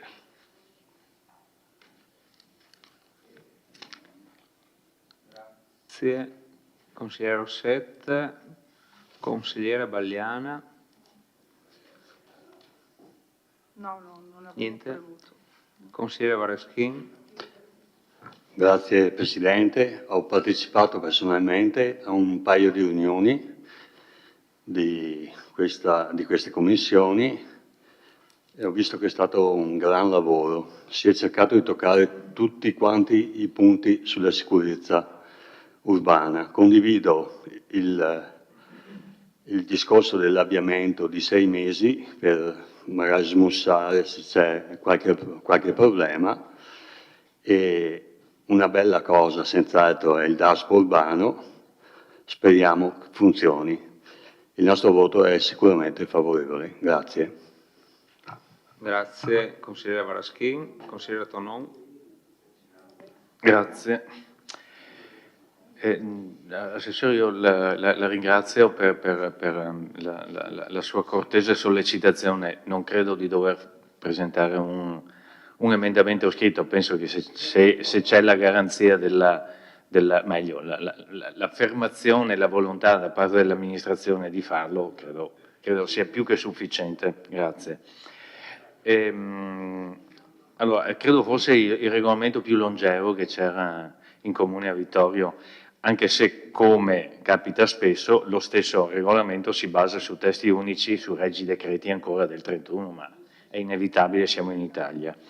Io avevo qualche domanda da fare, dove più mi è caduto l'occhio. Allora, all'articolo 13, giusto per capire la razza, all'articolo 13, consumo di bevande alcoliche su suolo pubblico, al comma 1 si parla dei parchi, giardini, lungo la pista ciclabile del Meschio, panchine dei viali, eccetera. La domanda, sulle altre piste ciclopedonali? Sì, no? Era per capire la ragione e il motivo, a meno che non siano scritti da altre parti.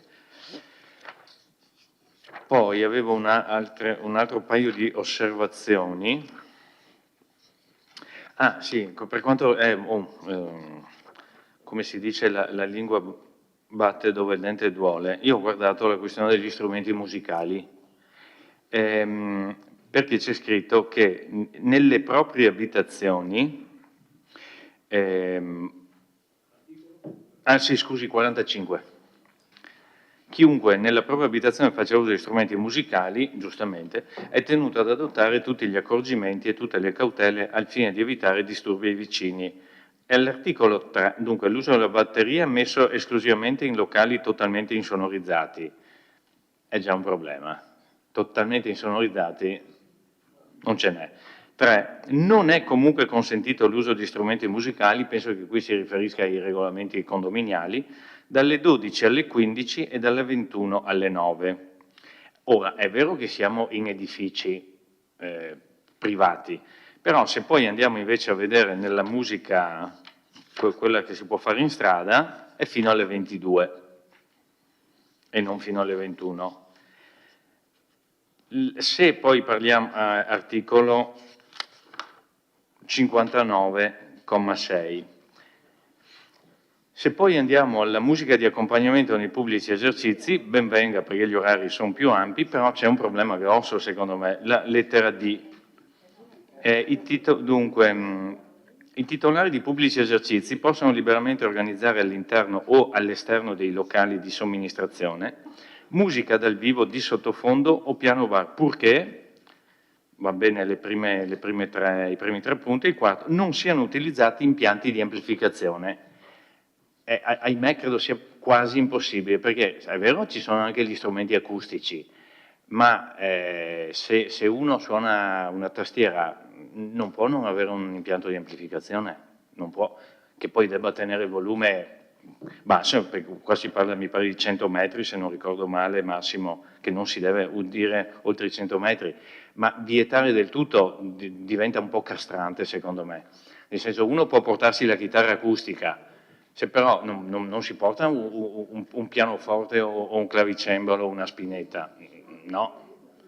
Quindi io direi, se è possibile, con le dovute cautele ovviamente, ma non vietare totalmente l'impianto di amplificazione, perché qualsiasi strumento, lo metto fra virgolette, moderno, una chitarra, una tastiera, eccetera, hanno necessità di un supporto di amplificazione.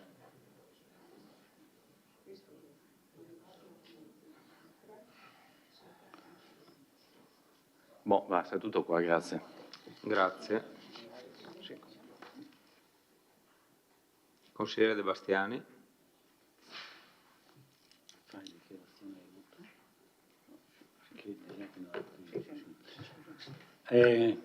Sì, ho verificato, ero assente nella commissione, colpa mia.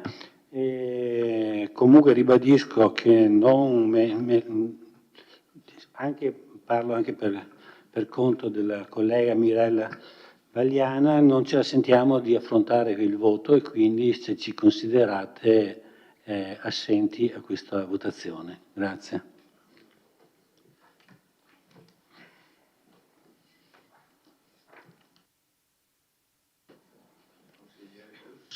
Consigliere Dus. Non è una dichiarazione di voto però la mia, è un intervento. Sì, un intervento. Sì. Volevo capire, rileggendo un attimo così a spizzico bocconi il tutto, le bandiere sono normate? No? Sì? Perché era un tema su cui mi interrogavo tempo fa, nel senso esporre una bandiera deve essere richiesta autorizzazione? No. E può essere esposta per qualunque tipo di bandiera in qualunque posto della città? No, immagino, esatto, ecco. Quindi anche nei centri storici magari non ci possono essere esposte bandiere, magari, no, non so, ecco, magari... Non so, no, perché siccome appunto entriamo molto nel dettaglio su alcune cose, magari anche un focus, se non c'è già, sulle bandiere, è una riflessione che mi sono fatto in tutti questi anni girando, però ad oggi, visto che abbiamo un regolamento così preciso, magari volevo capire se era prevista e dove. Grazie. Grazie. Consigliere Rossetti. Vi rubo 15 secondi.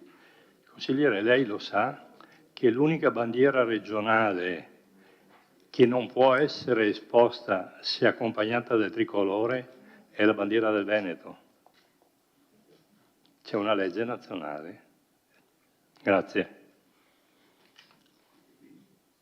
Grazie, consigliere Rossetti. Bene. Siamo arrivati al termine. Dichiarazione di voto? Sì.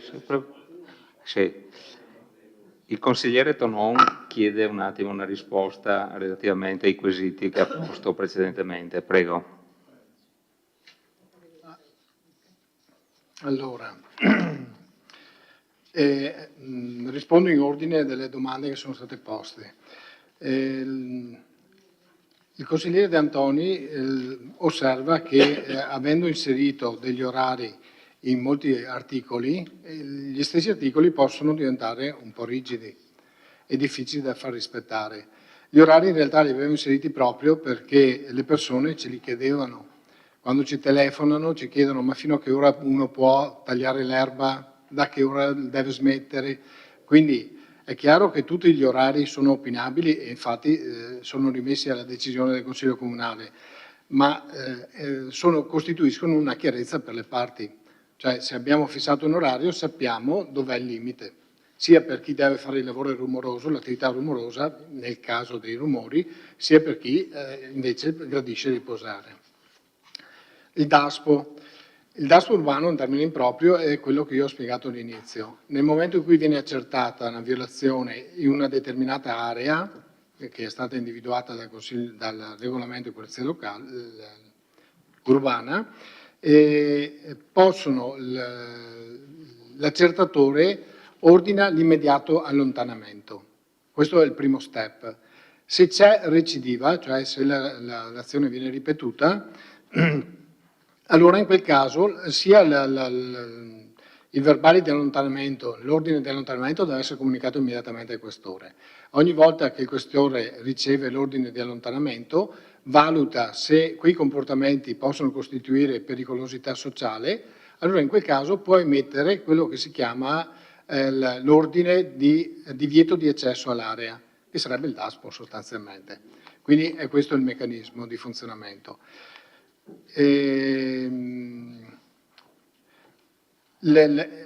Sempre il consigliere Dus, mi sembra, che avesse detto che è bello stabilire regole, ma nello stesso tempo un po' ribadiva quello che aveva già osservato il consigliere De Antoni, diventano un po' troppo rigide. In realtà in tanti articoli e poi si ricorre alle deroghe.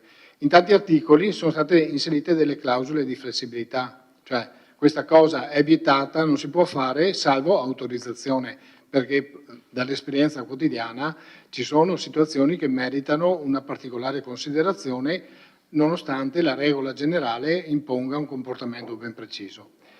Il volantinaggio era già vietato, era vietato perché poi nel corso del tempo sono andate perse le norme che lo vietavano e lo disciplinavano. Ho solo recuperato nella memoria storica quello che già c'era e che comunque noi continuiamo a far osservare le persone che si rivolgono a noi per chiedere autorizzazioni.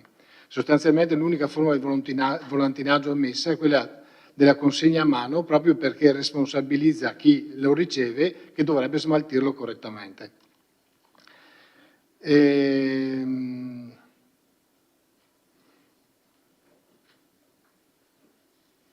Per quanto riguarda il consigliere Bagliana che pone l'attenzione diciamo, delle fragilità sociali. Allora, il regolamento è stato sottoposto all'attenzione di tutti i responsabili degli uffici comunali.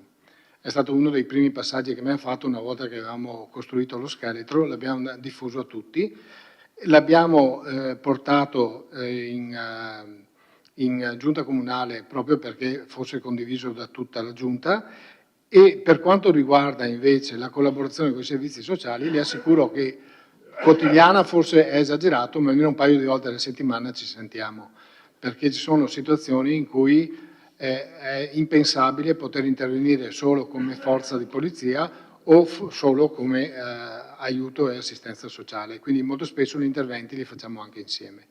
Quindi in questo regolamento non c'è molta evidenza di questa collaborazione, ma le assicuro che è molto molto frequente.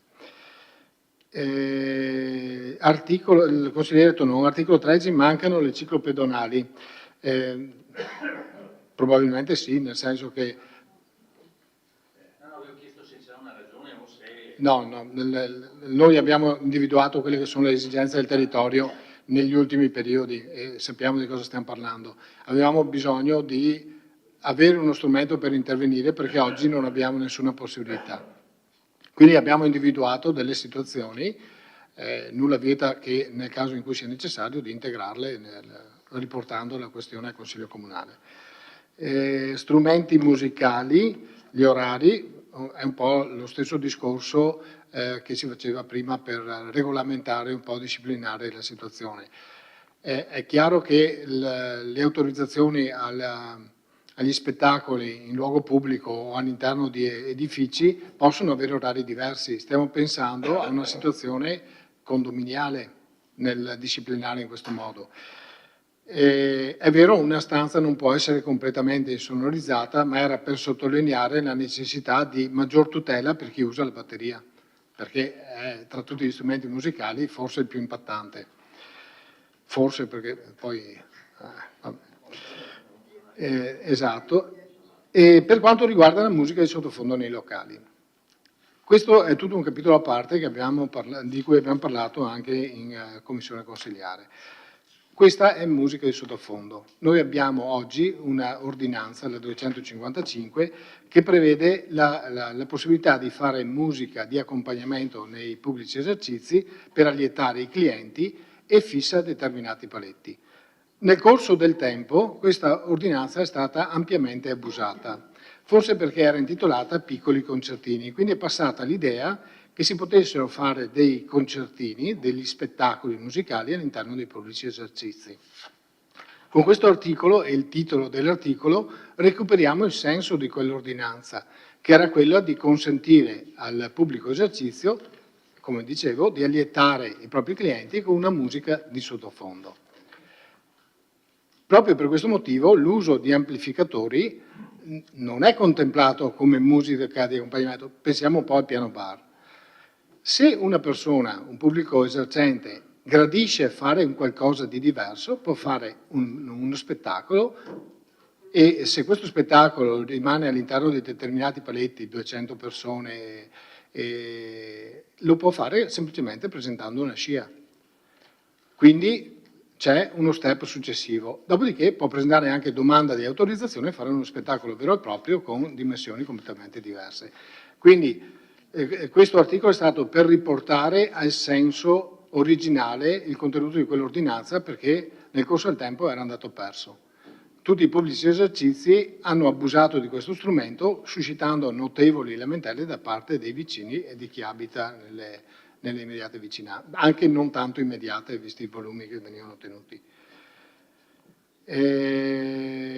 Per quanto riguarda le bandiere è disciplinato l'uso della bandiera europea, per quanto ne so, l'uso della bandiera europea, l'esposizione delle bandiere nei pubblici edifici, l'ordine con il quale devono essere esposte,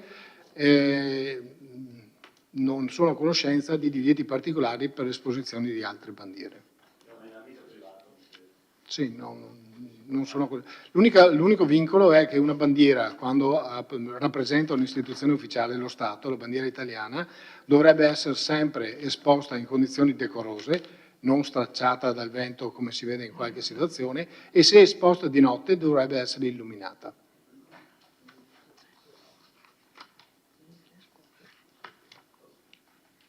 Grazie, comandante.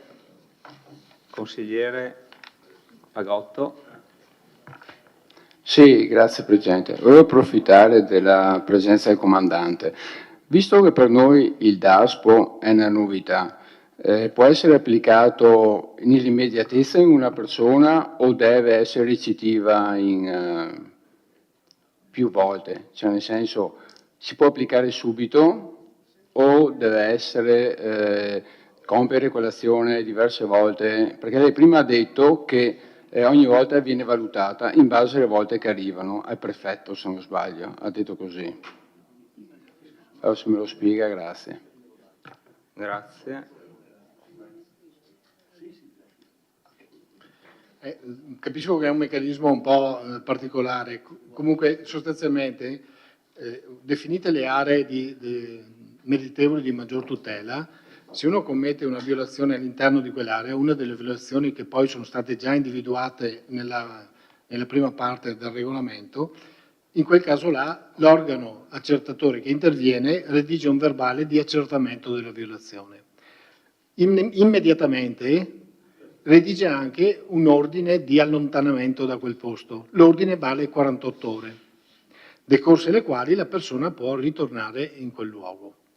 Nel caso tuttavia si ripresenti in quel luogo e ripeta la stessa violazione, cioè la reiteri,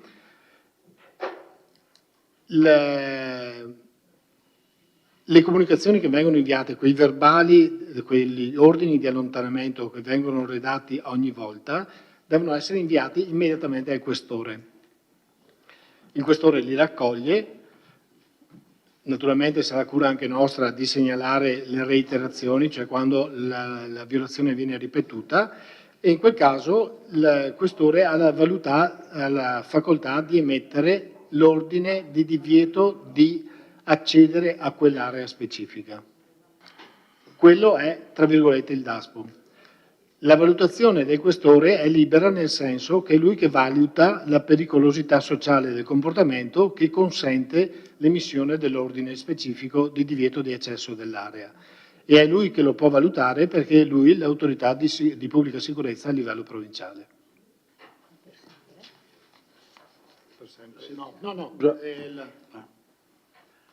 No, volevo dire solo, se posso, per completare il DASPO che seguivo, in termini poi di recidiva può essere addirittura adottato per esempio a un residente del comune di Collumberto e gli viene interdetto di entrare nel comune di Vittorio Veneto, tanto per capire la completezza, quindi non solo il residente rispetto a delle postazioni, un viale ma rispetto addirittura a un residente di un comune rispetto a un altro comune, ovviamente in presenza di gravità.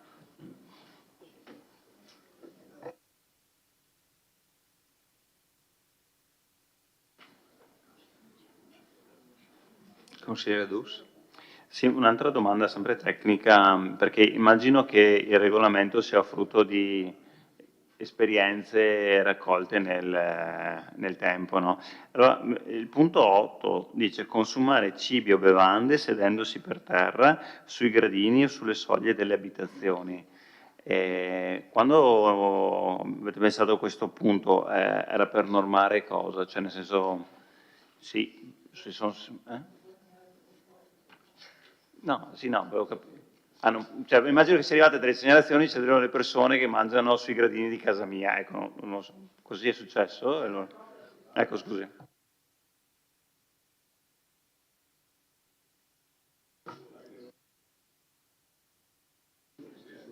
Allora, nel caso specifico, questo divieto c'era già.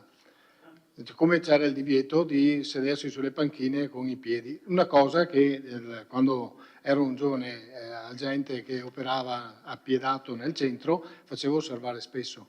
Ultimamente questi comportamenti che erano spariti, si erano eclissati, si sono riproposti, in particolar modo con anche una certa sfacciataggine, perché c'è stato modo di richiamare delle persone che si sono messe a bivaccare proprio davanti alla porta del municipio. E non era proprio rispettoso del luogo. Poi nel riflettere su queste situazioni si è pensato non certo alla persona proprietaria dell'abitazione che si mette sul gradino, cosa abbastanza improbabile a Vittorio Veneto, quanto piuttosto qualcuno che approfitti del gradino si sieda e magari lasci sporco davanti alla porta dell'abitazione di qualcun altro. Quindi le situazioni sono reali, le lamentele anche, e purtroppo questi comportamenti si stanno riproponendo mentre c'è stato un periodo in cui erano sostanzialmente scomparsi. Bene, grazie. Allora, approfittando un po' anche della presenza del comandante, io dico, ringraziando per il lavoro che è stato fatto, ma indipendentemente, comandante, da strumenti validi, quali possono essere i regolamenti, quali possono essere le sanzioni, come consigliere comunale, come cittadino, e indipendentemente anche, mi rendo conto, dagli aspetti organizzativi che lei può avere dei suoi uffici, chiedo che possa pensare maggiormente a portare i vigili, dal mio punto di vista, sulle strade. Secondo me sarebbe una cosa molto importante sarebbe un deterrente alle multe, alle sanzioni, eccetera, alle persone che ci sono sulle strade, ai vittoriesi che vogliono vedere i vigili in strada, a piedi, circolare tra le vie, circolare tra i cittadini. Penso che uno sforzo fatto in questi termini qua possa rendere un beneficio maggiore alla città, ai cittadini, senza magari utilizzare strumenti così puntuali come il regolamento, come le sanzioni. Questo mi sento di dirlo come cittadino, come consigliere comunale. Grazie, Comandante, se farà qualche pensiero su quanto detto precedentemente. Insomma, ecco. Tonon? Grazie. Mi pare di aver colto dalla spiegazione del suo comandante che c'era evidentemente la necessità di rinormare, diciamo così, mi riferisco alla musica, di rinormare e riportare in carreggiata una modalità di esecuzione della musica nei locali che forse era uscita dai binari. Solo che mi sono riletto tutto l'articolo 41 e secondo me, visto che si parla comunque di impatto acustico, si parla degli orari entro cui si dice che la musica non deve arrecare disturbo alla quiete pubblica e non deve essere udibile oltre 100 metri, più altro, mi chiedo perché debba rimanere quello degli impianti di amplificazione vietati. Mi spiego perché. Ulteriore spiegazione. Allora, o uno ha uno strumento acustico, e allora ovviamente non c'è nessun problema, però se già ha una chitarra semiacustica non potrebbe usarla. Se ha ecco, uno che fa piano bar, per esempio, tutta la base ritmica è solo acustica, non è, scusi, è solo amplificata, non è acustica la base ritmica. Per cui dico, cioè, davvero rischiamo di avere dei locali che si trovano in difficoltà o se no, come ha detto lei, devono fare una scia ogni volta per fare un po' di musica di intrattenimento, mi pare francamente, anche perché siccome ci sono comunque i vincoli fissati dalle norme sull'impatto acustico, sugli orari e addirittura la lettera C sulla distanza, diciamo così, io mi chiedo perché come dire, debba essere vietato l'uso di questi strumenti, ripeto, non lo trovo proprio sensato, ecco. Ma per il tipo di musica che si fa oggi anche, per il tipo di musica. Grazie. Grazie, consigliere Tonon.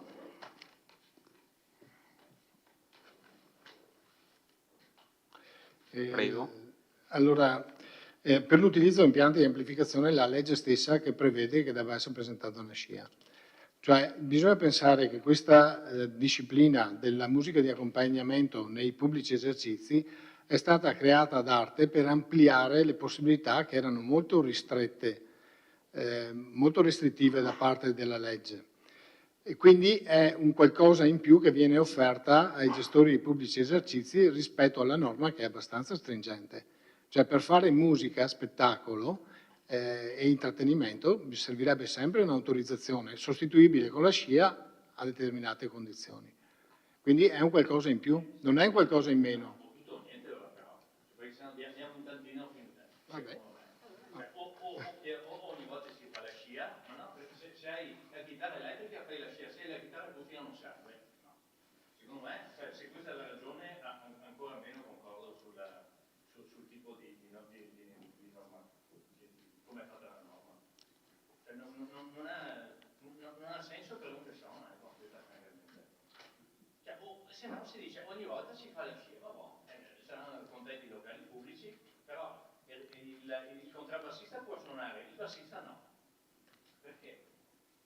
Non fa mica più rumore, solo che mette una spina elettrica. Ma... Siccome ci sono 6 mesi, io spero che intanto i locali per 6 mesi non abbiano problemi. Vediamo in 6 mesi se c'è stata qualche richiesta, visto che... Saggia. Va bene. Passiamo, dichiarazione di voto.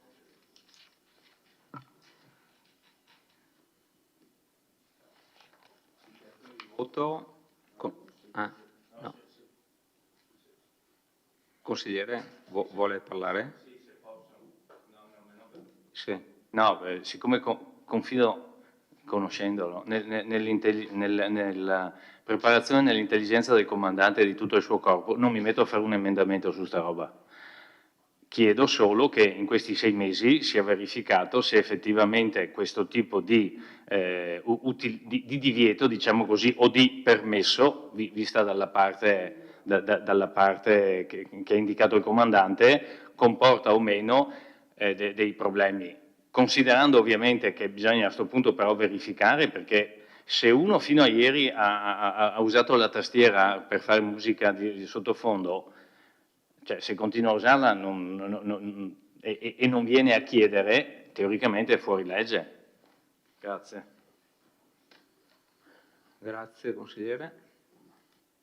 Passiamo in votazione. Ok? Un attimo che... Sì, giusto. I 2 consiglieri che non vogliono, per cortesia no, sloghino dalla basetta.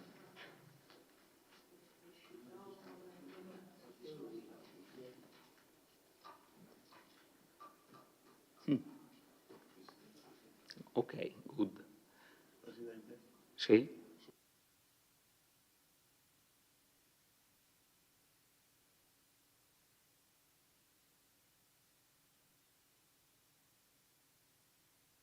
Quindi dico io, rodaggio 6 mesi. Rodaggio 6 mesi, ok. Votazione.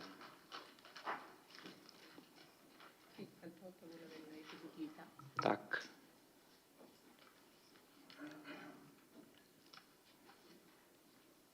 Ecco. Chiudo la votazione. La delibera è approvata con favorevoli 13, contrari 0, astenuti 0, assenti 4. Immediata eseguibilità questa? No, non ha. Abbiamo detto che facciamo il rodaggio, ancora meno. Perfetto, bene. Passiamo all'ultimo punto, forza che siamo quasi arrivati alla fine.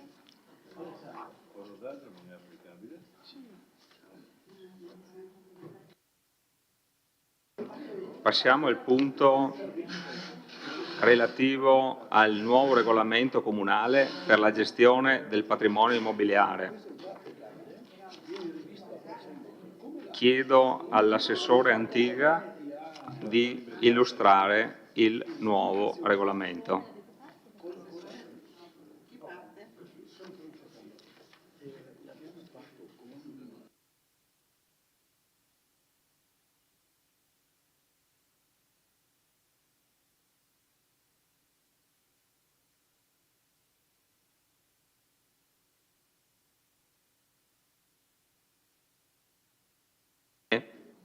Lascio la parola all'assessore Antiga per la Grazie Presidente, una breve apertura al punto nuovo regolamento comunale per la gestione del patrimonio immobiliare e approvazione. Anche qua c'è stato uno sforzo importante da parte di tutti, che ringrazio, anche del dirigente Alessandra Curti che è qua e poi andrà a illustrare se serve il regolamento per l'intero, e anche questo è un regolamento che era sufficientemente datato, però giovane rispetto a quello di prima, perché partiamo dal 1987. Do la parola all'ingegnere, se posso, per l'illustrazione. Grazie. Buonasera a tutti. Siccome come ha detto l'assessore, noi andiamo questa sera a sistemare un regolamento che risale all'87, poi con successive modifiche, quindi rispetto a quello di cui si è appena discusso, relativamente giovane. In realtà quello che è successo in questi 35 anni è una diversa percezione di come utilizzare il bene pubblico. Allora, il regolamento che è stato predisposto è stato scritto a più mani dai diversi uffici che in qualche modo gestiscono i vari aspetti del patrimonio immobiliare del Comune, ossia l'ufficio patrimonio, l'ufficio verde, ma anche la segreteria generale, perché ognuno gestisce un aspetto specifico che va dall'assegnazione di un immobile o di un'area piuttosto che di una singola stanza, magari per un evento temporaneo di 1 o pochi giorni. Quindi ci sono queste diverse voci che insieme hanno provato a fare un po' di ordine, rifacendoci poi a quelle che appunto sono le diverse sensibilità più che normative intervenute, nel senso che se 40 anni fa era normale che l'associazione si presentasse dal sindaco o dall'assessore di turno per chiedere una sede e si discutesse, la sede veniva concessa, oggi sappiamo che tutte queste attività vengono fatte sempre con un'evidenza pubblica. Quindi si vuole un po' porre ordine sia al regolamento sia a tutta una serie di situazioni in essere, datate anche di qualche forse decina d'anni, di convenzioni fatte senza scadenza che assegnavano beni del Comune ad associazioni. Noi sappiamo che un contratto deve comunque contenere al suo interno una scadenza, poi potrebbe essere, non è il caso previsto dal regolamento, ma potrebbe essere di 99 anni, ma una scadenza ci deve sempre essere. Noi siamo invece in questo momento, ci troviamo a gestire situazioni che non hanno alcun tipo di scadenza all'interno dei patti stabiliti a suo tempo. Entrando nel merito del regolamento, il regolamento si compone, è molto semplice, direi anche abbastanza breve insomma, da leggere, si compone di 4 sezioni. La prima che parla della gestione dei beni del demanio, del patrimonio disponibile e indisponibile. La seconda sezione disciplina la gestione temporanea dei locali comunali, quindi quello che dicevo, la singola stanza che viene richiesta per l'evento particolare. La terza sezione parla della gestione delle aree verdi. E poi, l'ultima sezione sono le norme finali, che sono 3 articoli. Dell'ultima sezione, quindi partiamo dalla fine, la parte più interessante è forse l'articolo 41, che prevede, così come poi è scritto anche nella delibera che propone l'approvazione di questo regolamento, prevede chiaramente la decadenza di tutti gli atti in contrasto con questo regolamento e l'allineamento nel tempo massimo di 2 anni, comprendendo fra questi atti non solo i regolamenti o parti di regolamento che sono sostituite e superate da quello che andiamo ad approvare questa sera, ma anche questi contratti di cui parlavo prima, concessioni, convenzioni, cose un po' particolari, nate in tempi dove forse c'era meno attenzione anche alla correttezza della forma e che non contengono soprattutto al loro interno una data di scadenza. Andando in ordine, quindi, la prima sezione, dicevo, parla dei beni del demanio, del patrimonio indisponibile e disponibile. Nel regolamento è indicato quali sono i beni del patrimonio indisponibile. Per quanto riguarda i beni del demanio ci dobbiamo rifare al codice civile che dice, per quel che è il comune, che appartengono al demanio le strade, gli acquedotti, gli immobili riconosciuti di interesse storico, archeologico e artistico, le raccolte dei musei, delle pinacoteche, degli archivi e delle biblioteche, oltre ai cimiteri e ai mercati comunali. Quindi i beni del demanio sono esclusivamente questi. I beni invece del patrimonio indisponibile sono una categoria ben più ampia. Tutto il resto delle proprietà del comune diventa patrimonio disponibile. La grande differenza è che mentre per il demanio e il patrimonio indisponibile noi possiamo affidarlo a terzi attraverso la concessione amministrativa, per quanto riguarda il patrimonio disponibile entriamo invece in una gestione di tipo privatistico e quindi propriamente col contratto di locazione.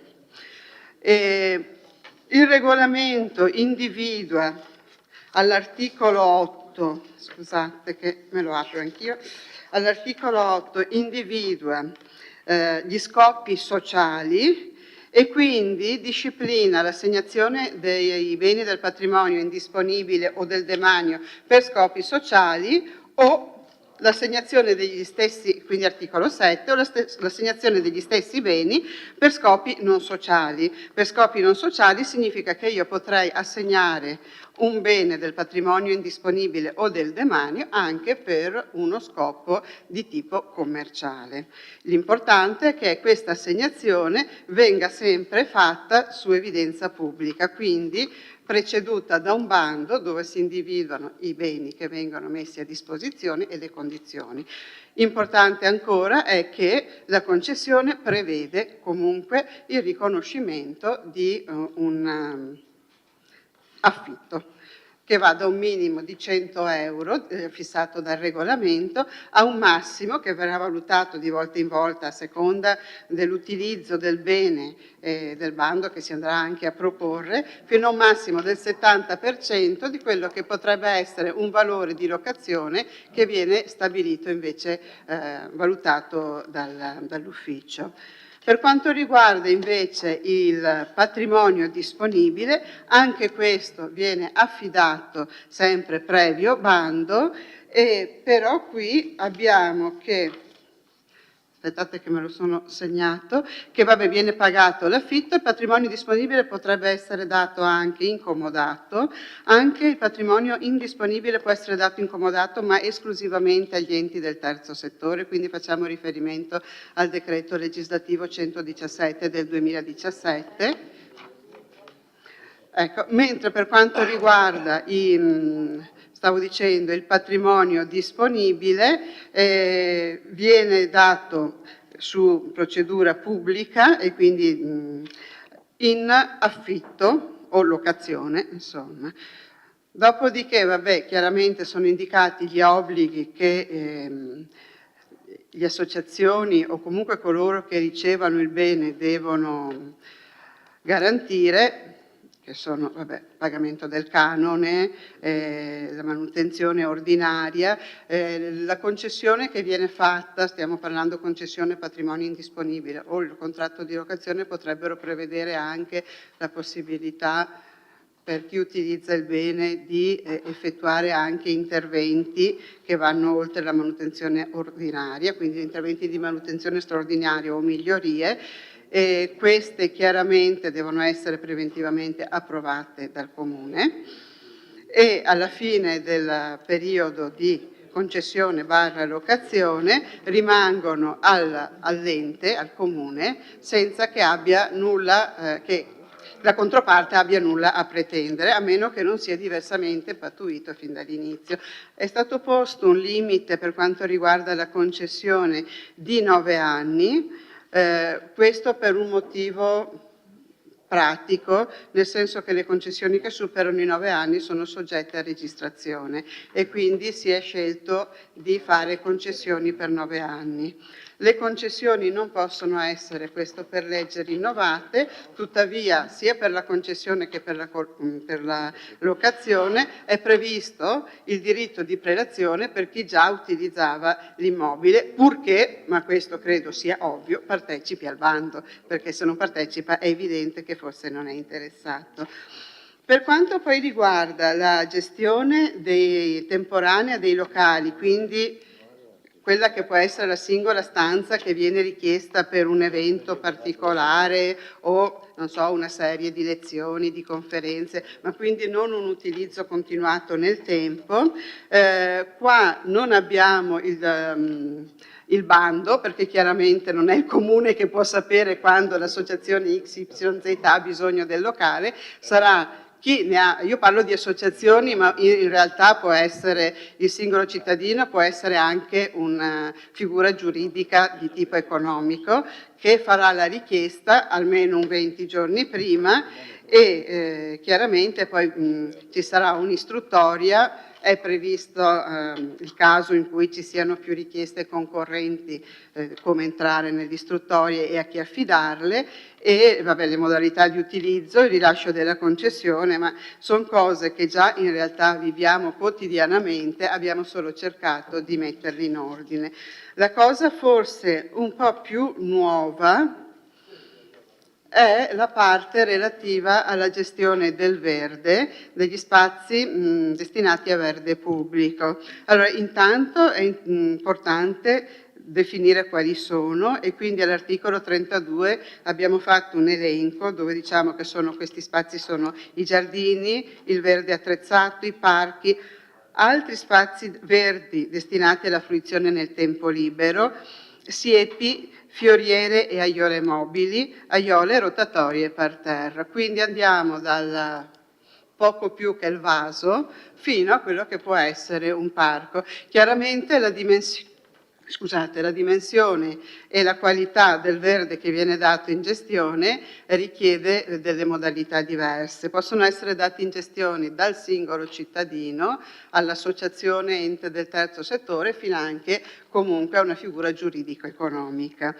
Il singolo cittadino chiaramente non potrà avere in gestione il parco, perché? Perché la gestione di un parco richiede, a parte l'impegno anche economico, ma soprattutto comporta delle responsabilità che il singolo cittadino difficilmente può accollarsi. Quindi il singolo cittadino potrebbe avere l'apertura e la chiusura però di un'area verde. Ci sono aree verdi che vengono aperte e chiuse secondo gli orari stabiliti dall'amministrazione, così come può gestire l'aiola fuori di casa, quindi piccole aree, e il singolo cittadino può far richiesta di gestire queste aiole, non ha necessità di un bando di evidenza pubblica. Si parlava, quando abbiamo letto velocemente in commissione il regolamento, proprio del negoziante che volesse sistemare l'aiola fuori dal suo negozio, rientra nella categoria del cittadino che chiede di gestire un'aiola, quindi fa la richiesta e gli viene concesso,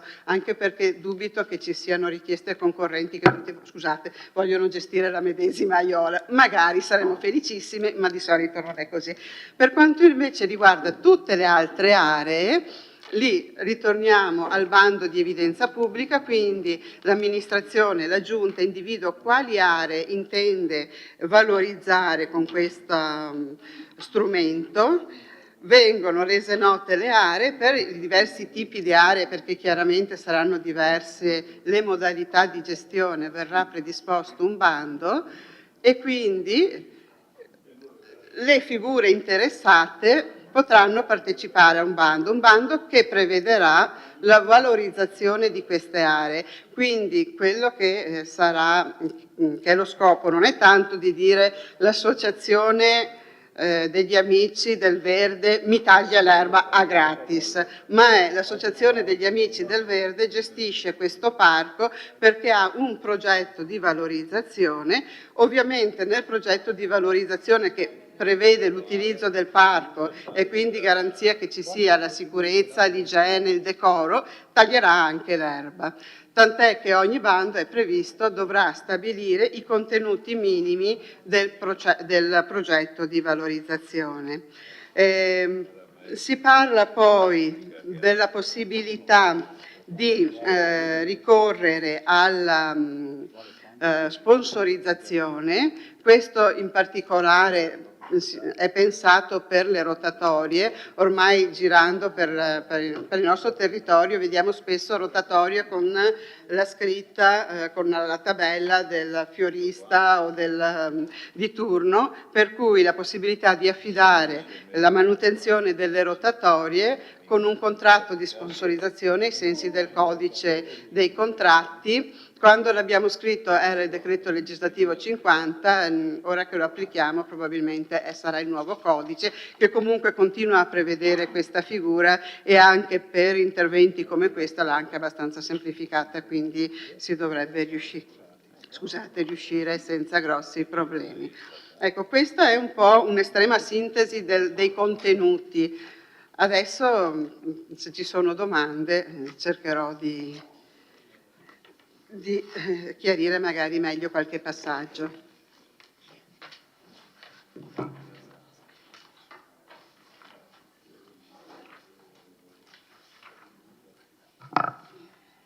Consigliere Gomero. Se mi ascoltano. No, niente. Ti succede.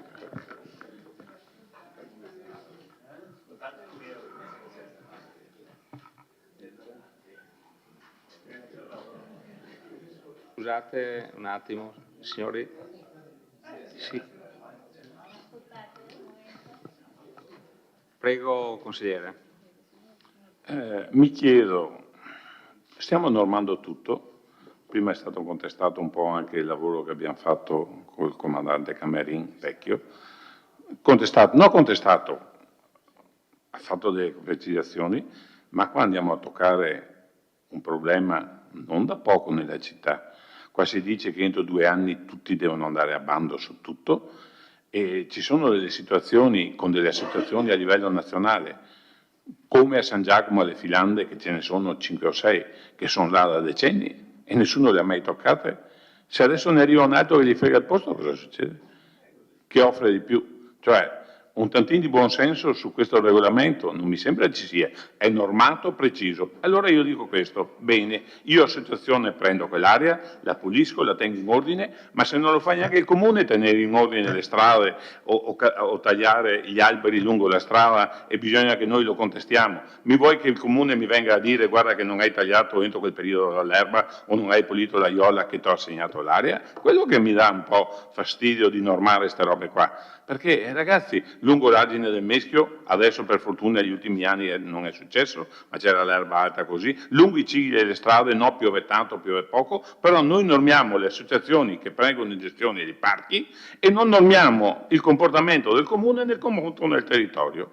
Questo mi dà un po' fastidio, perché mi va bene tutto, mi va bene gestire tutto, mi va bene che ci sia un responsabile, non mi va bene che l'amministrazione mi imponga che sulle aree pubbliche o sulle aree assegnate ci deve essere una precisione, ci deve essere anche da parte dell'amministrazione e lei è dirigente dell'ufficio tecnico del Comune di Vittorio Veneto. Quando i cittadini chiedono determinate cose devono essere rispettate. Allora le leggi sono uguali per gli amministratori e anche per i cittadini o le associazioni o chi ne fa parte che deve gestire queste cose qua. Grazie. Grazie, consigliere Gomiero.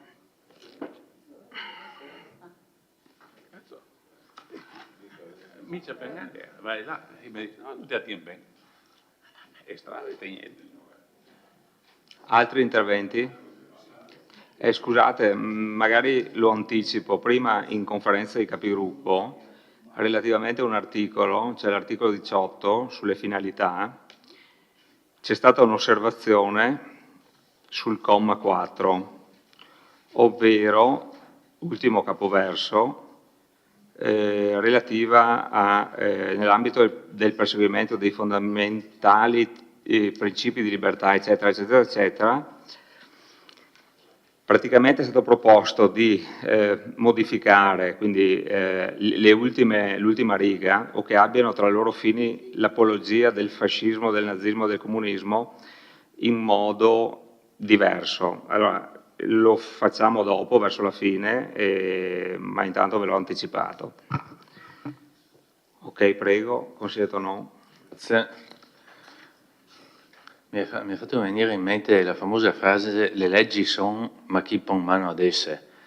Succede in ogni tempo e in ogni luogo. Io avevo un paio di domande per chi ha redatto questo bando, sì, questo regolamento, chiedo scusa. Allora, articolo 7, comma 2.2, si parla del criterio di scelta del concessionario, per cui si dice deve il dirigente competente sulla base dei seguenti criteri lo assegna. 2.1 priorità a favore di soggetti e associazioni insediate o aventi sede nel territorio comunale. 2.2 assenza di morosità o contenzioso nei confronti del comune, anche di singoli iscritti al soggetto richiedente. Allora, mentre la prima parte mi va benissimo, la seconda mi lascia molto perplesso per vari motivi. Uno, mi spiego, se poniamo che io abbia un contenzioso col comune in fatto di ICI, punto. Faccio parte dell'associazione il cui presidente è Maurizio Gomiero. Cioè, a lui non la assegnano perché io ho un contenzioso col comune in fatto di ICI, no, secondo me è proprio fuori luogo del tutto. 2, io magari... I tuoi affari non mi interessano. No, ma fra l'altro lui potrebbe non essere a conoscenza di quello che, ma neanche il comune sa che io faccio parte della sua associazione, per cui su questo secondo me è proprio da cassare perché è proprio sbagliato. 2. Qua si cita al comma 12 del medesimo articolo, per quanto, a parte qualche virgola che manca, per quanto riguarda il complesso ex Filante sito in, presumo, San Giacomo di Veglia, destinato a scopi sociali, virgola, vale quanto previsto dal presente articolo. La domanda è, ma perché è scritto? Cioè, e tutti gli altri immobili? Perché cioè, anche perché si parla di quello destinato a scopi sociali, ma non tutto è destinato a scopi sociali del sito delle Filande. Mi chiedo perché questo venga citato. Poi solo forse un vezzo questo, a fine pagina 9, articolo 8, attività ricreative, sportive, culturali, di tutela ambientale miranti a produrre, io metterei piuttosto a favorire, mi pare più bello, perché produrre aggregazione mi sa tanto come un linguaggio eccessivamente legato al profitto, diciamo, ecco. Per quanto riguarda invece l'altro articolo ha già spiegato il Presidente, per cui resto in attesa, grazie. Dov'era l'ultimo del produrre? No, era solo pagina 9, l'ultima riga. Pagina 9, l'ultima riga. Favorire, se per meglio. Sì, o generare, benissimo. Ecco. Perché produrre...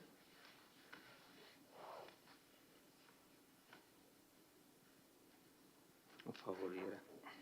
Boh.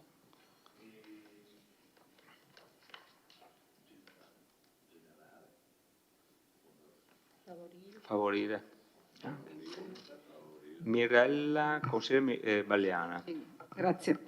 Beh, innanzitutto sì, il regolamento è abbastanza corposo e quindi anche questo ha necessità di essere letto in modo attento. Io andrei più sull'applicazione poi, no? Perché il regolamento lo abbiamo in parte capito, poi sui vari casi, le casistiche che poi vediamo ogni giorno conoscendo le associazioni o frequentandole, le domande che vorrei porre sono queste. Innanzitutto, quando viene affidato un immobile a scopo di lucro, sì, ad un'attività con scopo di lucro, eventualmente l'importo che verrà chiesto, immagino abbia delle tariffazioni o quantomeno si basi su alcuni aspetti commerciali che verranno presi in considerazione e quindi vorrei chiarire un po' su questa cosa qua.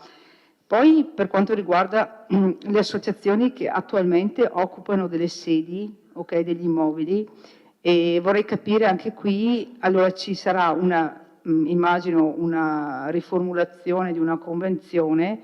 In quel caso queste associazioni dovranno, non ho capito bene se possono rimanere a titolo gratuito oppure devono versare un importo anche minimo, come ha detto lei, da forfettario da 100 euro a salire, no? Quindi c'è una rivalutazione di tutti anche i posti che attualmente sono occupati. A bando? Sì. Ok, vabbè, ma magari sì, vorrei proprio capire perché effettivamente ci sono associazioni che sono parecchi anni che sono sempre nello stesso posto. No, sto cercando di calare il regolamento nella realtà poi comunale che avrete fatto sicuramente anche voi. Quindi mi sto chiedendo, viene per forza istituito un bando a cui questa associazione e altre associazioni parteciperanno rispetto ad un luogo da dare. Cioè, possiamo ipotizzarla così. Per me qualche problemino ci sarà, ma vorrei capire se effettivamente è così la transizione. Poi, altra cosa, per quanto riguarda il discorso di impianti, grossi impianti, mi viene in mente gli impianti sportivi, no?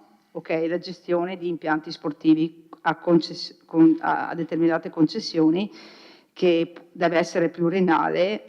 Ha parlato appunto, io faccio l'esempio degli impianti sportivi perché mi sembra che è quello che in questo momento di proprietà di comunale sono gestiti per lungo periodo, no? Quindi in quel caso vedo che c'è tutto il discorso delle vulture di quanto riguarda il consumo, i contatori del riscaldamento, dell'energia elettrica e dell'acqua, dove c'è la possibilità di farlo e quindi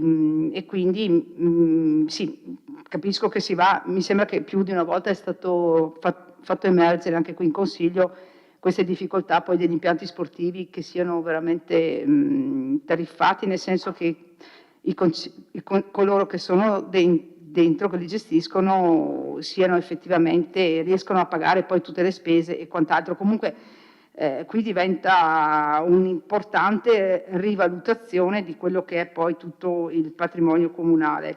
Per quanto riguarda invece mi trovo favorevole all'uso delle concessioni delle sale o dei locali a breve periodo e mi fa piacere trovare la gratuità per alcuni soggetti che insomma si occupano poi della parte amministrativa, o non solo associazioni iscritte al registro comunale delle associazioni, ma anche i gruppi consigliari presenti in comune, ai partiti rappresentanti in Consiglio Comunale, in Consiglio Regionale, in Parlamento e Consigli di quartiere. Questo mi sembra una importante iniziativa che mi sento veramente di sottolineare e di condividere e di applaudire, nel senso che non è da tutti i comuni fare questa apertura e questo veramente sono molto soddisfatta e felice di questo. Per quanto riguarda invece il verde, altra tematica secondo me molto importante, proprio per il discorso che abbiamo sempre fatto in aula, cioè che il nostro comune ha un patrimonio verde così molto ambientale, molto esteso. E secondo me se questo regolamento potrebbe aiutare proprio alla manutenzione poi di quelli che sono sia di semplici aiuole, ma anche eventualmente di parchi. Cioè, secondo me questo passaggio è molto importante perché guardato anche dei regolamenti in altri comuni più grossi, ho guardato ad esempio, faccio l'esempio estremo di Padova, che è l'estremo come comune, non è paragonabile, però voglio dire ci sono proprio cioè i volontari per il verde sono regolamentati, nel senso che uno può chiedere la gestione di determinate aree, quindi voglio dire sicuramente facilita tutta una serie di passaggi che fino adesso forse erano anche un po' difficoltosi. Quindi ecco, mi sento insomma di ringraziare, anche se sicuramente ci saranno delle possibilità di migliorare qualcosa, ma mi sembra che il lavoro sia stato positivo. Grazie. Grazie, consigliere. Consigliere Dus.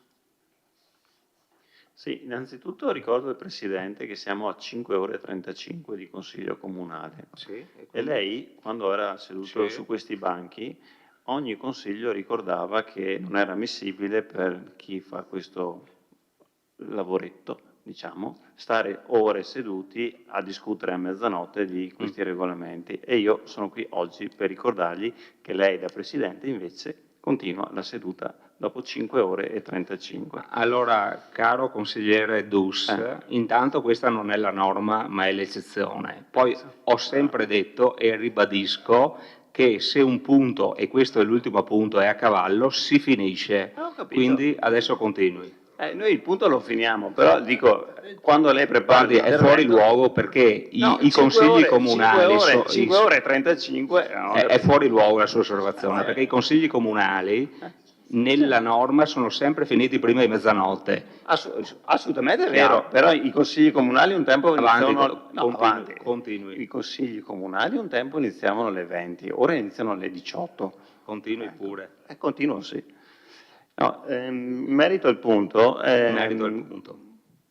scusi, mi fa il controeco? Non ho capito, ma dove siamo? Alle elementari? No, non so. E in merito al punto, credo che sia un buon regolamento, soprattutto perché magari potrà consentire a dei privati di gestire, ad esempio, le rotonde che sono tenute come tutti noi vediamo quotidianamente. Quindi l'iniziativa adotta una rotonda mi sembra un'iniziativa interessante.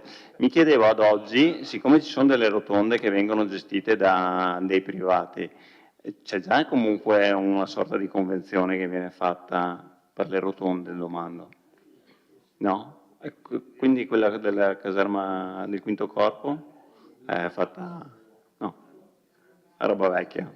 Ah vabbè, comunque, ecco, anche di questa cosa qui magari se ne diamo evidenza, che così chi ha degli interessi legittimi nel sponsorizzare la propria attività potrà magari curare una rotonda, ad esempio quella della zona industriale che è terra di nessuno perché è provinciale, quindi l'erba non viene tagliata, eccetera, eccetera. Sì, 3 proprietà e alla fine abbiamo visto le condizioni, ma anche quella a nord dell'uscita del traforo è stata tagliata l'erba lungo i bordi, però sì, dai, insomma, non è una cosa che si può continuare a vedere così. Grazie.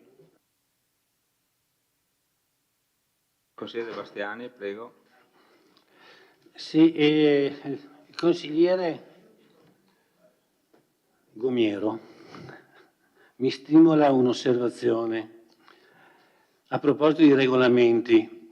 Mi viene in mente quando abbiamo votato il regolamento per la concessione delle benemerenze. Non so se vi ricordate, penso 6 mesi fa, 8 mesi fa. Abbiamo votato in questa sala un regolamento per le benemerenze. No. Sì, solo 2 mesi. Vabbè. Consigliere De Bastiani, le faccio notare che è la seconda volta che il consigliere Gomiero... No, vabbè, mi sembrava che fosse passato tanto tempo, sono passati 3 mesi, bene. La richiamo. In quell'occasione io avevo fatto notare, poiché il regolamento diceva che le benemerenze possono riceverle solo cittadini di Vittorio Veneto, io avevo fatto notare che forse era il caso di estendere anche ai paesi limitrofi, in quanto, e avevo posto un ipotetico caso, metti caso che un ragazzo di Tarzo che faccia parte di un'associazione sportiva di Vittorio Veneto consegua risultati eccezionali nel campo dello sport, magari assieme anche ad altri amici, questo non può ricevere benemerenza cittadina in quanto non è cittadino di Vittorio Veneto. Magari i suoi compagni di squadra sì e lui no. A questa osservazione mi ricordo che c'è stato un intervento netto dell'assessore Antia che ha detto no, andiamo avanti, così non se ne parla. Mi era rimasto impresso. Dopo pochissimo tempo è stato portato in commissione a Vittorio Veneto la proposta per delle benemerenze cittadine, l'ha portato l'assessore della cultura. Sono state proposte benemerenze a 7 persone. Ecco, le 7 persone, delle 7 persone o 6, nessuno era di Vittorio Veneto. Quindi la mia considerazione finale è che usando le famose parole di Flaviano, la situazione è grave ma non è seria. Grazie consigliere.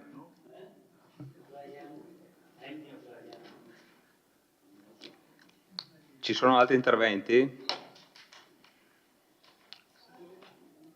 Ingegner Curti, prego. Allora, io provo a rispondere alle domande che sono state fatte, partendo dalle domande del consigliere Tonon, quindi articolo 7, il punto 2.2, quando lo abbiamo pensato, in realtà non pensavamo che lei è iscritto all'associazione della Proloqua, ad esempio, che magari fa 150, 200, 300 associati e quindi però lei non paga l'IMU e la Proloqua non può avere, pensavamo al direttivo delle associazioni, quindi secondo me questa è una cosa, rileggendola adesso, perché quando una roba la si scrive, secondo me, io quando la scrivo sono convinta, penso, mi faccio un mio film, la rileggo, continuo a vedere questo film, adesso ho visto un film diverso, quindi ripartendo dal regolamento precedente dei 6 mesi di prova, credo che questa sia una cosa che possiamo tranquillamente andare ad aggiustare, perché è chiaro, anche perché come giustamente ha detto lei, io non so se lei è iscritto a un'associazione e se viene da me a chiedermi un immobile, l'associazione a cui lei è iscritto, io non so se lei paga l'IMU, mica la vedo, io per fortuna non mi occupo dell'IMU. Poi l'altro punto era, scusi un attimo, il comma 12. In realtà adesso si stava un attimo valutando se non era addirittura il caso di eliminarlo come comma, nel senso che voi sapete che le Finlandie vivono di vita propria, hanno un loro regolamento, però a questo punto, e lo abbiamo detto prima quando abbiamo detto che appartengono al patrimonio indisponibile del Comune, vengono disciplinati in toto da questo, sia per quanto riguarda gli scopi sociali, sia per quanto riguarda le attività, diciamo, cosiddette con start-up, o comunque potrebbero nel tempo diventare anche attività di tipo commerciale in senso lato, cioè non che oppure tutte sociali, quindi viene tutto disciplinato da questo. Adesso capiamo se modificarlo in questa sede. Sì, se può, segretario? Vi sto ascoltando. Ok. Non lo so. Ok. Poi invece per quanto riguarda... Dipende da voi, non Sì, in quel senso.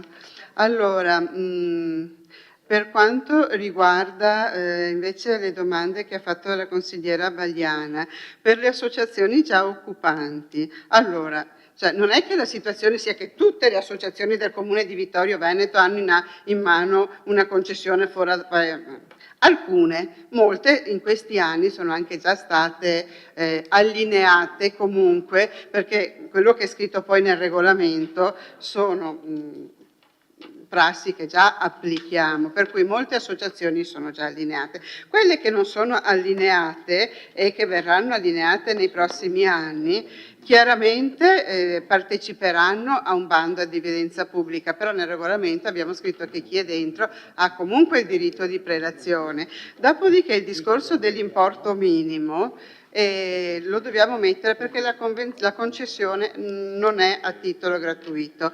Tuttavia noi abbiamo anche previsto che se si tratta di associazioni del terzo settore sia invece possibile il comodato gratuito, quindi ci sarà chiaramente una valutazione caso per caso. Per gli immobili invece affidati a scopo di lucro, nel momento in cui viene fatto il bando, la Giunta stabilisce il canone da pagare. È chiaro che se io... adesso faccio un esempio che non c'entra niente, ma dovessi affidare un immobile per far negozi, sì, ci sarà un canone che magari può essere più basso dell'affitto che ordinariamente si paga a Vittorio Veneto perché l'amministrazione vuole incentivare o valorizzare una zona, ma il canone assoluta, e non saranno neanche i 100 euro, insomma, però c'è una certa... sì, non abbiamo voluto già mettere i paletti, per cui gli impianti sportivi non sono disciplinati da questo regolamento. Per cui i dubbi che lei aveva sono legittimi, ma non seguono questa disciplina, così come non sono disciplinati da questo regolamento tutte quelle aree verdi che fanno parte del demanio, perché sono le aree verdi di lottizzazione, per capirci, dove i lottizzanti hanno sottoscritto una convenzione, un atto d'obbligo, comunque denominato, in cui si sono impegnati a farne la manutenzione, quindi sono esclusi, ma gli impianti sportivi proprio non rientrano in questo regolamento. Io mi ero segnata queste domande, non so se ho dimenticato qualcosa. Sì, sul microfono però. Grazie, solo perché sia più chiaro, sempre articolo 7,6, io direi di mettere il 70% del valore di mercato di locazione, così, o del canone di locazione, così come quantificato, perché sennò si potrebbe intendere il valore di mercato, quanto vale l'immobile. Sì, sì, ma non lo so più nessuno. Grazie. Consigliere Varaschin, prego. Grazie Presidente, faccio anche la dichiarazione di voto. Mi ricordo che questo regolamento è stata una richiesta dei consiglieri appena insediati, quindi ne è passato di tempo e mi ricordo portai un regolamento di Padenghe sul Garda per vedere di copiare in qualche maniera. Comunque ben venga che le associazioni, le aziende e i cittadini possano contribuire al decoro della loro città e il nostro voto sarà sicuramente favorevole. Grazie. Grazie consigliere. Assessore, se no... Concordiamo il testo? Concordiamo i testi perché sennò si scrivono troppe robe. Non sappiamo più che cosa dobbiamo fare. Sì.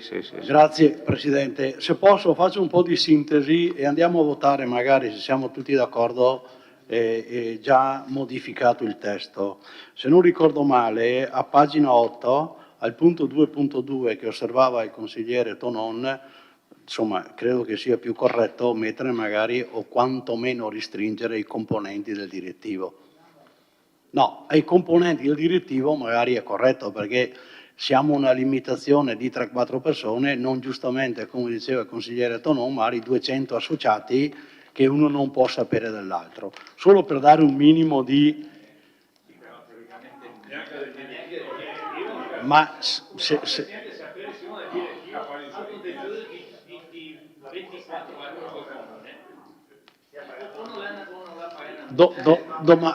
No, ma consigliere, domanda, e se non lo sa? Sì. Dovrà raccoglierà le relative firme dei componenti. Non stiamo mica pensando... No.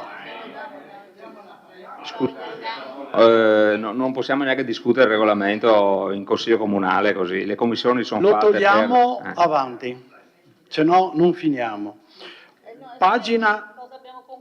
Abbiamo del comune, anche dei singoli, via tutto. È tolto. Perfetto. Glielo do Quindi, io modificato. Modifica numero 1. Poi, pagina 9, del valore di locazione, giusto? Del mercato. Perfetto. Senza del mercato. Del Canone di locazione. costo del valore di mercato. Ma il canone di locazione di mercato, giustamente, parliamo di locazione di mercato. Quindi corrente, per capirci. Il punto numero 12, siccome anche in questa sede ho visto che ci sono state delle interpretazioni nuove, se posso lo casso, proprio lo togliamo, e aggiungiamo però alla pagina 26, nelle norme transattorie finali, che abroghiamo il regolamento dell'ex filande, che oggi è in vigore. Quindi da domani mattina vale questo anche alle filande. Quindi sia per la parte dove è commerciale, sia per la parte dove è sociale. Poi, sempre a pagina 9 in calce, quindi è eliminato, sì, questo è cassato ed è a posto. No, perdoni, poi al 9, sempre sotto, togliamo produrre con favorite. Articolo 8, pagina 9, secondo rigo in basso. Questo qua. Vabbè. Perfetto. Poi mi sembra che... Sì, dopo c'è il 18, lasciamo per ultimo il 18. C'è. Ha finito, Assessore? No, io se c'è altro lo aggiungo. Allora... Sì, no, volevo capire se c'è altro prima, perché il segretario forse si era appuntato a qualcosa.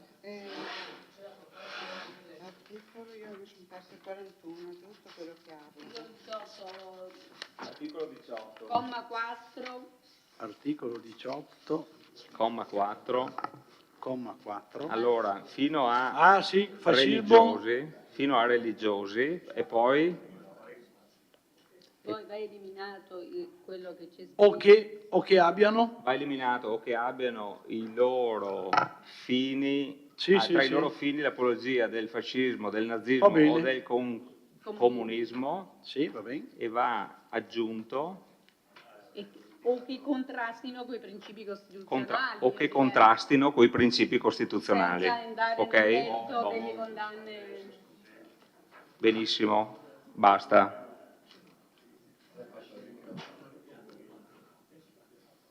Basta? Basta. Aspetti, l'articolo 26. Articolo 26, un attimo. Con i principi istituzionali. Il 20? 36. Quello dell'abrogazione del regolamento. L'assessore Antica dov'è? L'ultima abrogazione? No, è nel 41. Pagina 26, articolo 41. Articolo 41, le abrogazioni. Perfetto. Viene aggiunto come terzo regolamento il regolamento. Quello delle filande, perché l'abbiamo cancellato poi al punto 12. Colleghi consiglieri, siete a posto? Avete capito tutto? Facciamo un riepilogo. Quindi pagina 8, contenzioso nei confronti. Dunque, assenza di morosità o contenzioso nei confronti del Comune, punto. Poi passiamo a pagina 9, articolo 6, il valore di locazione di mercato. Al punto 12 viene... Del canone di locazione. Sì, canone di locazione. 100% del valore del canone di locazione. L'articolo 12 viene cassato, penultimo rigo del 9, favorire aggregazione, poi vedo bianco a posto, eccolo qua, siamo all'articolo 18, quindi viene tolto dopo religiosi e o contrastino con i principi istituzionali, costituzionali. Poi ancora a posto, siamo al 41 dove abroghiamo il regolamento per la concessione e l'uso temporaneo per l'ex complesso Filande. Perfetto. Quindi mettiamo in votazione questo così Sì. che io do al segretario. Brava. E ultime due interventi, consigliere Tonon? Sì, se posso, no, siccome questo cosiddetto maxi emendamento propone anche, cosa che io francamente non ci avevo pensato nelle norme transitorie finali, l'abrogazione del regolamento delle filande, che confesso non me lo ricordo. Non posso dire sì, ma va bene perché non me lo ricordo assolutamente. Mi viene solo in mente di prestare attenzione perché lì c'è da Annorum una cooperativa sociale che fa un'attività non da poco, cioè che se noi aboliamo tutto che non creiamo qualche problema, questo intendevo solo dire.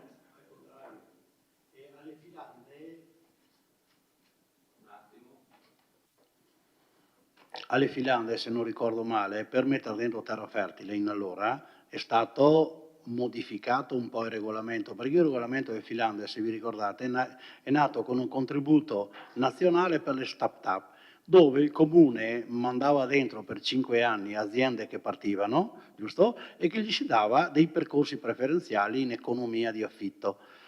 Così poi è andato, poi ovviamente quando si faceva le valutazioni, vi dico se io dovessi fare una valutazione inseguendo esattamente quel che è il dettato del regolamento delle filande, per dire, il piano terzo che occupa adesso il Corvo degli Alpini dovrei mettergli in conto 8.000 euro.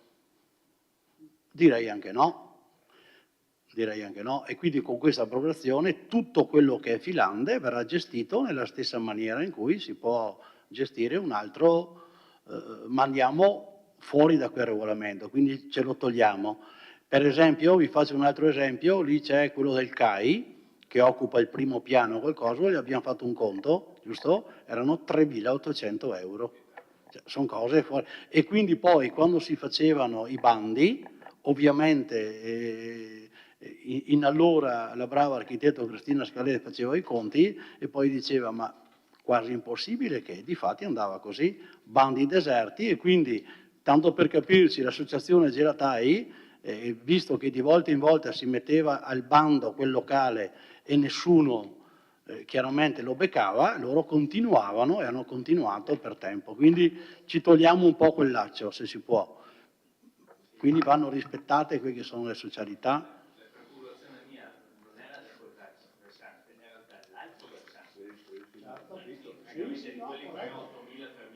No, ma per dire anche esattamente quell'altro lucro che tirando via tutto il regolamento.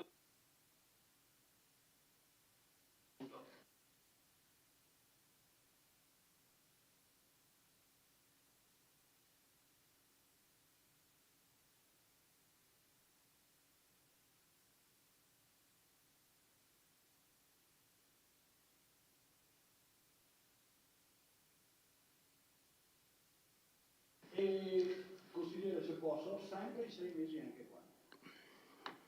Perché è una regola che secondo me è interessante. Sì, allora.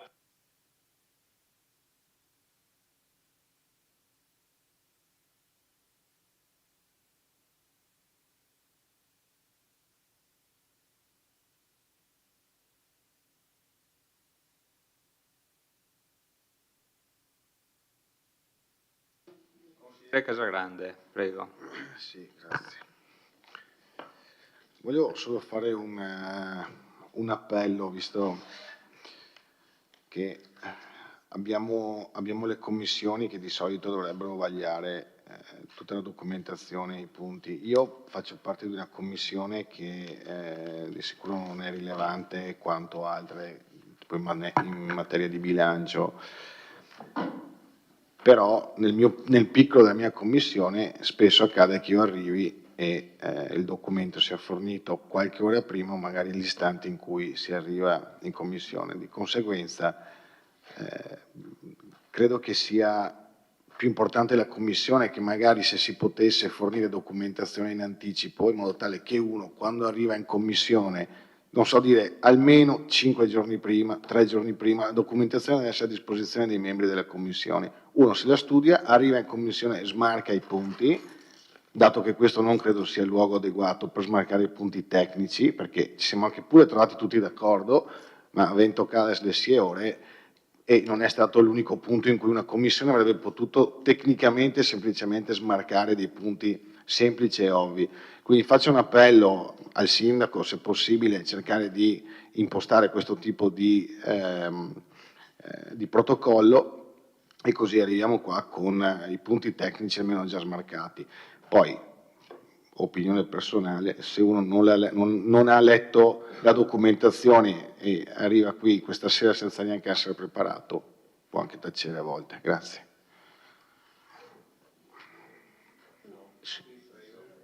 Prego, Sindaco. Do perfettamente ragione al consigliere Casagrande. Abbiamo così tante cose da fare che avendo del tempo si può far meglio. Ma nello specifico mi pare che questo regolamento qua il consigliere Paraschin l'avesse già distribuito abbastanza per tempo, ma nello specifico questo è chiaro che il suo resta un principio. Io per non parlare dopo volevo ringraziare naturalmente l'assessore Antiga per il lavoro svolto dei nostri uffici, perché fare regolamenti di queste portate non è assolutamente facile e ci stiamo lavorando anche sul regolamento cimiteriale, che è l'ultimo che resta intonso da troppi anni e quindi non più adeguato. Speriamo di fare a tempo di produrre anche quello come rinnovamento, ecco, della base dei regolamenti nostri.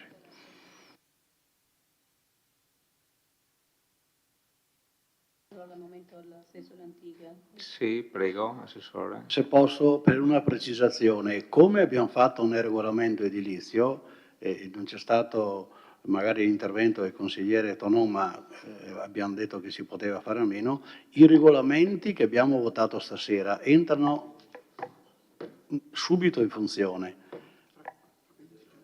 Il tempo, i 15 giorni, la pubblicazione, quello che è. Poi ci siamo impegnati di rivederli a seconda di quello che nasce fra 6 mesi, però entrano in funzione. Grazie.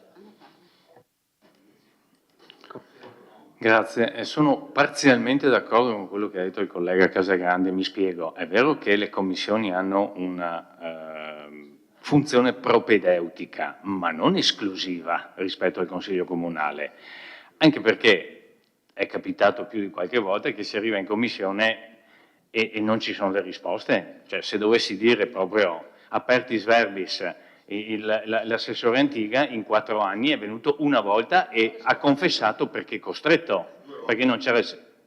No, nella nostra una, nella vostra 2, più fortunati.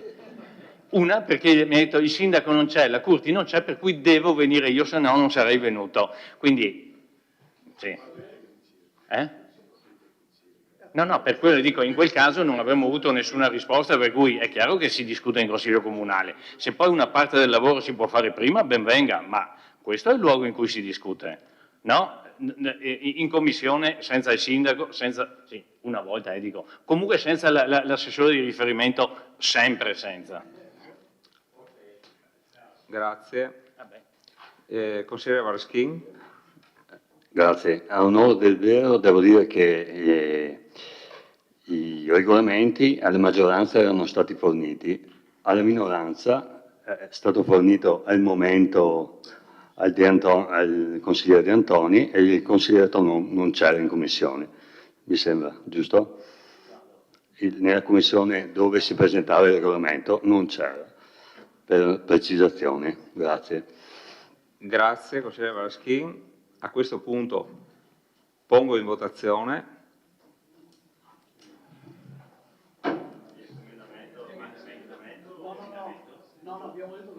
No. Se siamo d'accordo, cioè, Così, lo state votando come corretto. No, non è una novità. Siete tutti d'accordo? Avete modificato.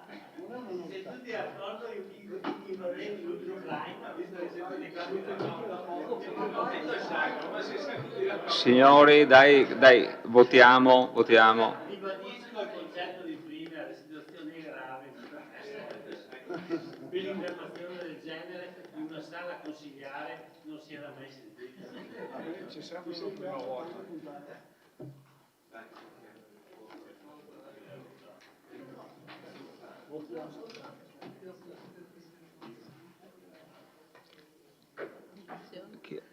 I votanti, Andrea Casagrande?